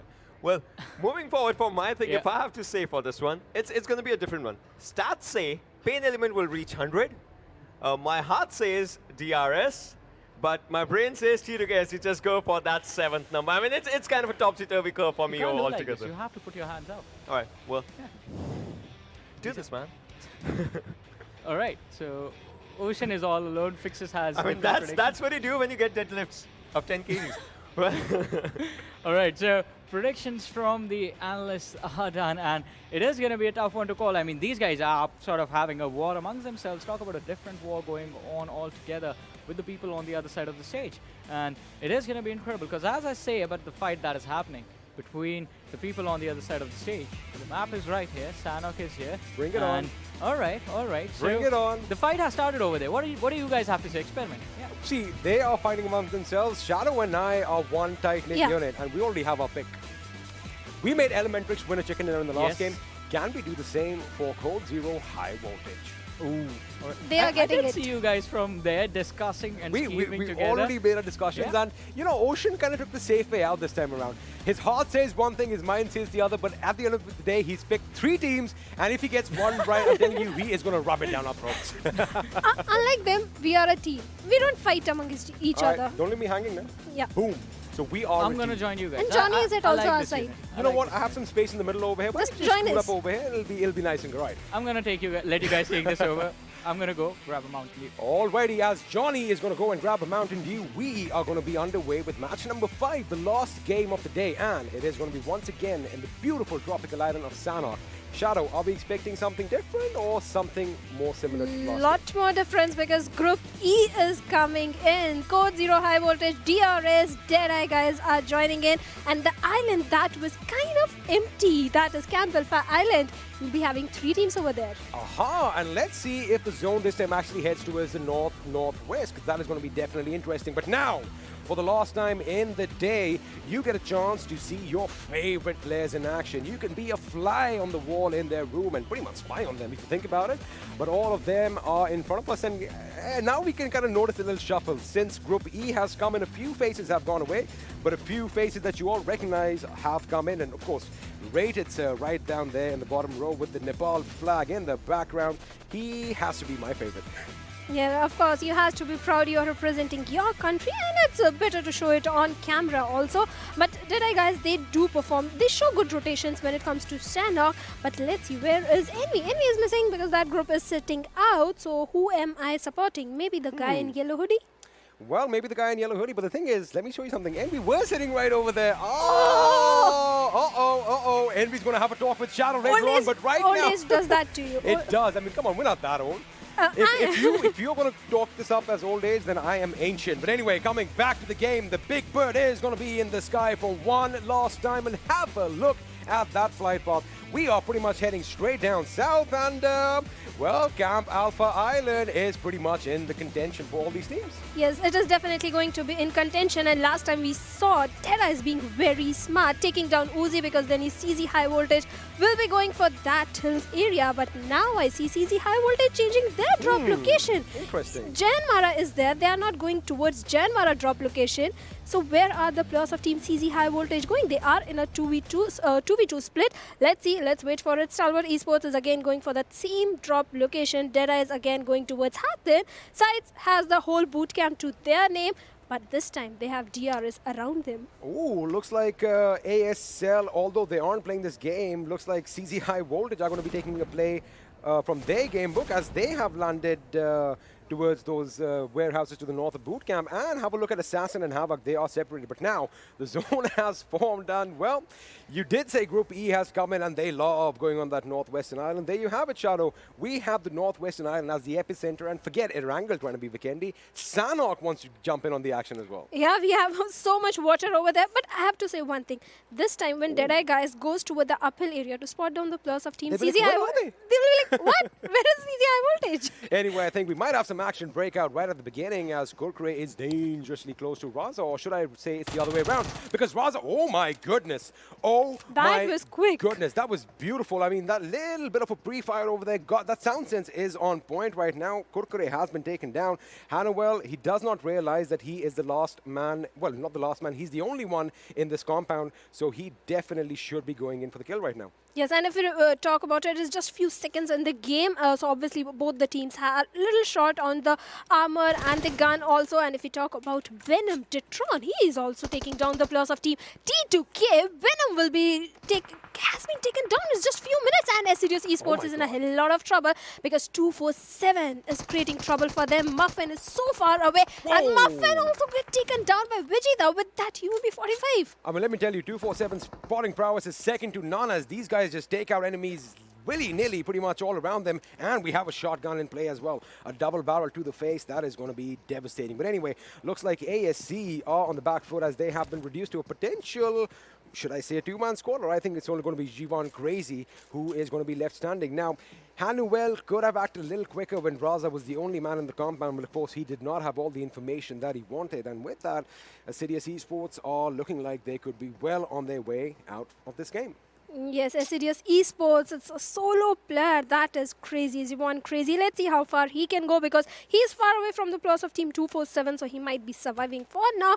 On the other hand, Boot Camp is surrounded by two teams, that is CZHIGHVOLTAGE and DRS Gaming. Let's see if our next action is going to be over there or not. On the other hand, now, you know, you just mentioned DRS Gaming. Now, have you kind of noticed that whenever DRS Gaming starts their campaign, like when the group shuffle takes place, they come out strong, they come out swinging, and somehow they kind of fizzle out. But right now, we'll come back to that in a second, because we have a little bit of fight between DEADEYES guys and JyanMaara, as Rated gets the first blood in this situation, as Extreme gets taken down. Now, Shifu is the first line of defense over here, up against members from JyanMaara. In fact, in the minimap, I do not even see the remaining of his players, but we do see some on our screens. Now, Shifu is...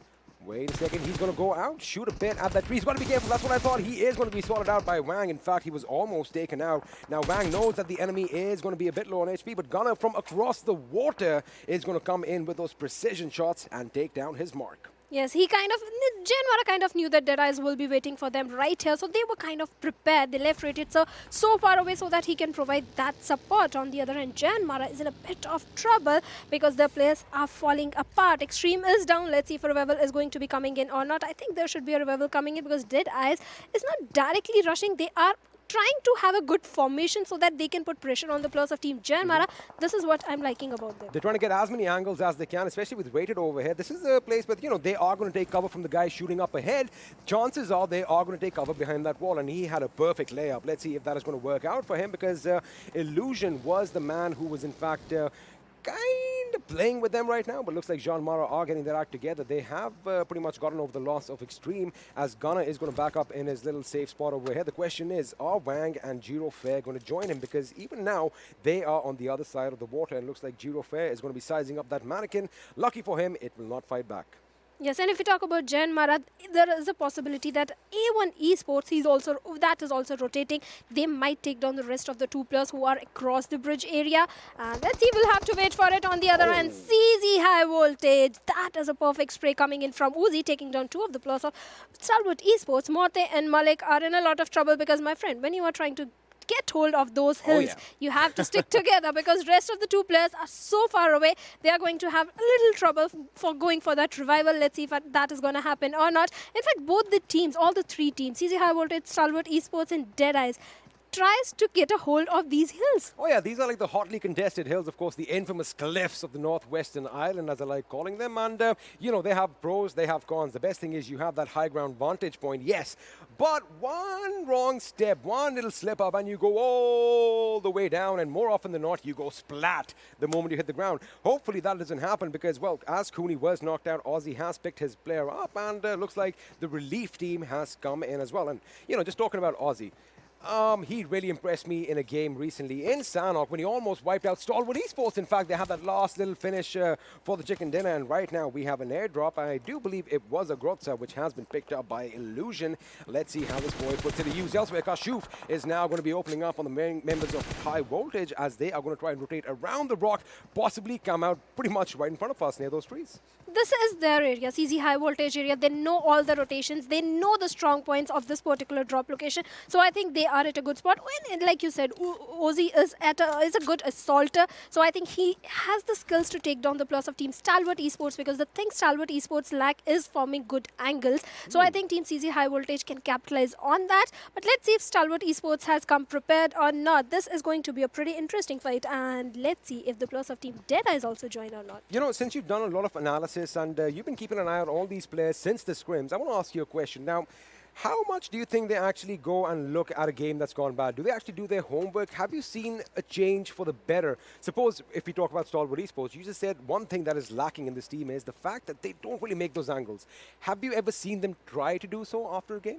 Yes, exactly. The last day, if you remember, of the week number 2 in Sanhok map, Stalwart Esports knew DEADEYES guys will be waiting for them at Cow. So instead of going at Cow, they moved towards the Camp Bravo area and took down the plus of Team T2K. So Stalwart Esports has been doing their homework. They knew CZxHIGHVOLTAGE will try to come onto this hill area, and they were prepared for it. You know, that is a lesson to be learned over here for even us casual players, that you can always go back and learn from your mistakes. It's not the end of it all. But right now, looks like Dante and Sinister are out for a nice little dip. Of course, the temperature is just right. The sun is going to be shining down, but the problem is there are people with guns who want to kill you. So you've got to be careful and have a look. Just as I say that, on top is going to be keeping an eye out in the water, because this has happened time in and time out. You should expect someone to be swimming in, or at the very least, you should see a boat in the distance. This is DEADEYES area. A1 Esports should be anticipating that DEADEYES will be waiting for them.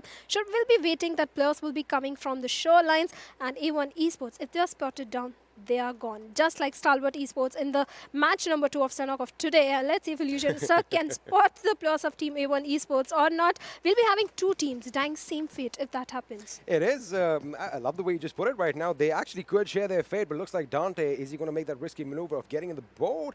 But what he's doing right now is just making sure he catches his breath. Of course, you don't want to drown, and now he is going to submerge himself. The question is he going to be like a predator? Is he going to get on land and go for the kill? Illusion, if he comes towards him, he might just sit in the seat of the boat and lay down a few shots, but by the look of things, Illusion is completely oblivious that there is someone who is watching him.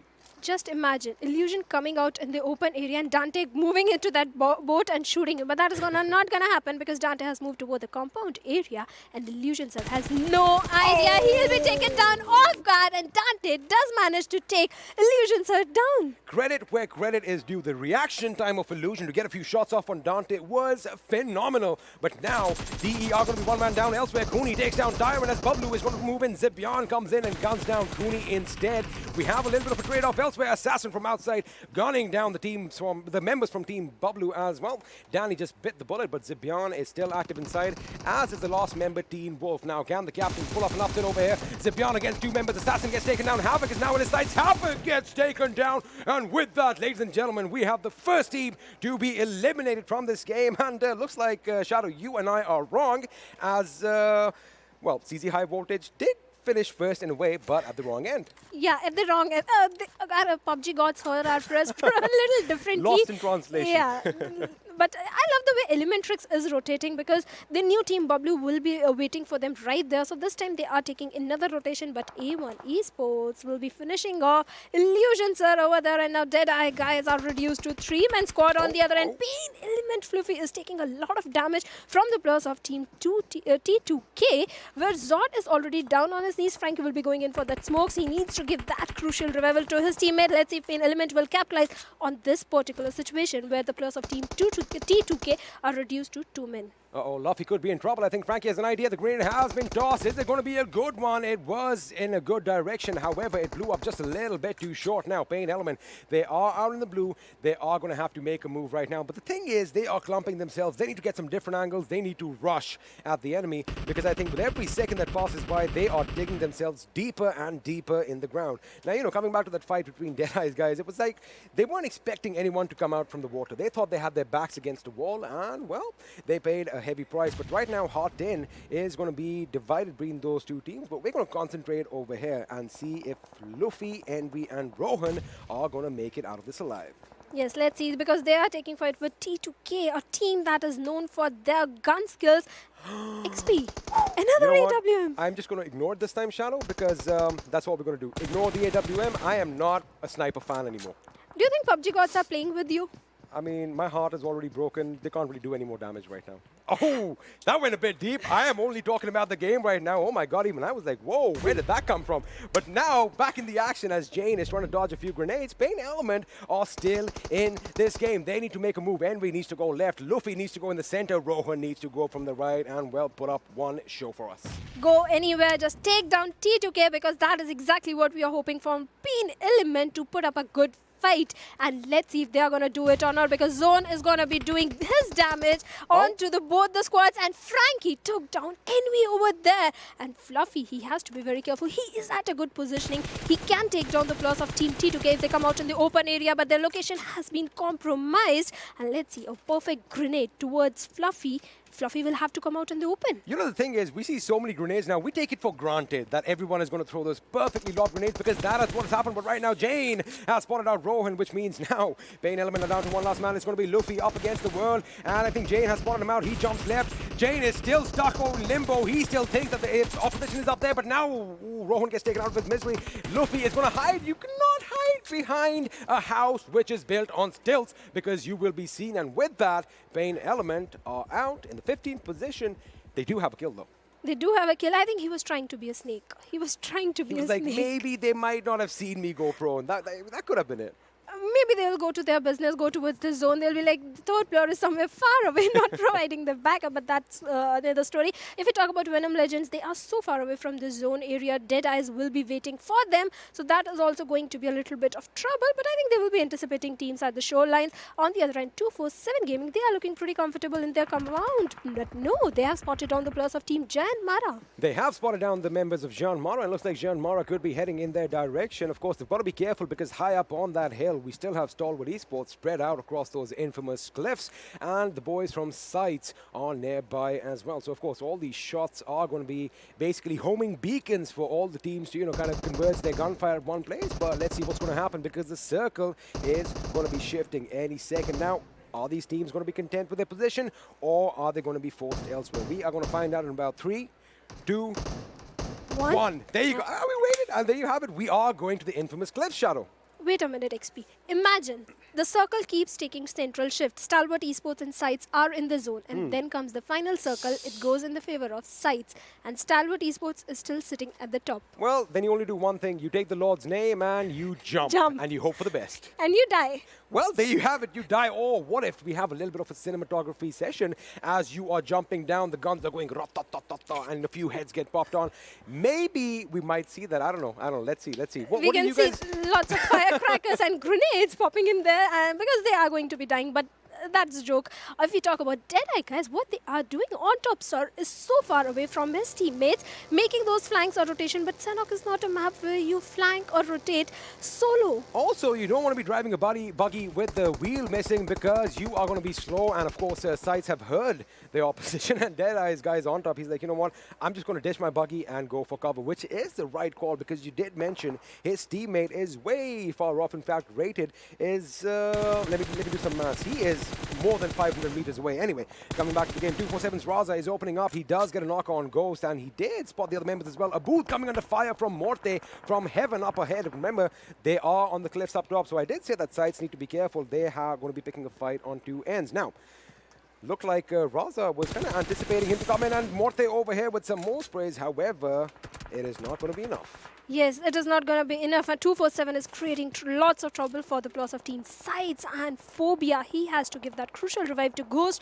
Let's see if Morte spots him out. He'll be a gone man, and he is a gone man as Phobia has been knocked and taken down by Morte from the uphill area. Team Stalwart Esports has a very good positioning right now. Now, see the way SCYTES kind of position themselves, they should have known that A, there's going to be someone on the cliffs up top, and of course, someone is going to come from water and take the compounds where 247 are. So they kind of pinched themselves in that situation. They themselves, you know, put them in harm's way. But look at how Sinister is avoiding all that has been throwing at him. Blade comes down. He is going to lose some HP. Is Sinister go out? He definitely heard someone fall. He goes through the smoke, gets the knock, and with that, Blade is going to be on his knees. And before we even finish my sentence, he is going to be put out of his misery. Now, A1 Esports Sinister is on a little bit of a domination spree right now, but Kashuf gets taken out up top for some beautiful, beautiful shooting courtesy of Sinister. Yes, Sinister, he needs to go for that revive on his teammates. I think he'll be going for that revival, but he has to be very careful of the players of Team Deadeyes over there. And I love the way all the teams are trying to take hold of that particular mountain area. Morte is sitting at the top. Team SCYTES and 247 are still going to be locking horns with each other. Let's see how that is going to turn out. But Team SCYTES has managed to give revive to their teammates, so they are again back in the action. On the other hand, Deadeyes is so split up. On top, sir, is like, I want that hill. I want to take hold of it. How dare anyone is going over there? But he is a solo player. He needs to realize that. And let's see how things are going to turn for that.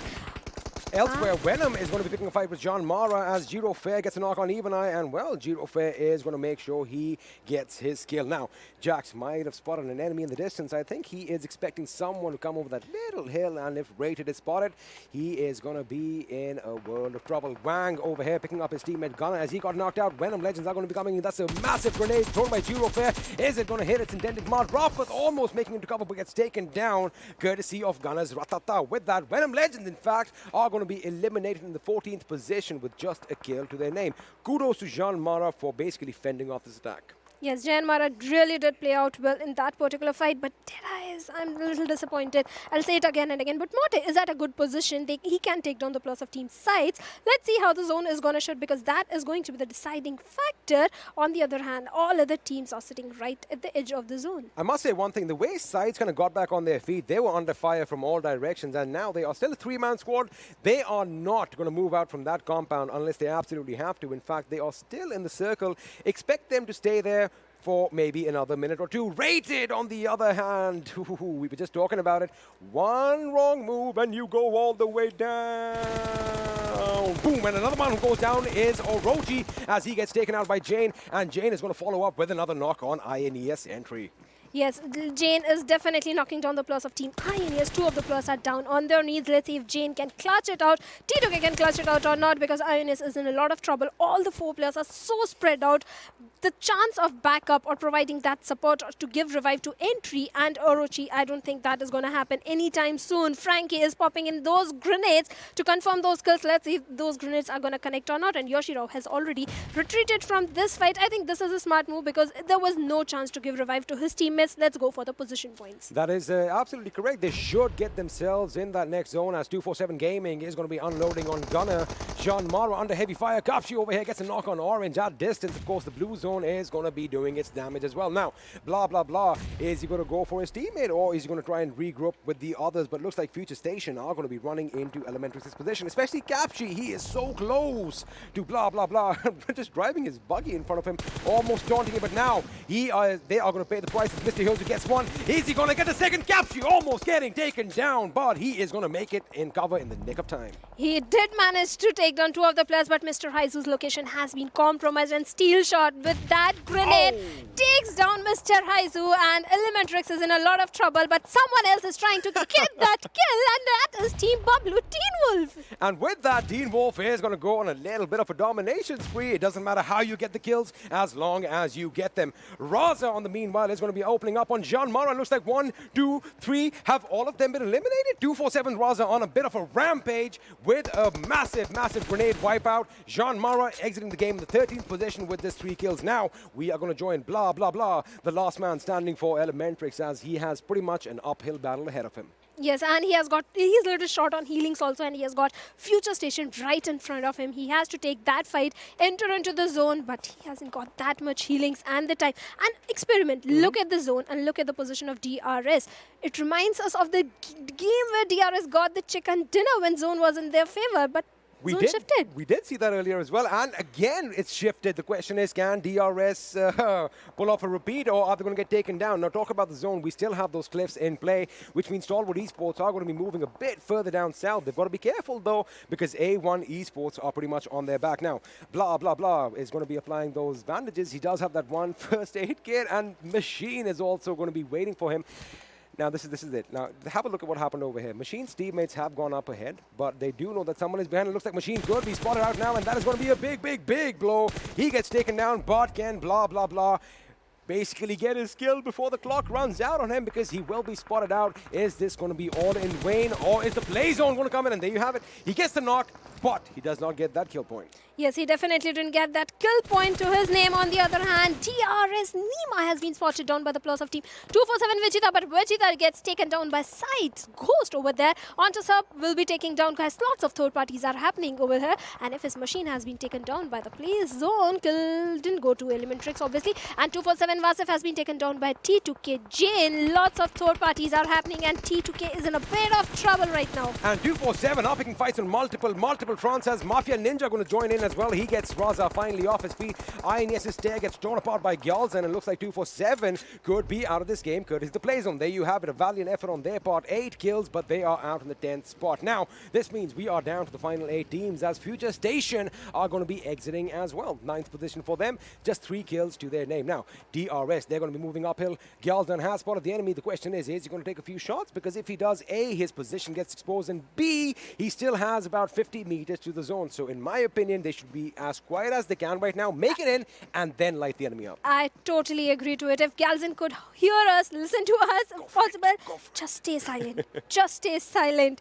But and he has got 14 first hits. INES Yashirao. I mean, talk about a heal battle. They will run out sooner than later, but let's see if Yashiro can get INES on the podium position. Can he get his team to the 3rd place finish? Let's wait and find out. We will find out soon enough. But right now, Team Bablu, they were in trouble earlier, but they are still a 4-man squad. 8 kills to their names as Day2K gets eliminated. And what's this? The enemy is going to ride up right in front of him. AJ, how did he not get knocked out? Oh my goodness. Wow. Let me just say it right now. Wow, DRS, the way they are playing, those reaction time, Shadow, I am spellbound. I am mind blown the way DRS is reacting to it. Bablu could have easily taken them down, but the reaction coming in from the plus of Team DRS, wow, absolutely wow. But A1 Esports is not letting the plus of Team DRS going because Gyalsdan has been knocked out. Jax will be going in for that confirmation. AJ is also out in the open area, and let's see if Jax can go for another knock over there on the plus of Team DRS. He is trying. He has got the height advantage if he's going to do it. Relentless. That is relentless, indiscriminatory fire in that smoke, hoping that a few of those shots do connect. But right now, SCYTES Razor gets spotted, and Jax, oh my goodness, this man is raining down death from above as he takes down another member from SCYTES. That means SCYTES Booth is going to be the last man standing for his team. A lot of pressure on his shoulders. Let's see if he can do something about it. Yashiro is still going strong. We are down to the final first aid. There we have it, ladies and gentlemen. It is being administered, and now he is going to make a dash for it. But the thing is, he is so far off, he might as well just give us a little bit of a dance. He does get his team to the 4th position. Is anyone else going to fall before that? He's like, all right. He is so happy. Wow. I mean, almost getting a podium finish. I think that's a job well done. That is so commendable. From 9th to 4th. 4th. Exactly, from 9th to 4th. And if we talk about A1 Esports, they are the king of hills. And we have Team Bablu Dani right at the bottom of the hill. And the question is how they are going to come down from this hill because zone has shifted. Now here's what they need to do. A1 Esports needs to finish this fight with DRS. They need to get as many people knocked out as possible because I am pretty sure they are oblivious, absolutely oblivious to the fact that Dani is pretty much right below them. Now mind you, they are going to have to jump. There we have it, Jax. Meet your maker. No, he doesn't. The play zone is not going to do anything. It's Dani who comes in with that ratata and guns him down. Now Gyaltsen does come in and get a knock on A1 Innister's Jax, but it looks like DRS is going to be moving in as well. Bablu's Dani is still in this game. Sinister might be going for a little bit of a heal off right up top as Bablu Dani gets taken out. That means basically it is all going DRS Gaming's way. 4 men alive. The last man, pretty much nothing. All we got to do is watch the clock run out. Just wait. And I think Analyst Desk is going to be very happy because they kind of predicted DRS. And Sinister just jumped. That's what I'm going to do. He's got one last first aid to patch up. There you have it. I want to see him jump down. Jump with a grenade in hand. Oh! Jump with a grenade in hand. The thing is, you need to have grenades. There you go. A bow from Sinister. That is beautiful. That is what sportsmanship is all about. With that, A1 Esports are out. And there you have it. The real soldiers, DRS Gaming, winning again in Sanhok. Yes, winning again in a kind of a similar fashion. Absolutely correct. Absolutely correct. We did see something like this before that, but let me just tell you one thing. That last bow, that, all right, my job is done. I'm going to see you on the other side. That is what it's all about. You're like, I'm not giving Michael, tata, bye-bye, sayonara. It's like, it's a dawn. They know they're up there. They're like, all right, we're going to wait for him, but he's like, you know what? Hey, what's up, guys? I am not giving you I wanted to see that moment. All the 4 players of DRS, and he is jumping with that grenade. It could have been an awesome moment. We might see it in future, but for now, we are going to take a little break. I'm sure you want to see what the analyst desk is going to be talking about. Why don't we take a quick break? It's going to be a small one. We'll see you after this.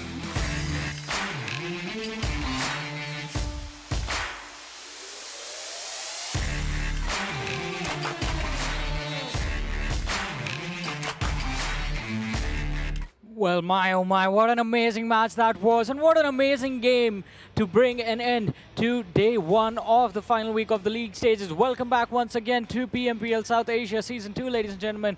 My name is Super Johnny, being joined on the desk by Fixes and Ocean. And what do you guys think of this match? All right, they're just gonna And then dance. there was one more. Yeah. And that sums it up. Our predictions on point. I'm happy. Yeah. So you are leading the war right now between the analyst desk and the commentators, ladies and gentlemen. But who led the war in this match? That was our MVP, and we're going to have a look at that one individual right now.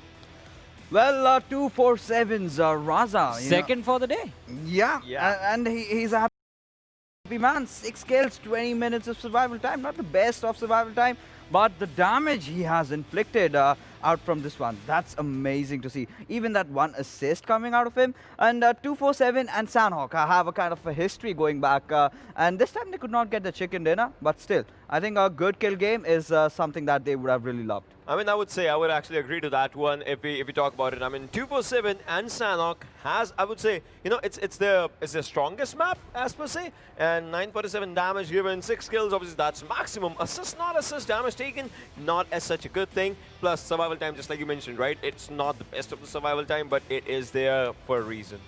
Exactly. I mean, it is there for a reason, but he is going to be joined by a few players as well. I mean, this match was pretty incredible. Again, till the very last moment, a lot of survival instincts kicking in for a lot of players who were the last few players remaining for their team. And ladies and gentlemen, talking about individual players, let's have a look at the top players of this match and see the other 4 lads that are going to be joining our MVP. And well, here they are. So Raza is going to be joined by 2 players of A1 Esports, Sinister and Jax, on the 2nd and the 3rd position respectively, followed by Teen Wolf from the squad of Bablu, who had an incredible performance as far as the kills and the damage and survival time is concerned. And then in the end, we have Jane from T2K SG on the 5th position. can never rule Jane out, you know, with the way he's been playing so far, and even this week onwards, he's amazing. But one really good thing that I loved about A1 Esports is the rotation. All the way from Paradise, making their way towards the Western Island. That was pure perfection, somehow anticipating how the circle would go out to. But it was DRS that came out on top. And the best moment, I would say, in the match was when they just pushed down the players of Team Bablu. Yeah, and I get it, right? 247 has been there, but well, T2K Jane, he's been back-to-back in the top 5 as well. Exactly. Amazing performance from the team and the players, and I think that is going to reflect in the standings of this match as well. Let us have a look at the game standings, ladies and gentlemen, and see how the distribution of the points in this match was laid out.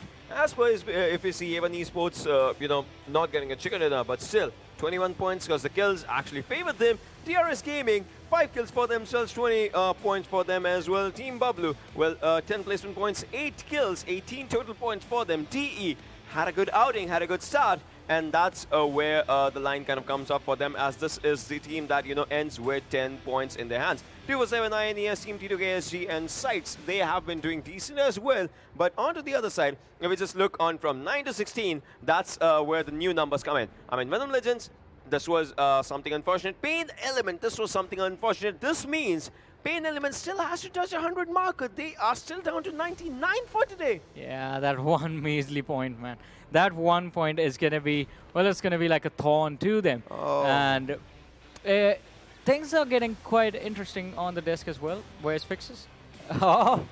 Yeah, I'm back. You know, I'm back at the caster's desk. I did not have the luxury. Even my dietitian said avoid carbonated drinks. But I'm pretty sure he's not watching this one because I'm gonna enjoy my dew right now. We have the same dietitian, man.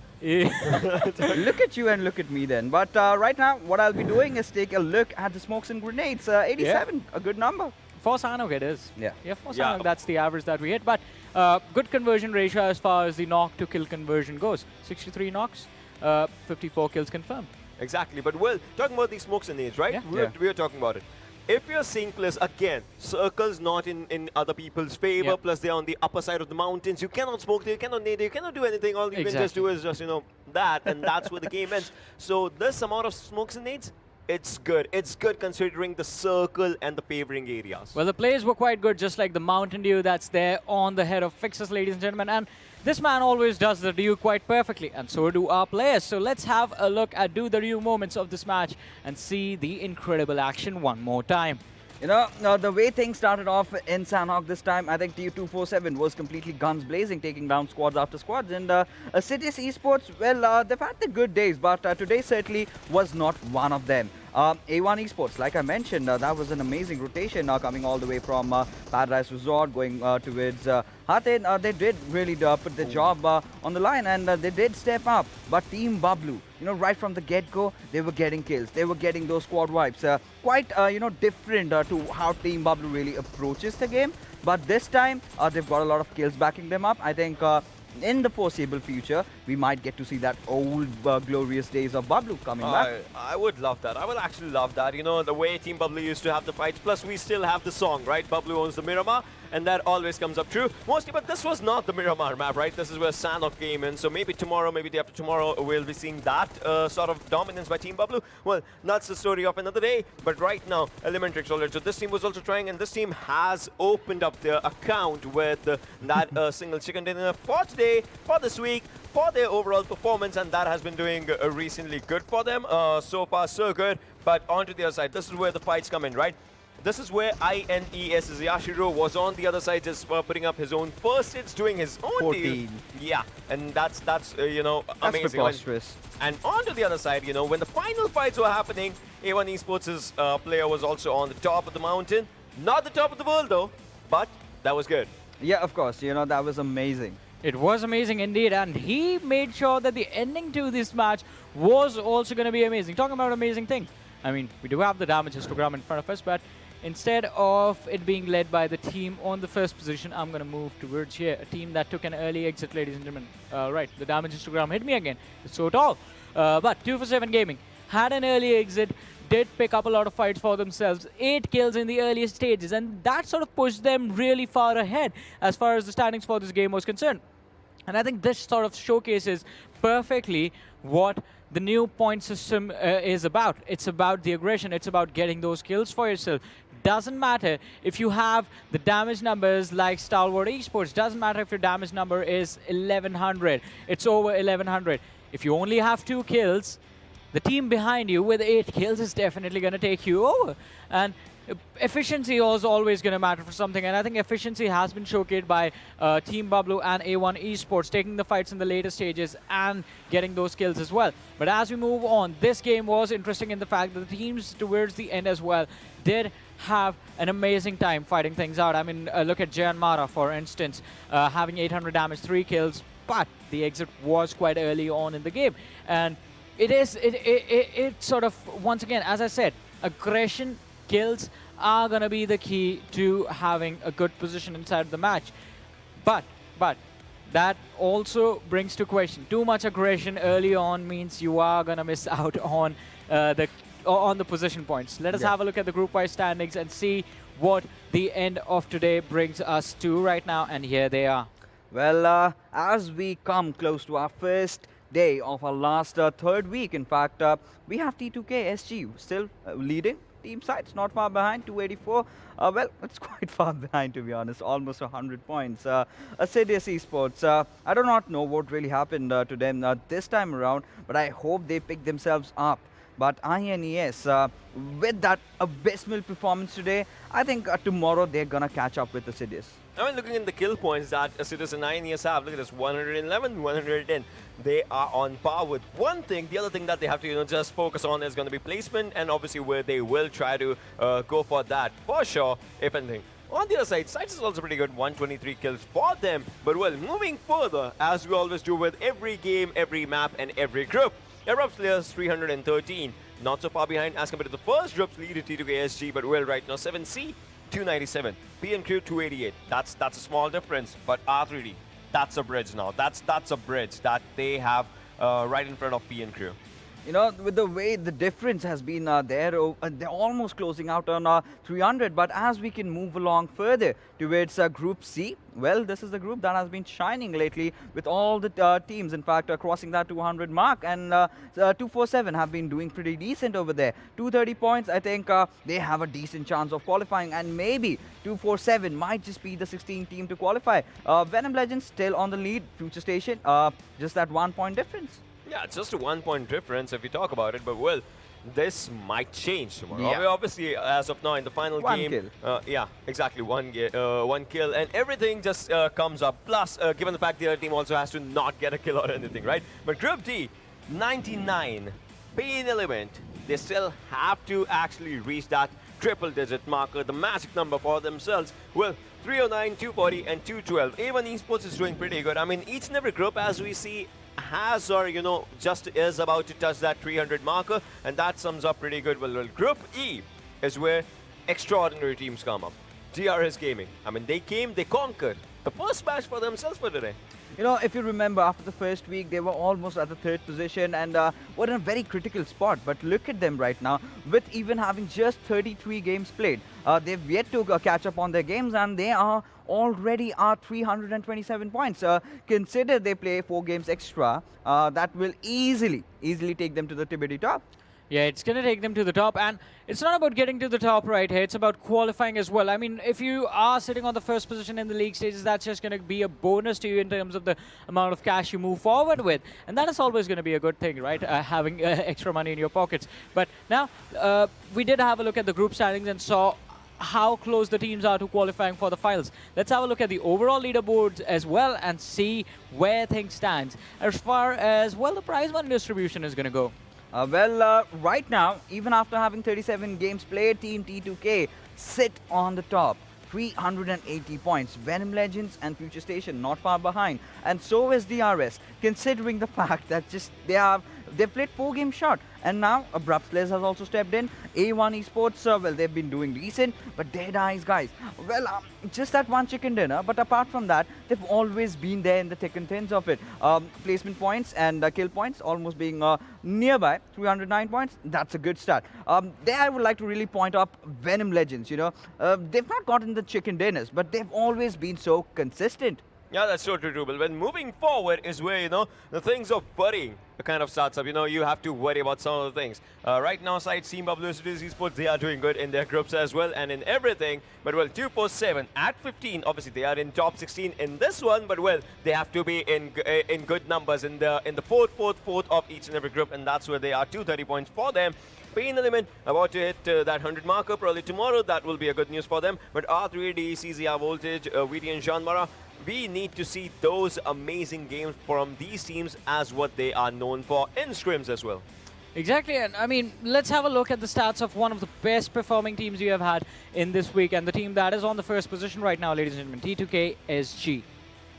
Well, if you have to define them, I think they were the shocking team that really came in. I did not really anticipate bigger things coming into the league, but once they did, right from the get-go, right from the first game, they really stood out on top. And Jane, they're already crossing that 60-kill mark.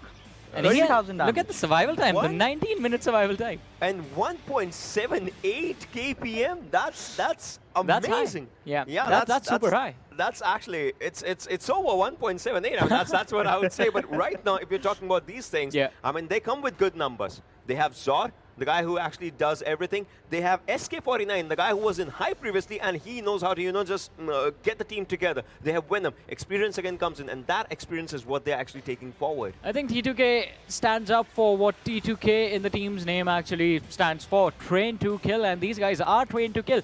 But now, talking about kills, let's have a look at the kill leaders for week 3, ladies and gentlemen, and it is going to be quite interesting to see how things have laid out. Today, Raza, 2 MVP performances for the team of 247, and this man has had an incredible day. I would say, from past few weeks, Raza has been a very happy person in the game and outside the game probably, and that's one thing that's just showing in a positive vibe. You did have to get that in, didn't you? But, you know, as we move along further, Captain coming in, that's the best thing that happened to Abrupt Slayers, and that reflects in the kill cards. 11 kills and 995 damage, just my date of birth. Yeah, all right, well, that's one thing. My year of birth. Well, all right. Well, Venom Nightwing has been good as well for himself. T2K Frank, also again, SCT2K is coming out here with the names, with everything, and that's where they are. ElementriX, blah, blah, blah, 8 kills for himself. Poison, 8 kills as well, and P and Ayush. I mean, so far, obviously, it's the first day the competition is still close. Not as close, though. 13 kills and 7 kills is the marker. That's the difference. But still, every person will try to get to their best as we progress with each and every game and each and every map and each and every day. Exactly, each and every day. As things progress, you need to move on with the bad matches and move forward. Look forward to the good days and the good matches that you have. Because today has come to an end, ladies and gentlemen. And it was an interesting day, but our league stages are still not over. This is just day number 1. Tomorrow is going to be day number 2. And as I say about tomorrow, we're going to catch you guys again on the same channel at 5:30. And I think we know how we're going to end today. It's going to be the same way as the last match ended. So I'm going to request you guys to join me. Let's bow down. Okay. Yeah.